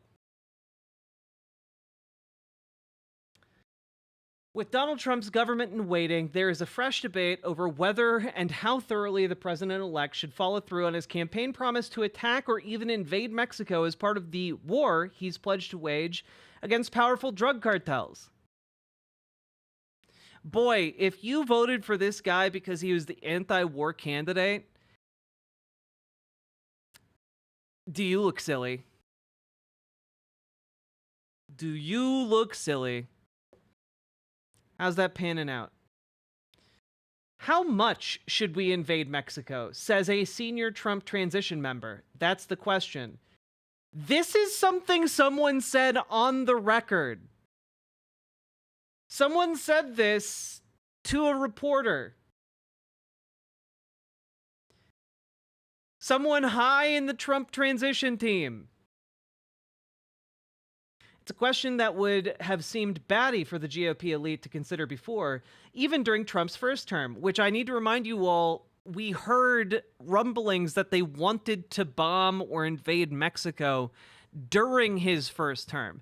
Yeah, this isn't even about like a country on the other side of the Not planet. Donald Trump making side with the cartel. This is literally one of our closest trade allies and partners. Mexico is integral to the economic well-being of America. And like, I cannot stress enough how disastrous starting a war with Mexico would be. And the thing is, you might say, well, you know, maybe Mexico wouldn't retaliate or anything like that. Maybe Mexico would just like be chill with it. And like, I need to really emphasize this.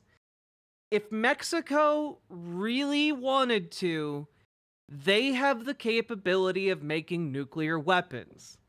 They swore off doing it in the 1960s, but they have the ability to refine the uranium and manufacture nuclear weapons. If the United States invaded Mexico, just to any degree, and we wound up having a hot war with Mexico, that's something to consider. Additionally, the current president of Mexico, Claudia Sheinbaum, has pledged to retaliate against tariffs passed that would harm Mexico trade with the U.S. I have no reason to doubt that she would also retaliate in kind if the United States were to invade Mexico. So, yeah, it's a bad idea all around. All around. But let's take a look. In the 4 years since, many within the mainstream Republican centers of power have come around to support Trump's idea to bomb or attack Mexico. So this is an important part of this story. This is no longer like fringe wackadoos in the Republican Party saying we should bomb Mexico. This is the mainstream Republican Party. Mainstream Republicans. Like, we can't really make this distinction anymore between like the MAGA wing of the Republican Party. Like, they won. They are the Republican Party. The Republican Party wants to go to war with Mexico. Okay? I know some people still try and differentiate the two, but like, this election is the end of the never Trump Republicans. There are no never Trump Republicans anymore. Trump's cabinet picks, including his choices for Secretary of Defense and Secretary of State, have publicly supported the idea of potentially unleashing the U.S. military in Mexico. So is the man Trump has tapped to be his national security advisor. So is the man Trump has selected as his border czar to lead his immigration crackdowns. So has various Trump allies in Congress and in the media. If Trump goes to war with Mexico, I'm siding with the cartels. Yeah, I guess critical support. Trump has routinely and falsely promoted himself as the candidate who would stop endless wars, now wants to lead a new conflict just south of our nation's border, but at this moment, it is, in the words of one Trump advisor, unclear how far he'll go on this one. If things don't change, the president still believes it's necessary to take some kind of military action against these killers.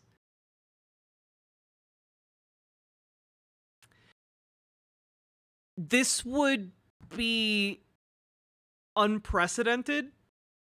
Like, we would be in some really weird territory. Okay?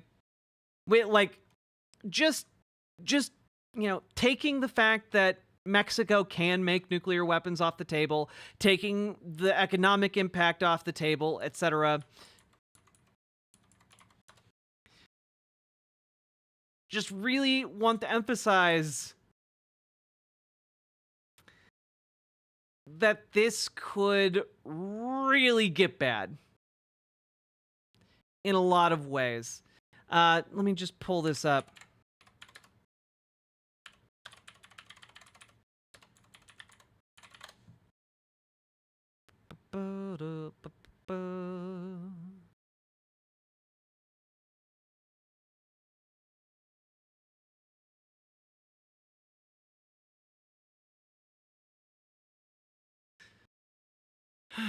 Let's see here.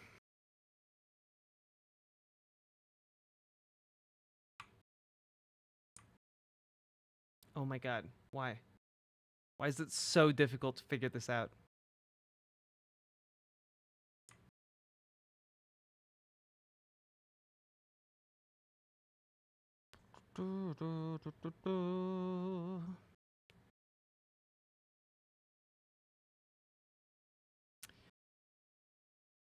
Does Mexico not have any defensive treaties? That's interesting. I could have sworn Mexico was part of NATO, but I guess they are not a member of NATO.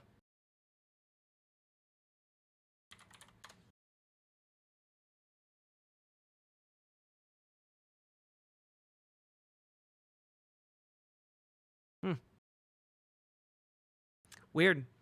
But anyway, Mexico is one of those countries that has good relations with pretty much everyone. There's really nothing you could do to ruin the United States' reputation more on the international stage than to bomb Mexico. It really, really would pretty much destroy every kind of relationship the U.S. has with other nations.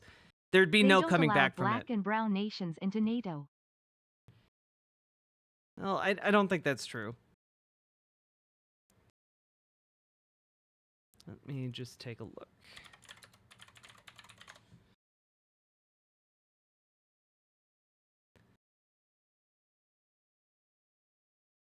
Oh.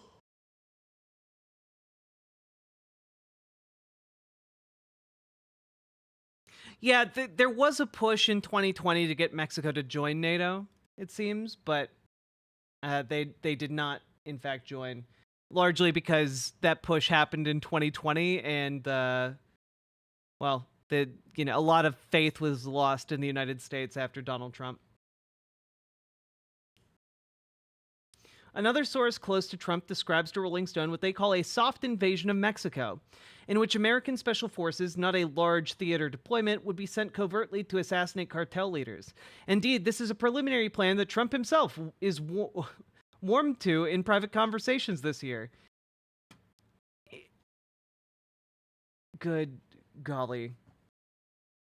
For this story, Rolling Stone spoke with 6 Republicans who have each talked to the twice-impeached former and now future president about this topic. Some of these sources have briefed Trump on the policy ideas in recent weeks. These proposals, of varying degrees of violent severity, include drone strikes or airstrikes on cartel infrastructure or drug labs, sending in military trainers and advisors to Mexico, deploying kill teams on Mexican soil, waging cyber warfare against drug lords and their networks, and having American special forces conduct a series of raids and abductions of notorious cartel figures. In some of these private conversations, including during his presidential transition period, Trump has told confidants and some GOP lawmakers that he plans to tell the Mexican government that they need to stem the flow of fentanyl to America somehow in the span of several months, or else he'll send in the U.S. military.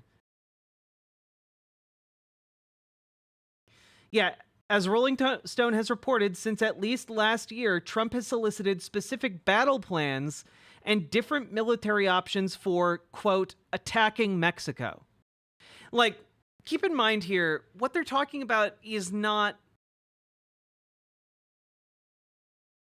like if you send in the US military onto Mexican soil, that is not a small incursion. That is not a special operation. You are just invading the country. And like, oh yeah, you'll say that you're bombing drug cartel infrastructure, but you might hit not drug cartel infrastructure. A lot of drug cartel infrastructure is in densely populated cities. Even if you do drone strikes, even if you do like the most targeted strikes you can, you are going to be killing Mexican civilians.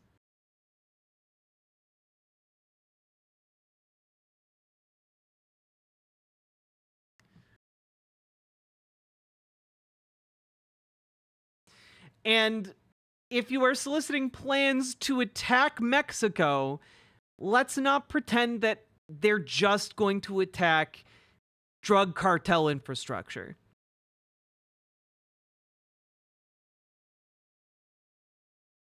God. Senator Marco Rubio, whom Florida chose to serve as Secretary of State. So he wants to Trump do has clear and chosen. present danger. We need to make sure to tell him Willem Dafoe isn't actually an operator or he's going to be sent to Tijuana. Quiet Kitsune, thank you for the $5 dono.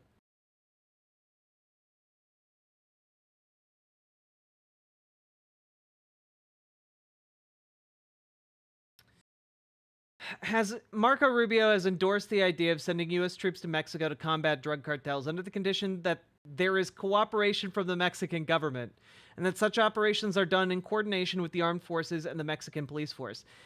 This is an important caveat, actually. If Donald Trump does not get the cooperation of the Mexican government, then we are looking at an invasion of Mexico. God. It's so dumb. It's so dumb. We live in the dumbest timeline. Pete Hegseth said last year that could be in the national interest to deploy the military against Mexican drug cartels, which he referred to as terrorist-like organizations poisoning our population.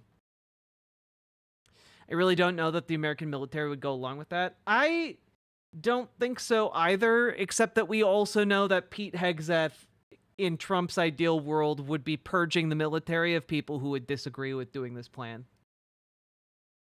So, I mean, we'll see how much traction that gets, but yeah.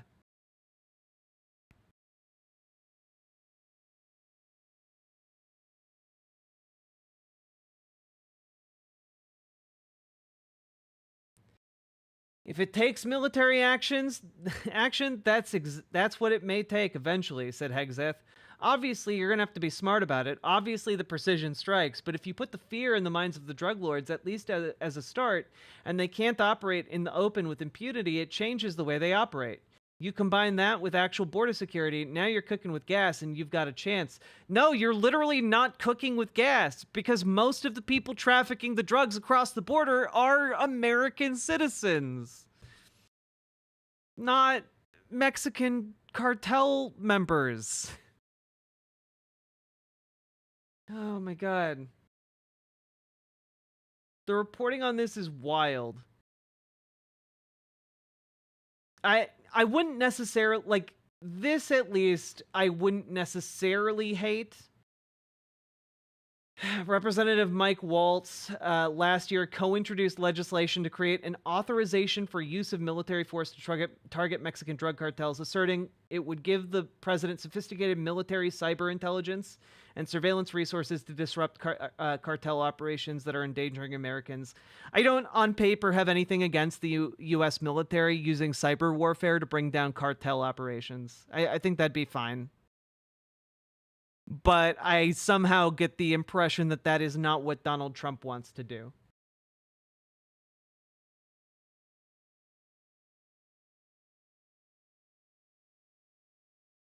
Yeah, Lindsey Graham wants to target the cartels. Kristi Noem talks about the border as a war zone. Yeah, the 50 states have a common enemy. The enemy is the Mexican drug cartels that are waging war against our nation. And the cartels are perpetuating violence in each of our states, even here in South Dakota. And it's just like, they are so horny for a war, they're willing to attack our ally for it. It's really crazy. I do want to know, I have not seen what Claudia Scheinbaum's response is.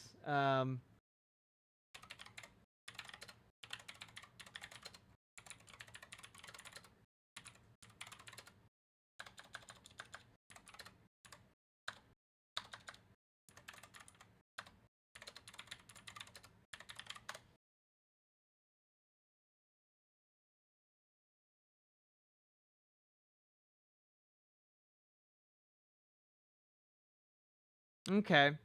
So basically, Mexico's president is currently saying there are no plans to close the border and that tariffs are not acceptable. And that she will pass retaliatory tariffs if the U.S. Passes theirs. I get the feeling that she would not be very receptive to the United States marching an army into her country. And honestly, I totally get where she's coming from on that one.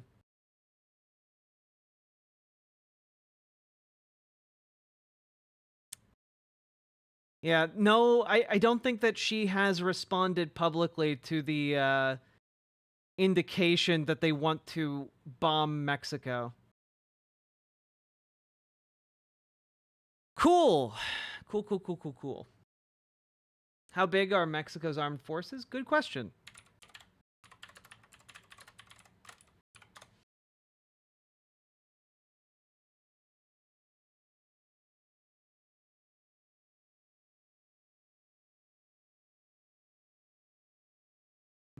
Okay.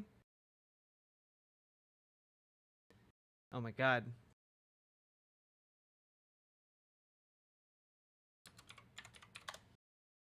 Let's see. Yes, they have a standing military size of 411,000, 412,000 troops. With another 100,000 in reserve. So in a pinch, they could field an army of about 500,000. And I'm going to guess, just out of curiosity,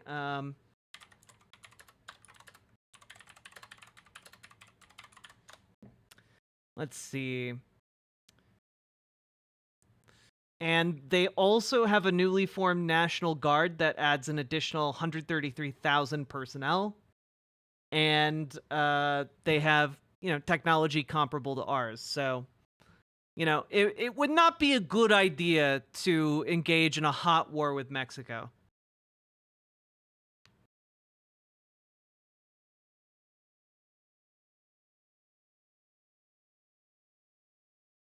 Didn't she also say if the U.S. deports... I haven't seen that story in Indreen. Yeah, I mean, I think it's totally rational for her to basically say, if you pass tariffs on us, we're going to pass tariffs on you. What types of equipment and weaponry? I mean, they basically have parity with us because, again, they manufacture a lot of the stuff that we use. Yeah, I mean, like, Mexico is again one of those places that was basically built as a fortress by the hand of God himself. Like, nature is like, it's a natural fortress.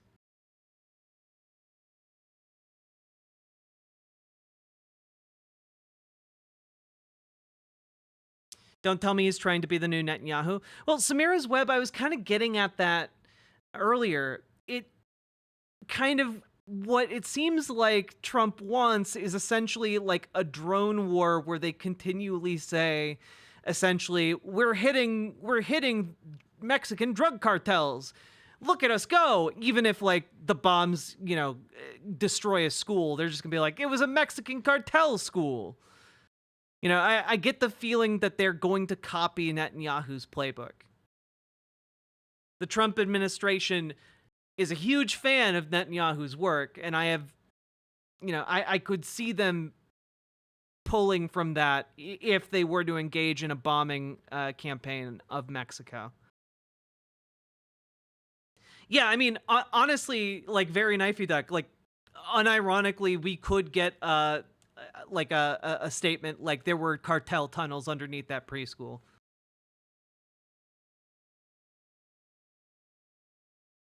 I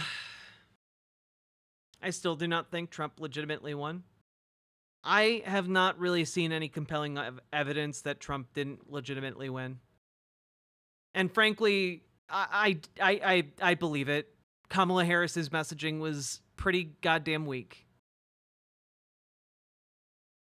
And the Democrats lost the working class for like the first time in modern history, and it's largely attributable to the fact that she backed off of populist working class policy.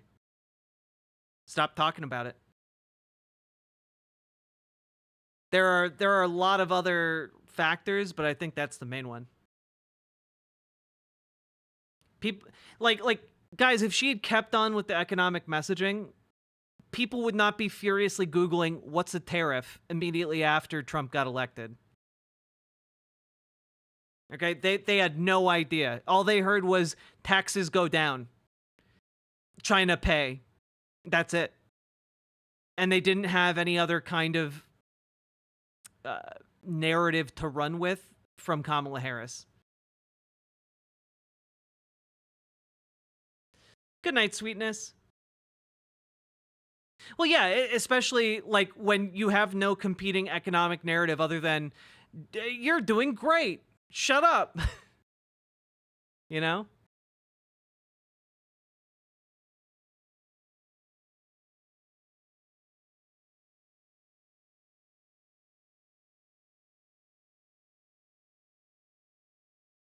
Oh, you found the article.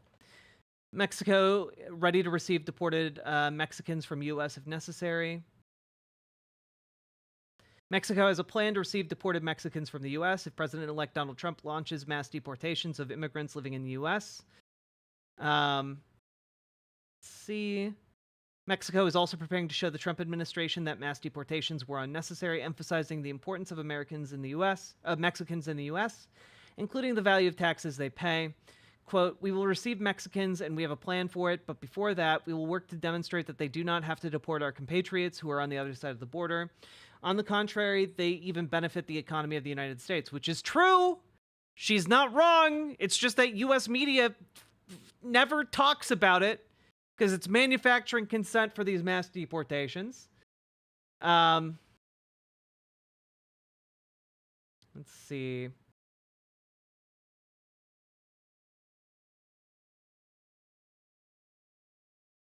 Yeah.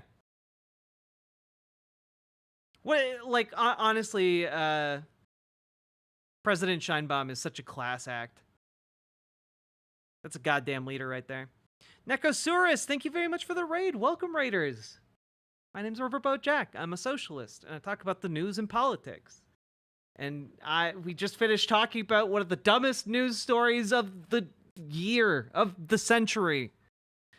Ugh, god damn it. Welcome. Lower price of eggs isn't worth your peace of mind. It's not even going to lower the price of eggs because of all the fucking tariffs. The tariffs are going to make things get like, 50 to 100% more expensive. Because whenever you mark up like the importation costs, the middlemen still need to take their cut.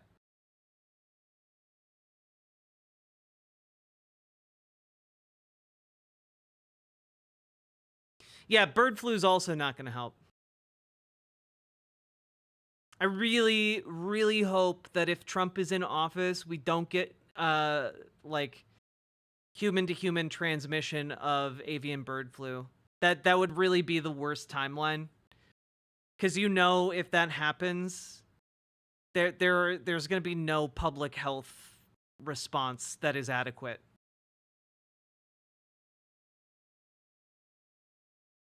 You aren't a socialist? Michael DeZingle, I said I'm a socialist. I say it all the time.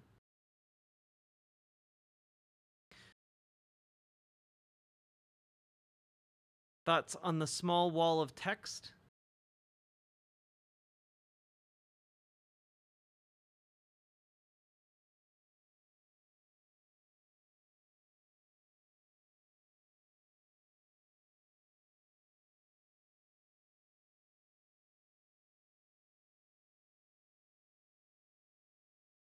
I mean, Mexico is not really comparable to.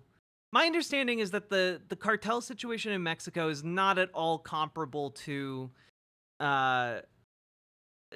to the position Hezbollah presents within Lebanon. Like, Hezbollah is a political party in Lebanon. It is both paramilitary and political party. Like, it's a very different thing, and it's the largest paramilitary in the world. Versus, like, the Mexican cartels are neither unified nor a coherent political entity, you know?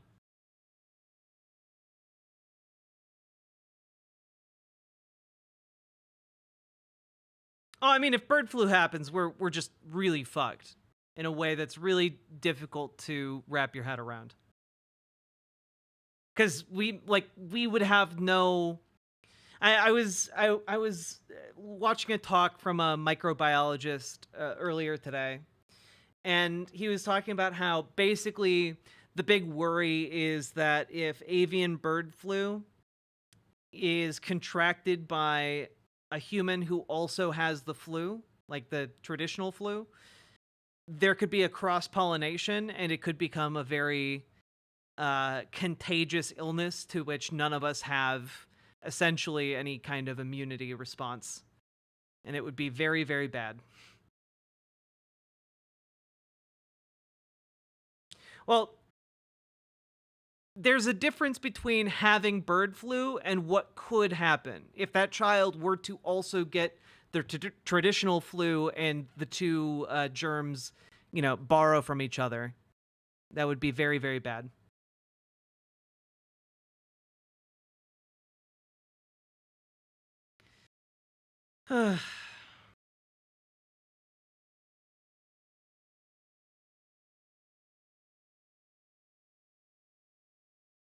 Hey, Geoduck Geoscience.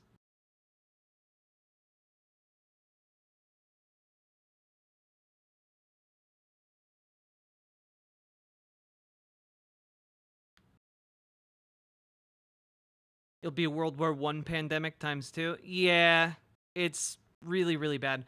Are we doomering? No, we're just stating facts, This is why we spent the first hour of stream talking about community organizing. Because when shit hits the fan in the way that it really could, we're going to need to rely on on each other,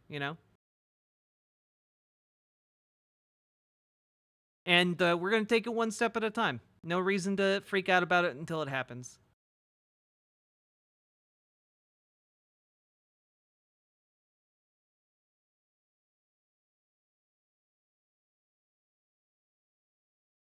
I have to correct you on the claim that you think the Mexico is militarily similar. Yeah, obviously they don't have all of the special toys, but this is let me put it this way. It's a very different prospect of invading Mexico versus invading Iraq. Okay? Invading a country with Soviet era technology versus invading a country that has like 2005 or 2010 level technology minus like some of the cooler like stealth craft that we have. You understand that there's a big difference between those things, right?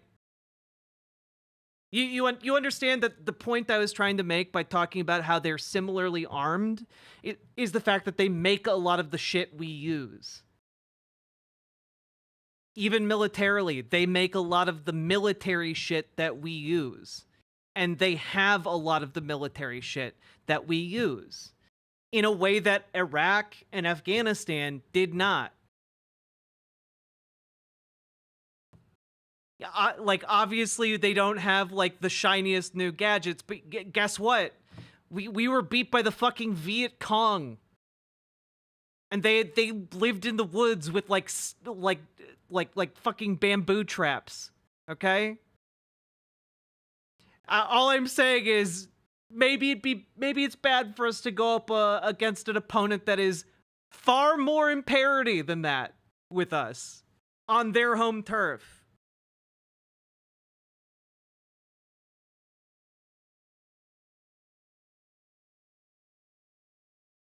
So do you think they will end up like Afghanistan? No.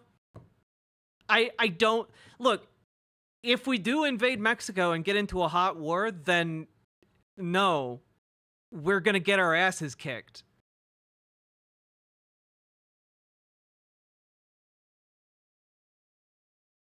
Not because we are not capable of glassing Mexico. We fully are. But because it's their home turf. The country's built like a fucking fortress. And frankly, they have a colossal military comparative to like Afghanistan or Iraq. And they're far better equipped than either of those countries were.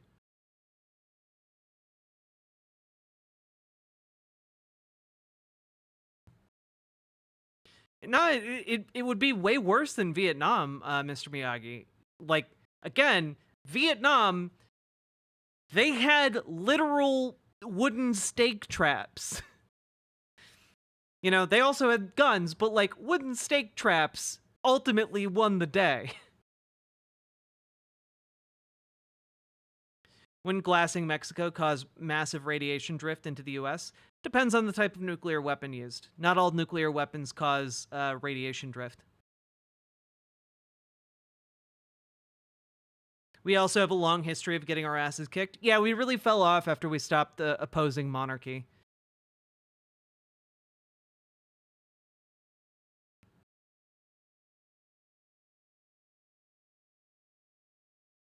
Legit though, why would we invade Mexico? What do we get from it? Honestly, we get nothing out of it. Donald Trump gets something out of it because it makes it look like he's doing something. It makes him look strong and tough. And that's exactly the kind of thing he wants to do. And frankly, that's what a lot of his supporters want him to do because it makes him look strong and tough. And then they feel strong and tough because they support him. Yeah, strong man looks strong. Exactly.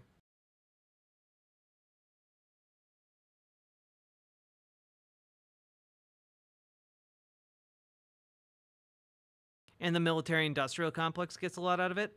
I gotta be honest, I don't think Donald Trump or any of the people in his cabinet give a single fuck about the military-industrial complex.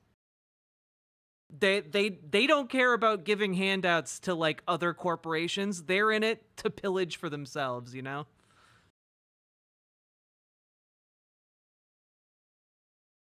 Like, they want to look strong, but also they're probably figuring that they can get some kind of like sweet economic kickback from like maybe they can take over part of Mexico or something. You know, like typical like petty tyrants type stuff. Yeah, like the military industrial complex would actually get fucked over from invading Mexico. You guys realize that. Again, due to the aforementioned manufacturing.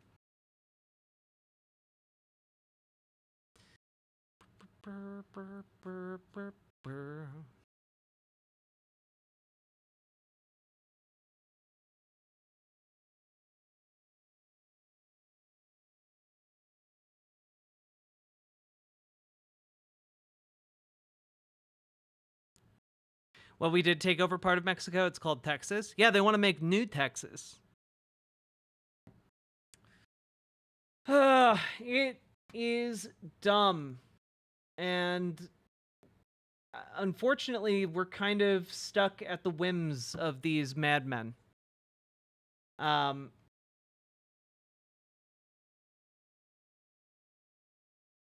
Yeah.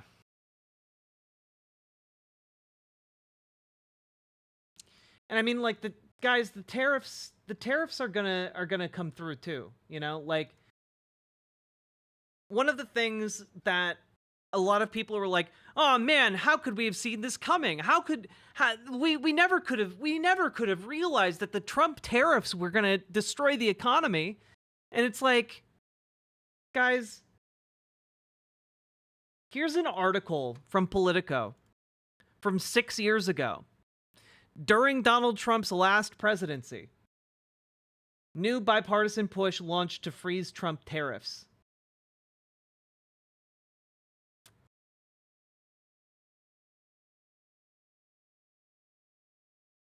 Basically, yeah.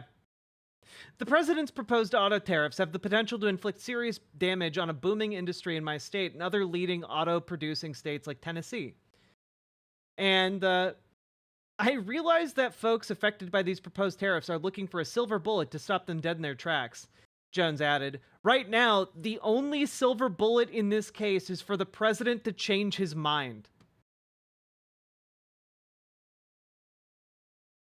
And we're once again in that position. We are once again in the exact same position. Exact same.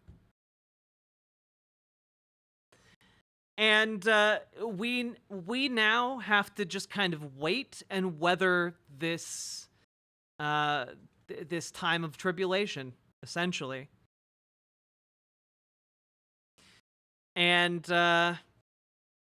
yeah, it's going to be mass looting of the the public infrastructure, essentially.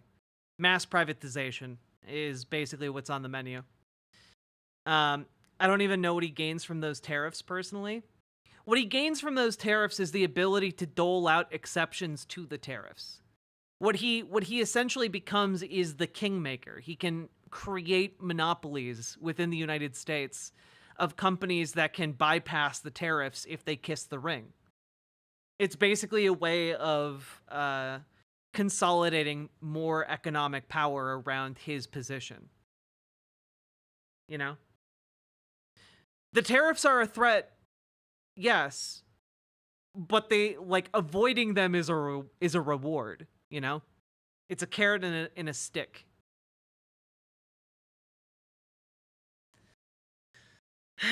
And it's going to be rough. The main thing to remember is that their majority in Congress, you know, Republican supremacy in Congress, hangs by a thread, and that a lot of these types of things, and in fact maybe even the sweeping tariffs that he wants to propose, may have to go through Congress, in which case there are going to be Republican congressmen who want to defect. For the same reasons we saw back in 2018. For the exact same reasons. Those auto plants are still there. And these new tariffs are going to be far more sweeping. So there could come a moment where, like, on a certain level, Republican politicians are beholden to their voters more than their donors if they want to keep their jobs. So my hope is that the tariffs that Trump wants to put in place are so wide-ranging and sweeping. And there is let me put it this way. There is absolutely no precedent for the president, like, putting, like, a blanket tariff across Canada and Mexico. There just isn't. So my hope is that if he tries to implement it, it's going to be contested in the courts. It's going to be tied up in the courts. And in order to fast track it, he might turn to Congress, in which case we then get into a scenario where Republican congressmen defect in order to save their own asses. So, yeah. It is going to be a lot of waiting on terrible people to stop fighting and figure out what they're going to do before we start figuring out how to react to that. Yeah. Dragonfly has good advice in chat. get in touch with your local Dems, make your feelings known. Don't even have to join. Most meetings are public. Go to meetings. And I do have to say, this is another area where we're in a time of increased responsibility, where we're going to have to do things that are outside of our comfort zone, that may be inconvenient to us, that we might have to expend extra effort to do. Now is the time to go and make your voice heard at Democrat meetings, at your city council meetings, get involved, okay? Now's the time to start doing those things, because we really need to get our asses in gear in 2026. If our democratic mechanisms are still intact in 2026, yes, go join DSA. Go to your local DSA membership meetings, okay? Do it. Because if democracy is still intact enough for a relatively fair 2026 midterm, we need to take back Congress in order to stop Donald Trump from doing absolute dipshittery. In order to stop the worst excesses of a Trump administration, you need to get involved with your city council, your school board, with your Democratic Party. You need to go embed yourself in those mechanisms. It's not even that big of a time commitment. You show up to a meeting like once a month, okay? You might even be able to Skype into it. You can do it from home, all right? Or Zoom into it, whatever. Like, do it, though. Because now is the time where, while we mobilize for each other, that is one of the other ways we mobilize for each other. Okay?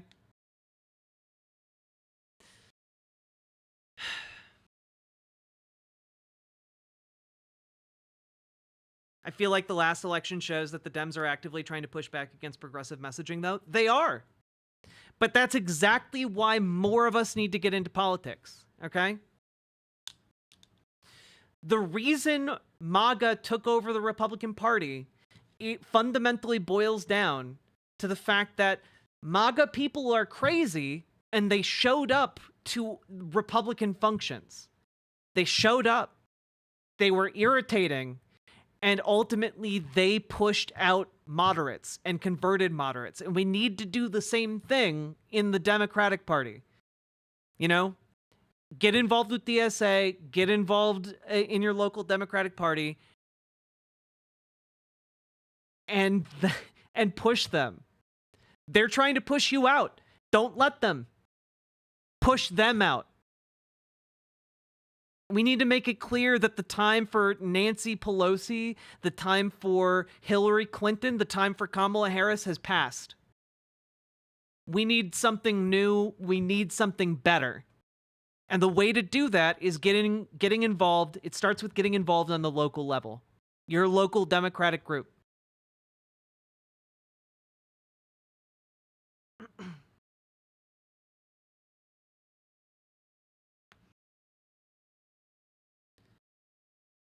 You can't fight DNC oversight as it is right now. Again, the only way to start, you got to start at the local level. Got to start at the local level, making noise and pushing people out. And, you know, if enough of us do that in enough places, it doesn't matter what the DNC says. We can overcome that.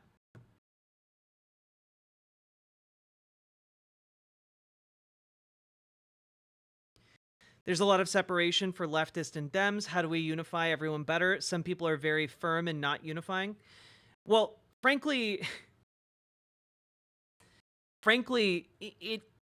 we need to translate our online activism, our online agitating. We need to transfer that to a local level. We need to transfer that into the real world by showing up to the meetings. The people in the Democratic Party got to where they are because they showed up for meetings. And you need to show up at those meetings, otherwise you have no voice in that local party. If you have no voice in that local party, progressive messaging is just hot air on the internet. Democrats don't care about the hot air on the internet. They care about the actual mechanisms of power within their party. And you get involved in that by going to the goddamn meetings.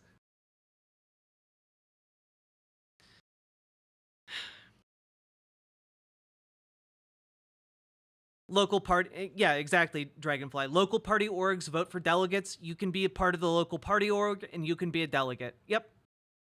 Boom.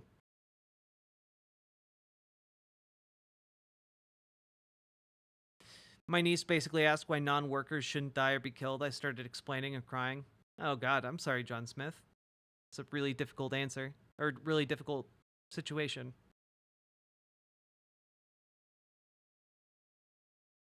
I'll be real, this election made me support a clean break from the Dems. I've lost that much faith in them. Well, the issue is, I would be in favor of that if there was any kind of vehicle remotely capable of taking us to political power.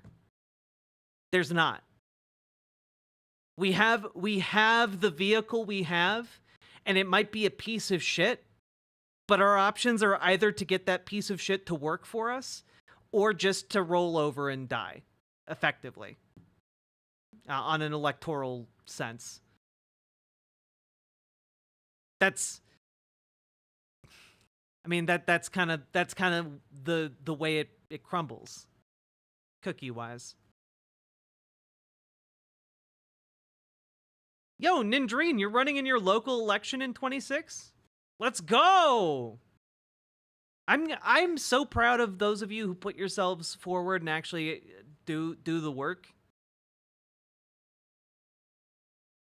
Well, and that's the thing, Dragonfly. People just don't know that they can change the Democratic Party because the people just don't show up to the goddamn meetings.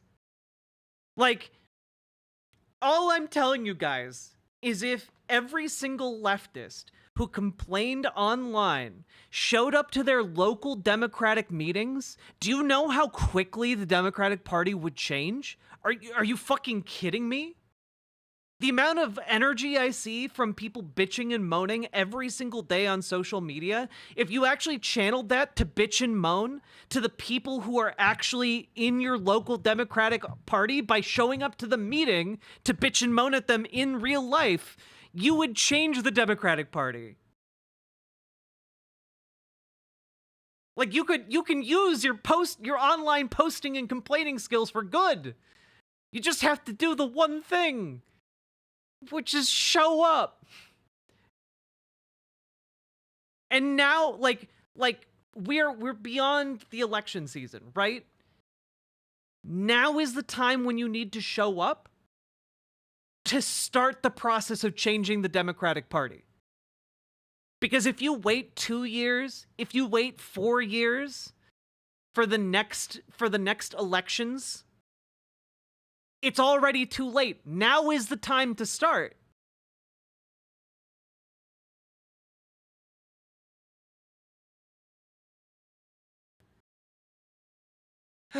Yeah, first past the post voting also kind of lends itself to the two-party system, which sucks. But yeah. Anyway, if you want to prevent horrible ideas like bombing Mexico, show up to the goddamn meeting. It's not fun, but it is important. And it can change things.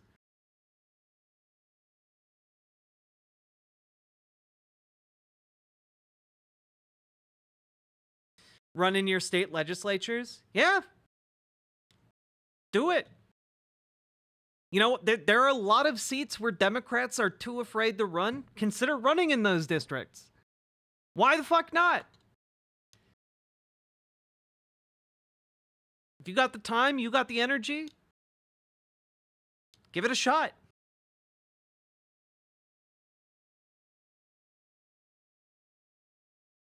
Write letters to your reps, your governor, your senator, your state chair, churn them out.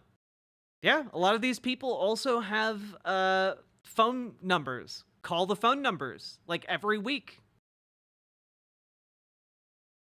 No, but I do it anyhow. Let's go. It's not fun, but it gets shit done. Yep. A base Democrat, Missourian representative won her Purple County in a landslide. Yeah, it can be done. You just gotta put in the elbow grease. You gotta be irritating in real life and willing to put yourself out there.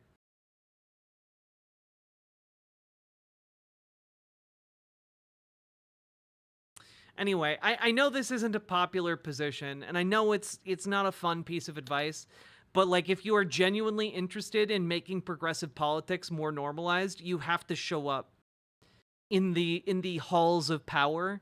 And sometimes the halls of power are not the auspicious halls of like the Capitol complex in Washington, D.C. Sometimes they're a shitty little bureaucratic room in your local city hall. Okay? So sometimes that's where it starts.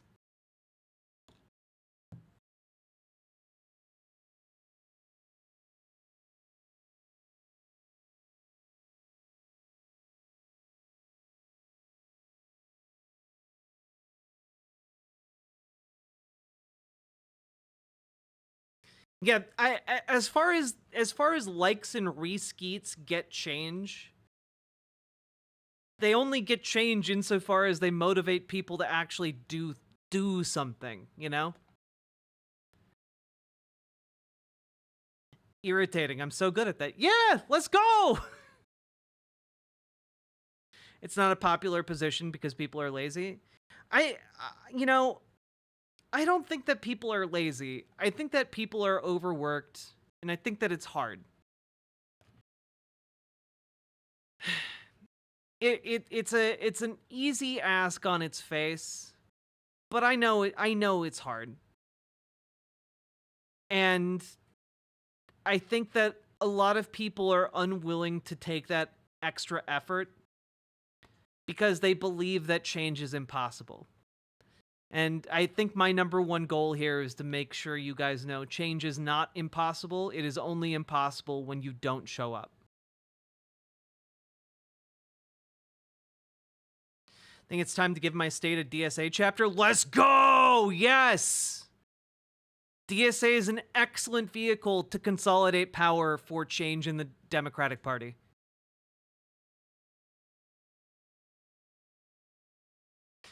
No, not you, Nindreen. I just appreciate your enthusiasm.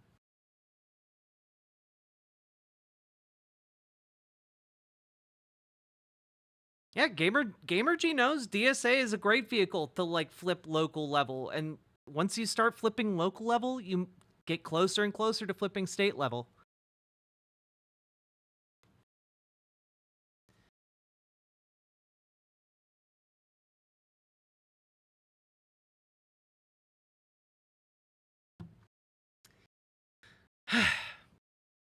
Folks, we have been going now for over 5 hours. If you've been enjoying the show, hit the follow button on Twitch, hit the subscribe button on YouTube, like the goddamn YouTube stream. It is the top of the hour. Consider dropping those subs and donos. This is your ad break. This is here to let you know that, you know, I couldn't do this show without you guys. Your subs and donos are what allow me to actually make this program happen. I could not spend hours upon hours of every day doing a live show for you guys without your support. And if you would like to support the stream, please consider dropping those subs and donos. I very, very much appreciate them. Yes, this stream is sponsored by viewers like you. Thank you. Whew.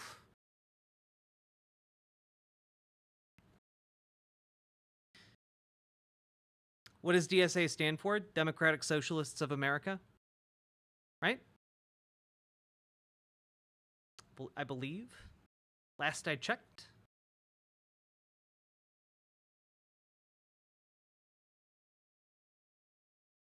It's like PBS, only adorable.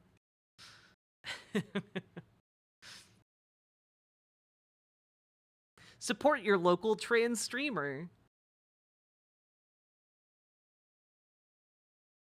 Dominant Socialists of America. One day, God willing, one day.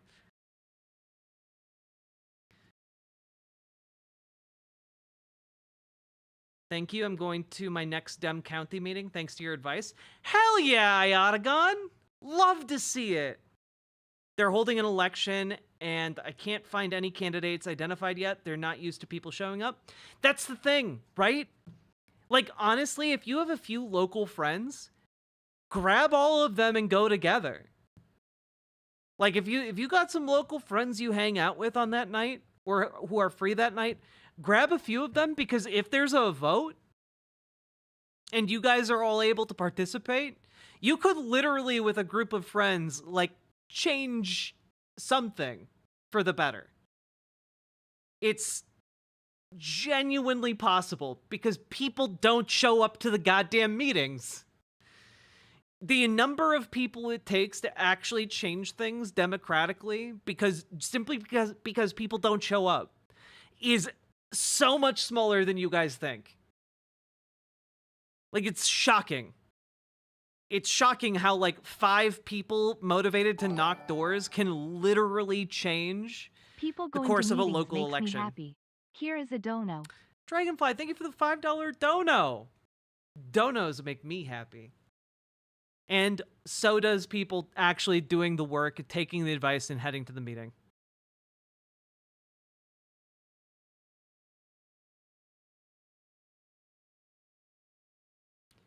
Mithril, that's okay. We love you anyway.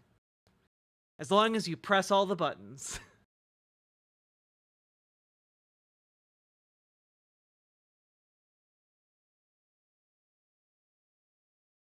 Oh my god. Let's see, what do we got here? I was gonna talk about bathroom bans. Do I gotta talk about bathroom bans? I don't think I have that in me tonight. I want to, but it's a long ass segment.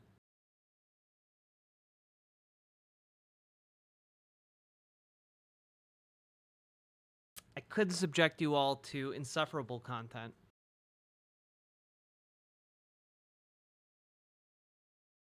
But GamerG is going to be mad at me.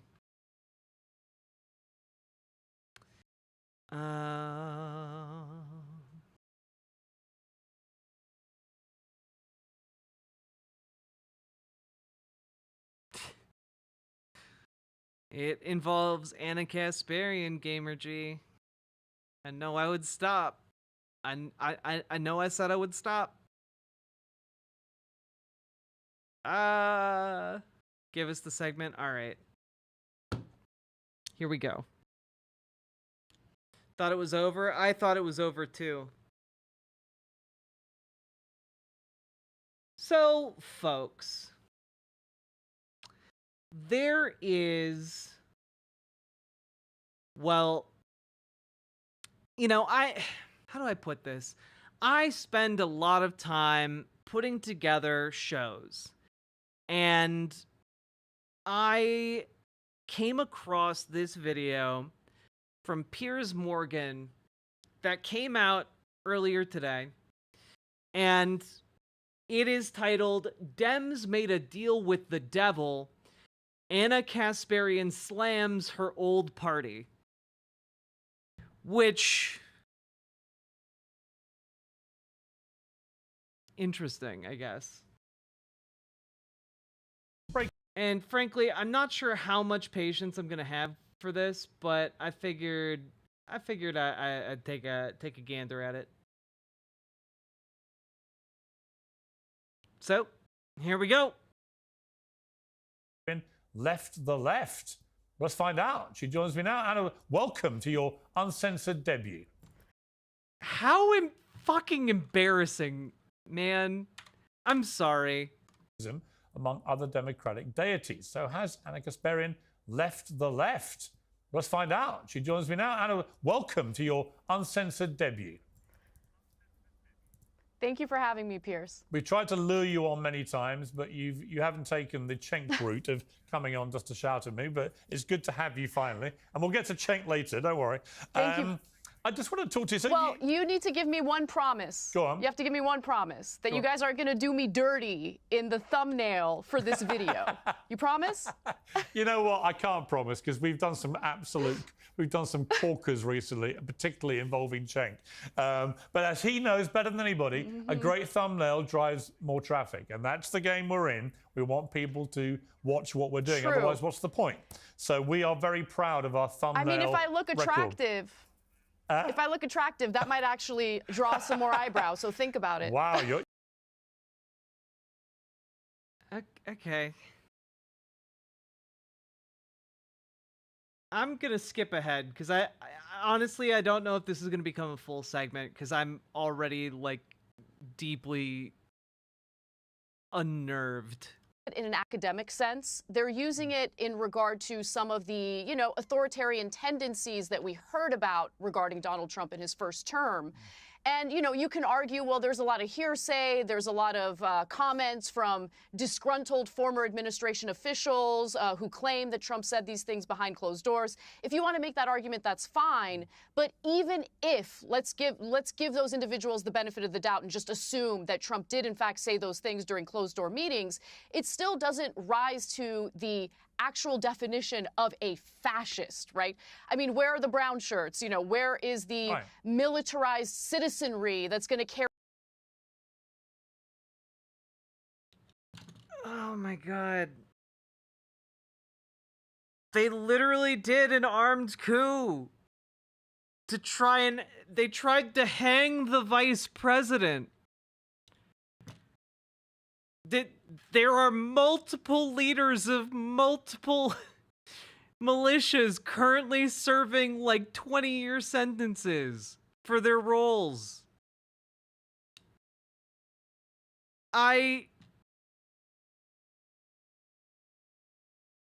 Yeah. Okay.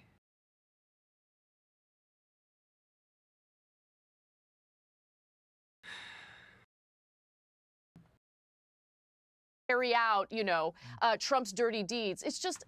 It's a type of hyperbole that I don't think Democrats, and I'm not talking about the voters, I'm talking. Also, not every fascist movement has brown shirts, but it's pretty clear that Trump has his. Stand back and stand by. Talking about Democrats in positions of power. Very fine genuinely people. Believed. I think what they did is use tactics of fear and division in order to accumulate votes and support in lieu of having an actual imagination of what this country could be if they implement policies that make the lives of ordinary Americans better. The Democrats have made a deal with the devil, and the devil is their corporate donors. And since their corporate donors want very specific things for the donations that they're providing to these politicians, and usually that's a policy that does not bode well for American workers, what Democrats tend to do is lean into tactics of fear, or they talk about culture war issues, right? They lean into the culture war. And every election cycle, they get more and more maximalist with what they claim they want to carry out on these culture war topics. And they've gone too far. And I think Americans have kind of fought back again. Yes, the culture war has gone too far. You see, the Americans are fighting back because they also hate trans people. I can't do this. I gotta be honest. I didn't think it was going to be as bad as it is. Like, I skipped ahead to a random part. Obviously I went into this blind. I skipped ahead to a random part of this. And it really is pretty disgusting, Like, it's not enough to simply say, yeah, the Democratic Party is too chicken shit to talk about economic issues in a way that resonates with the working class in America because they don't want to piss off their big money donors. But instead, she goes with that plus people are just tired of all this trans nonsense. All these culture war issues.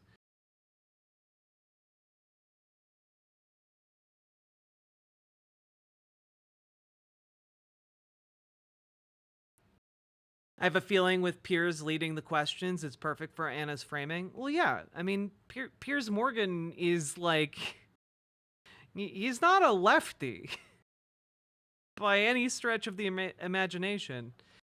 It is, yeah. We're not watching more of this. I can't do it. Maybe we'll give it another crack on a new day. But I feel like we had a lot of good discussions today prior to trying this segment. I'm sorry. I'm sorry. Isn't Piers a Tory? I'm pretty sure he is. Yeah.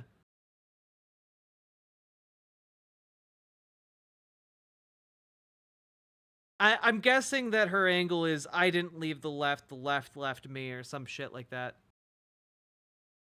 It's not even impatience, Gamer G. It's just like, damn, I thought there was gonna be like more subtlety and nuance to her like pivot, but nope.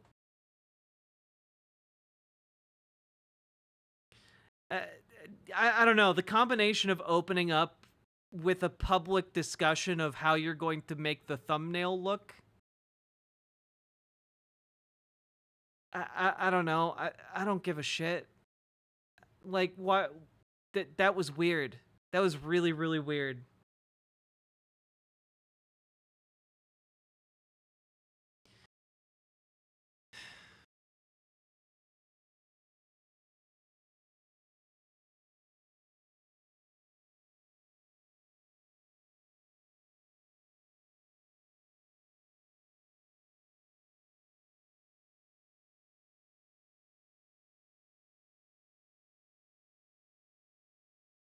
Was it a lot? Yeah, we tried to do a segment, and I'm just regretting the consequences of my actions. Yeah, I thought this would be more fun, but nope. I mean, goddamn, guys, the comments on this. I'm black and tired of people telling me how much of a victim I am. The further right she goes, the better Anna looks.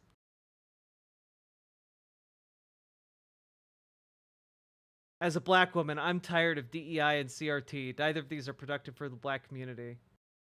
No one's being taught CRT. It's a fucking legal doctrine of analysis. As someone who used to be a lefty and watched TYT regularly, it's so great to see Anna wake up to what's actually going on. Power to you. Again, it really is disgusting. Yeah, it's just a bunch of conservatives love bombing Anna for going right. I'm sorry it's wild. I egged you on. Please take care of yourself, sad face. Also, oh, Dono Ghost. Oh, it's the Dono we haven't Ghost. Had an Dono Ghost in a while. It's true. We hadn't had a Dono Ghost in a while. Thank you, Witch Night Melody, for the $5 dono. Appreciate you. Thank you for supporting stream. Hey.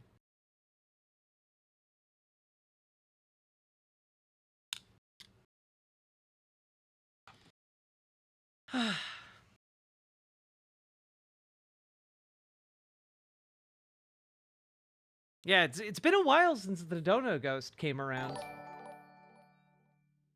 Oh, excuse me. Each one of those comments was a name bunch of numbers, aka bots. They're not all that. Don't worry, Anna. Thumbnails won't damage you. You're one of the people we right-wingers have been strongly routing for.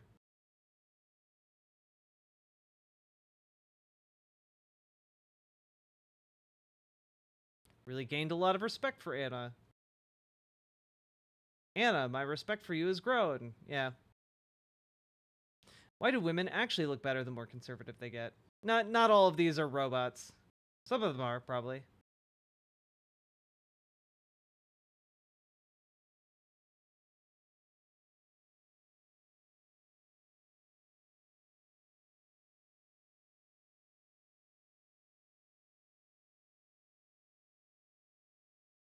Oh god.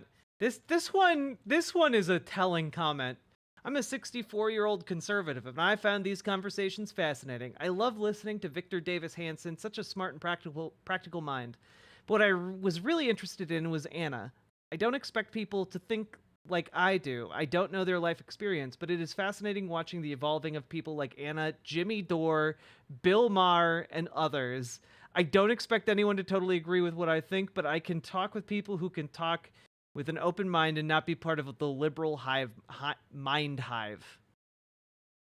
Mind hive? Okay. Yeah. Man, the Dave Rubin money must be good.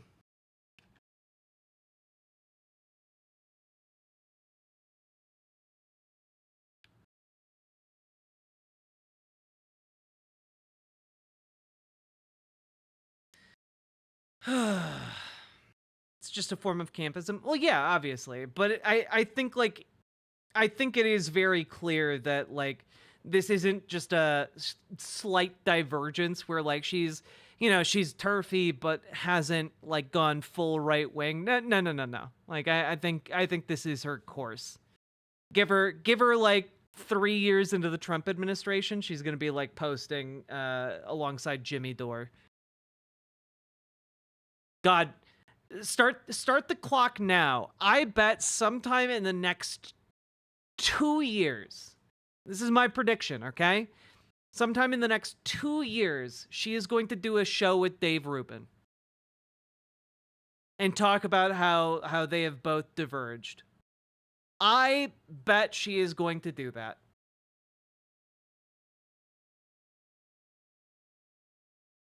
That's my prediction. Only 2 years? Only 2 years. My initial gut instinct is to say 3 years, but I think this is happening a lot faster than that. The Anna Kasparian and Chaya Raichik show, yeah. I'm not even joking. I do think in like 2 years we're gonna see the Rubin Kasparian crossover. 2 months seems a bit fast, but if you call that Cream Bun Mommy, if you called that, I give you full credit for that call because that will be an amazing called shot. Yeah, before the midterms. Yeah.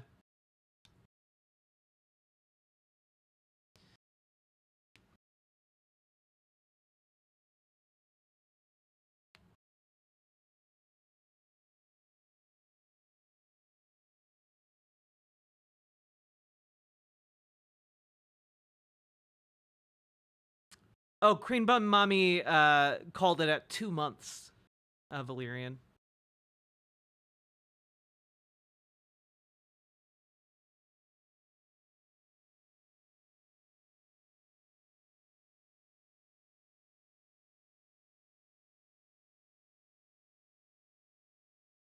Oh no, I know you weren't talking about Chaya and Anna.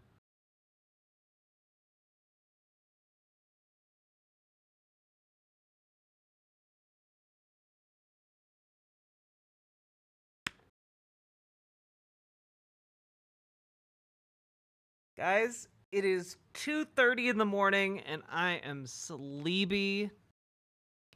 I think I'm gonna end stream. I'm out of gas. I'm tired as fuck.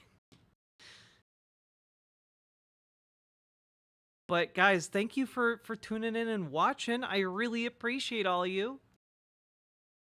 And yeah, I'm sleepy. Thank you all for tuning in and watching. And also, just want to say that we have officially had the best month of the last year this month so far. So I am thankful for all of you guys for supporting the show because I've worked my ass off, but you have all been there for me and helped grow the show. And it really means the world to me. By what metric? Basically all of them, Sam and Moose. By viewership, by like growth, by donos, by etc. Like this has been one of the best months. Not politically, I guess. That's the one metric we didn't do well on this month. But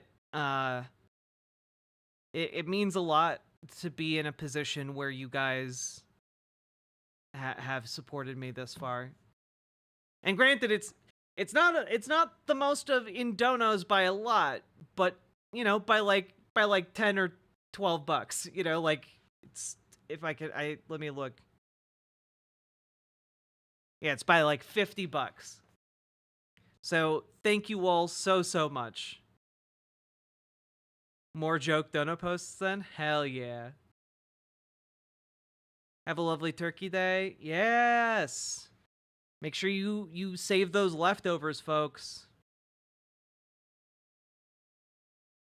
Not gonna lie, you've been getting a lot more prominent too. I found this channel through a YouTube recommendation. Granted, I follow a lot of leftists, but still.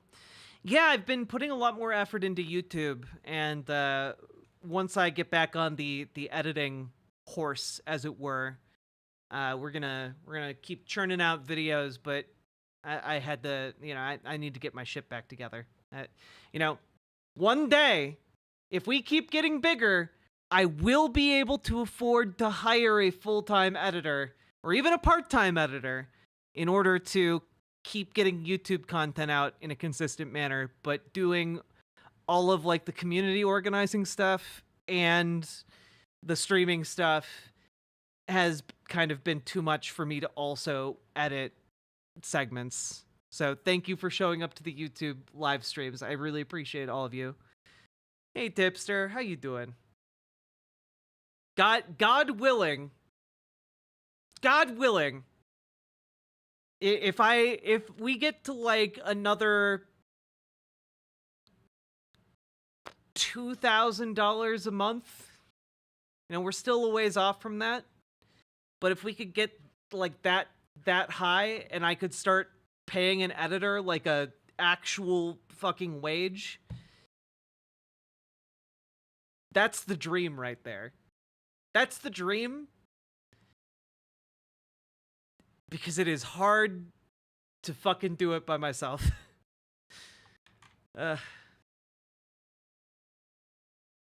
Everyone else in content creation seems to have gone insane. I find solace here. I'm glad that I am able to keep you guys grounded, because like I meant what I said. I meant what I said about like Trump being a fascist. And it's really difficult to watch the Democratic establishment suddenly like play kid gloves with him after running on him being a fascist.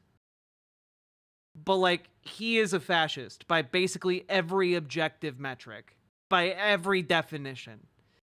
And the coming times are going to be really dangerous and really difficult. And I think we're only going to be able to get through it by relying on each other. And dark times are ahead, but that doesn't mean we can't have fun along the way.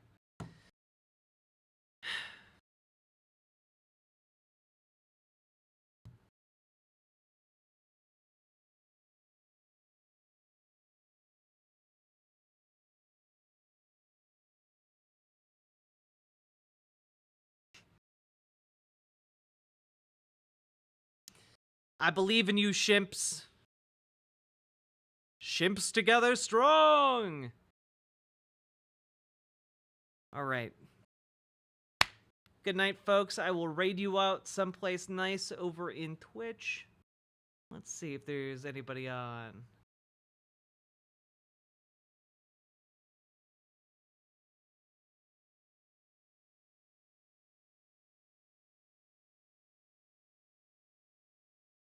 You know what? I'm gonna raid you guys into Amy C3. Been a while since we raided into her.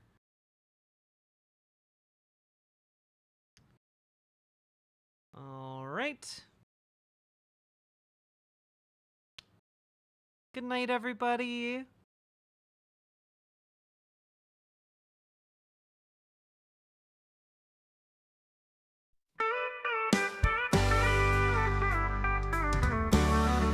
On a riverboat casino where the whiskey's running dry, I met a woman named Jack with a fire in her eye. She had cards in her hand and a look of pure control. They said she's got the devil's look, taking hearts and souls. You gotta know when to bet 'em, know when to fold 'em, know when to stay away when you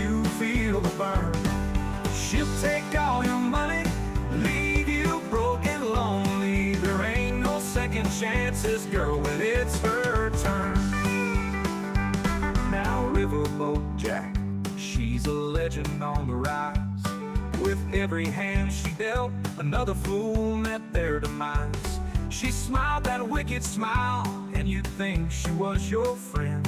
But once the chips were down, your luck would need its end. You gotta know when to bet 'em, know when to fold 'em, know when to stay away when you feel the burn. She'll take all your money, leave you broken, lonely. There ain't no second chances, girl, when it's her turn. They say she's got no mercy, she don't play by the rules, but still you'll chase her shadow like all the other fools. Her heart is cold as steel, but she's got you in her grip. The queen of hearts, the ace of spades, she's sinking every ship. You gotta know when to bet 'em, know when to fold 'em, know when to stay away when you feel the burn. She'll take all your money, leave you broken, lonely. There ain't no second chances, girl, when it's her turn. So if you see Riverboat Jack and the lights are shining bright, best keep your wits about you or you're losing every fight. She's a heartbreaker, a gambler, and she's never looking back. When the river calls your name, you'll be chasing Riverboat Jack. So if you see Riverboat Jack and the lights are shining bright, best keep your wits about you or you're losing every fight. She's a heartbreaker, a gambler, and she's never looking back. When the river calls your name, you'll be chasing Riverboat Jack.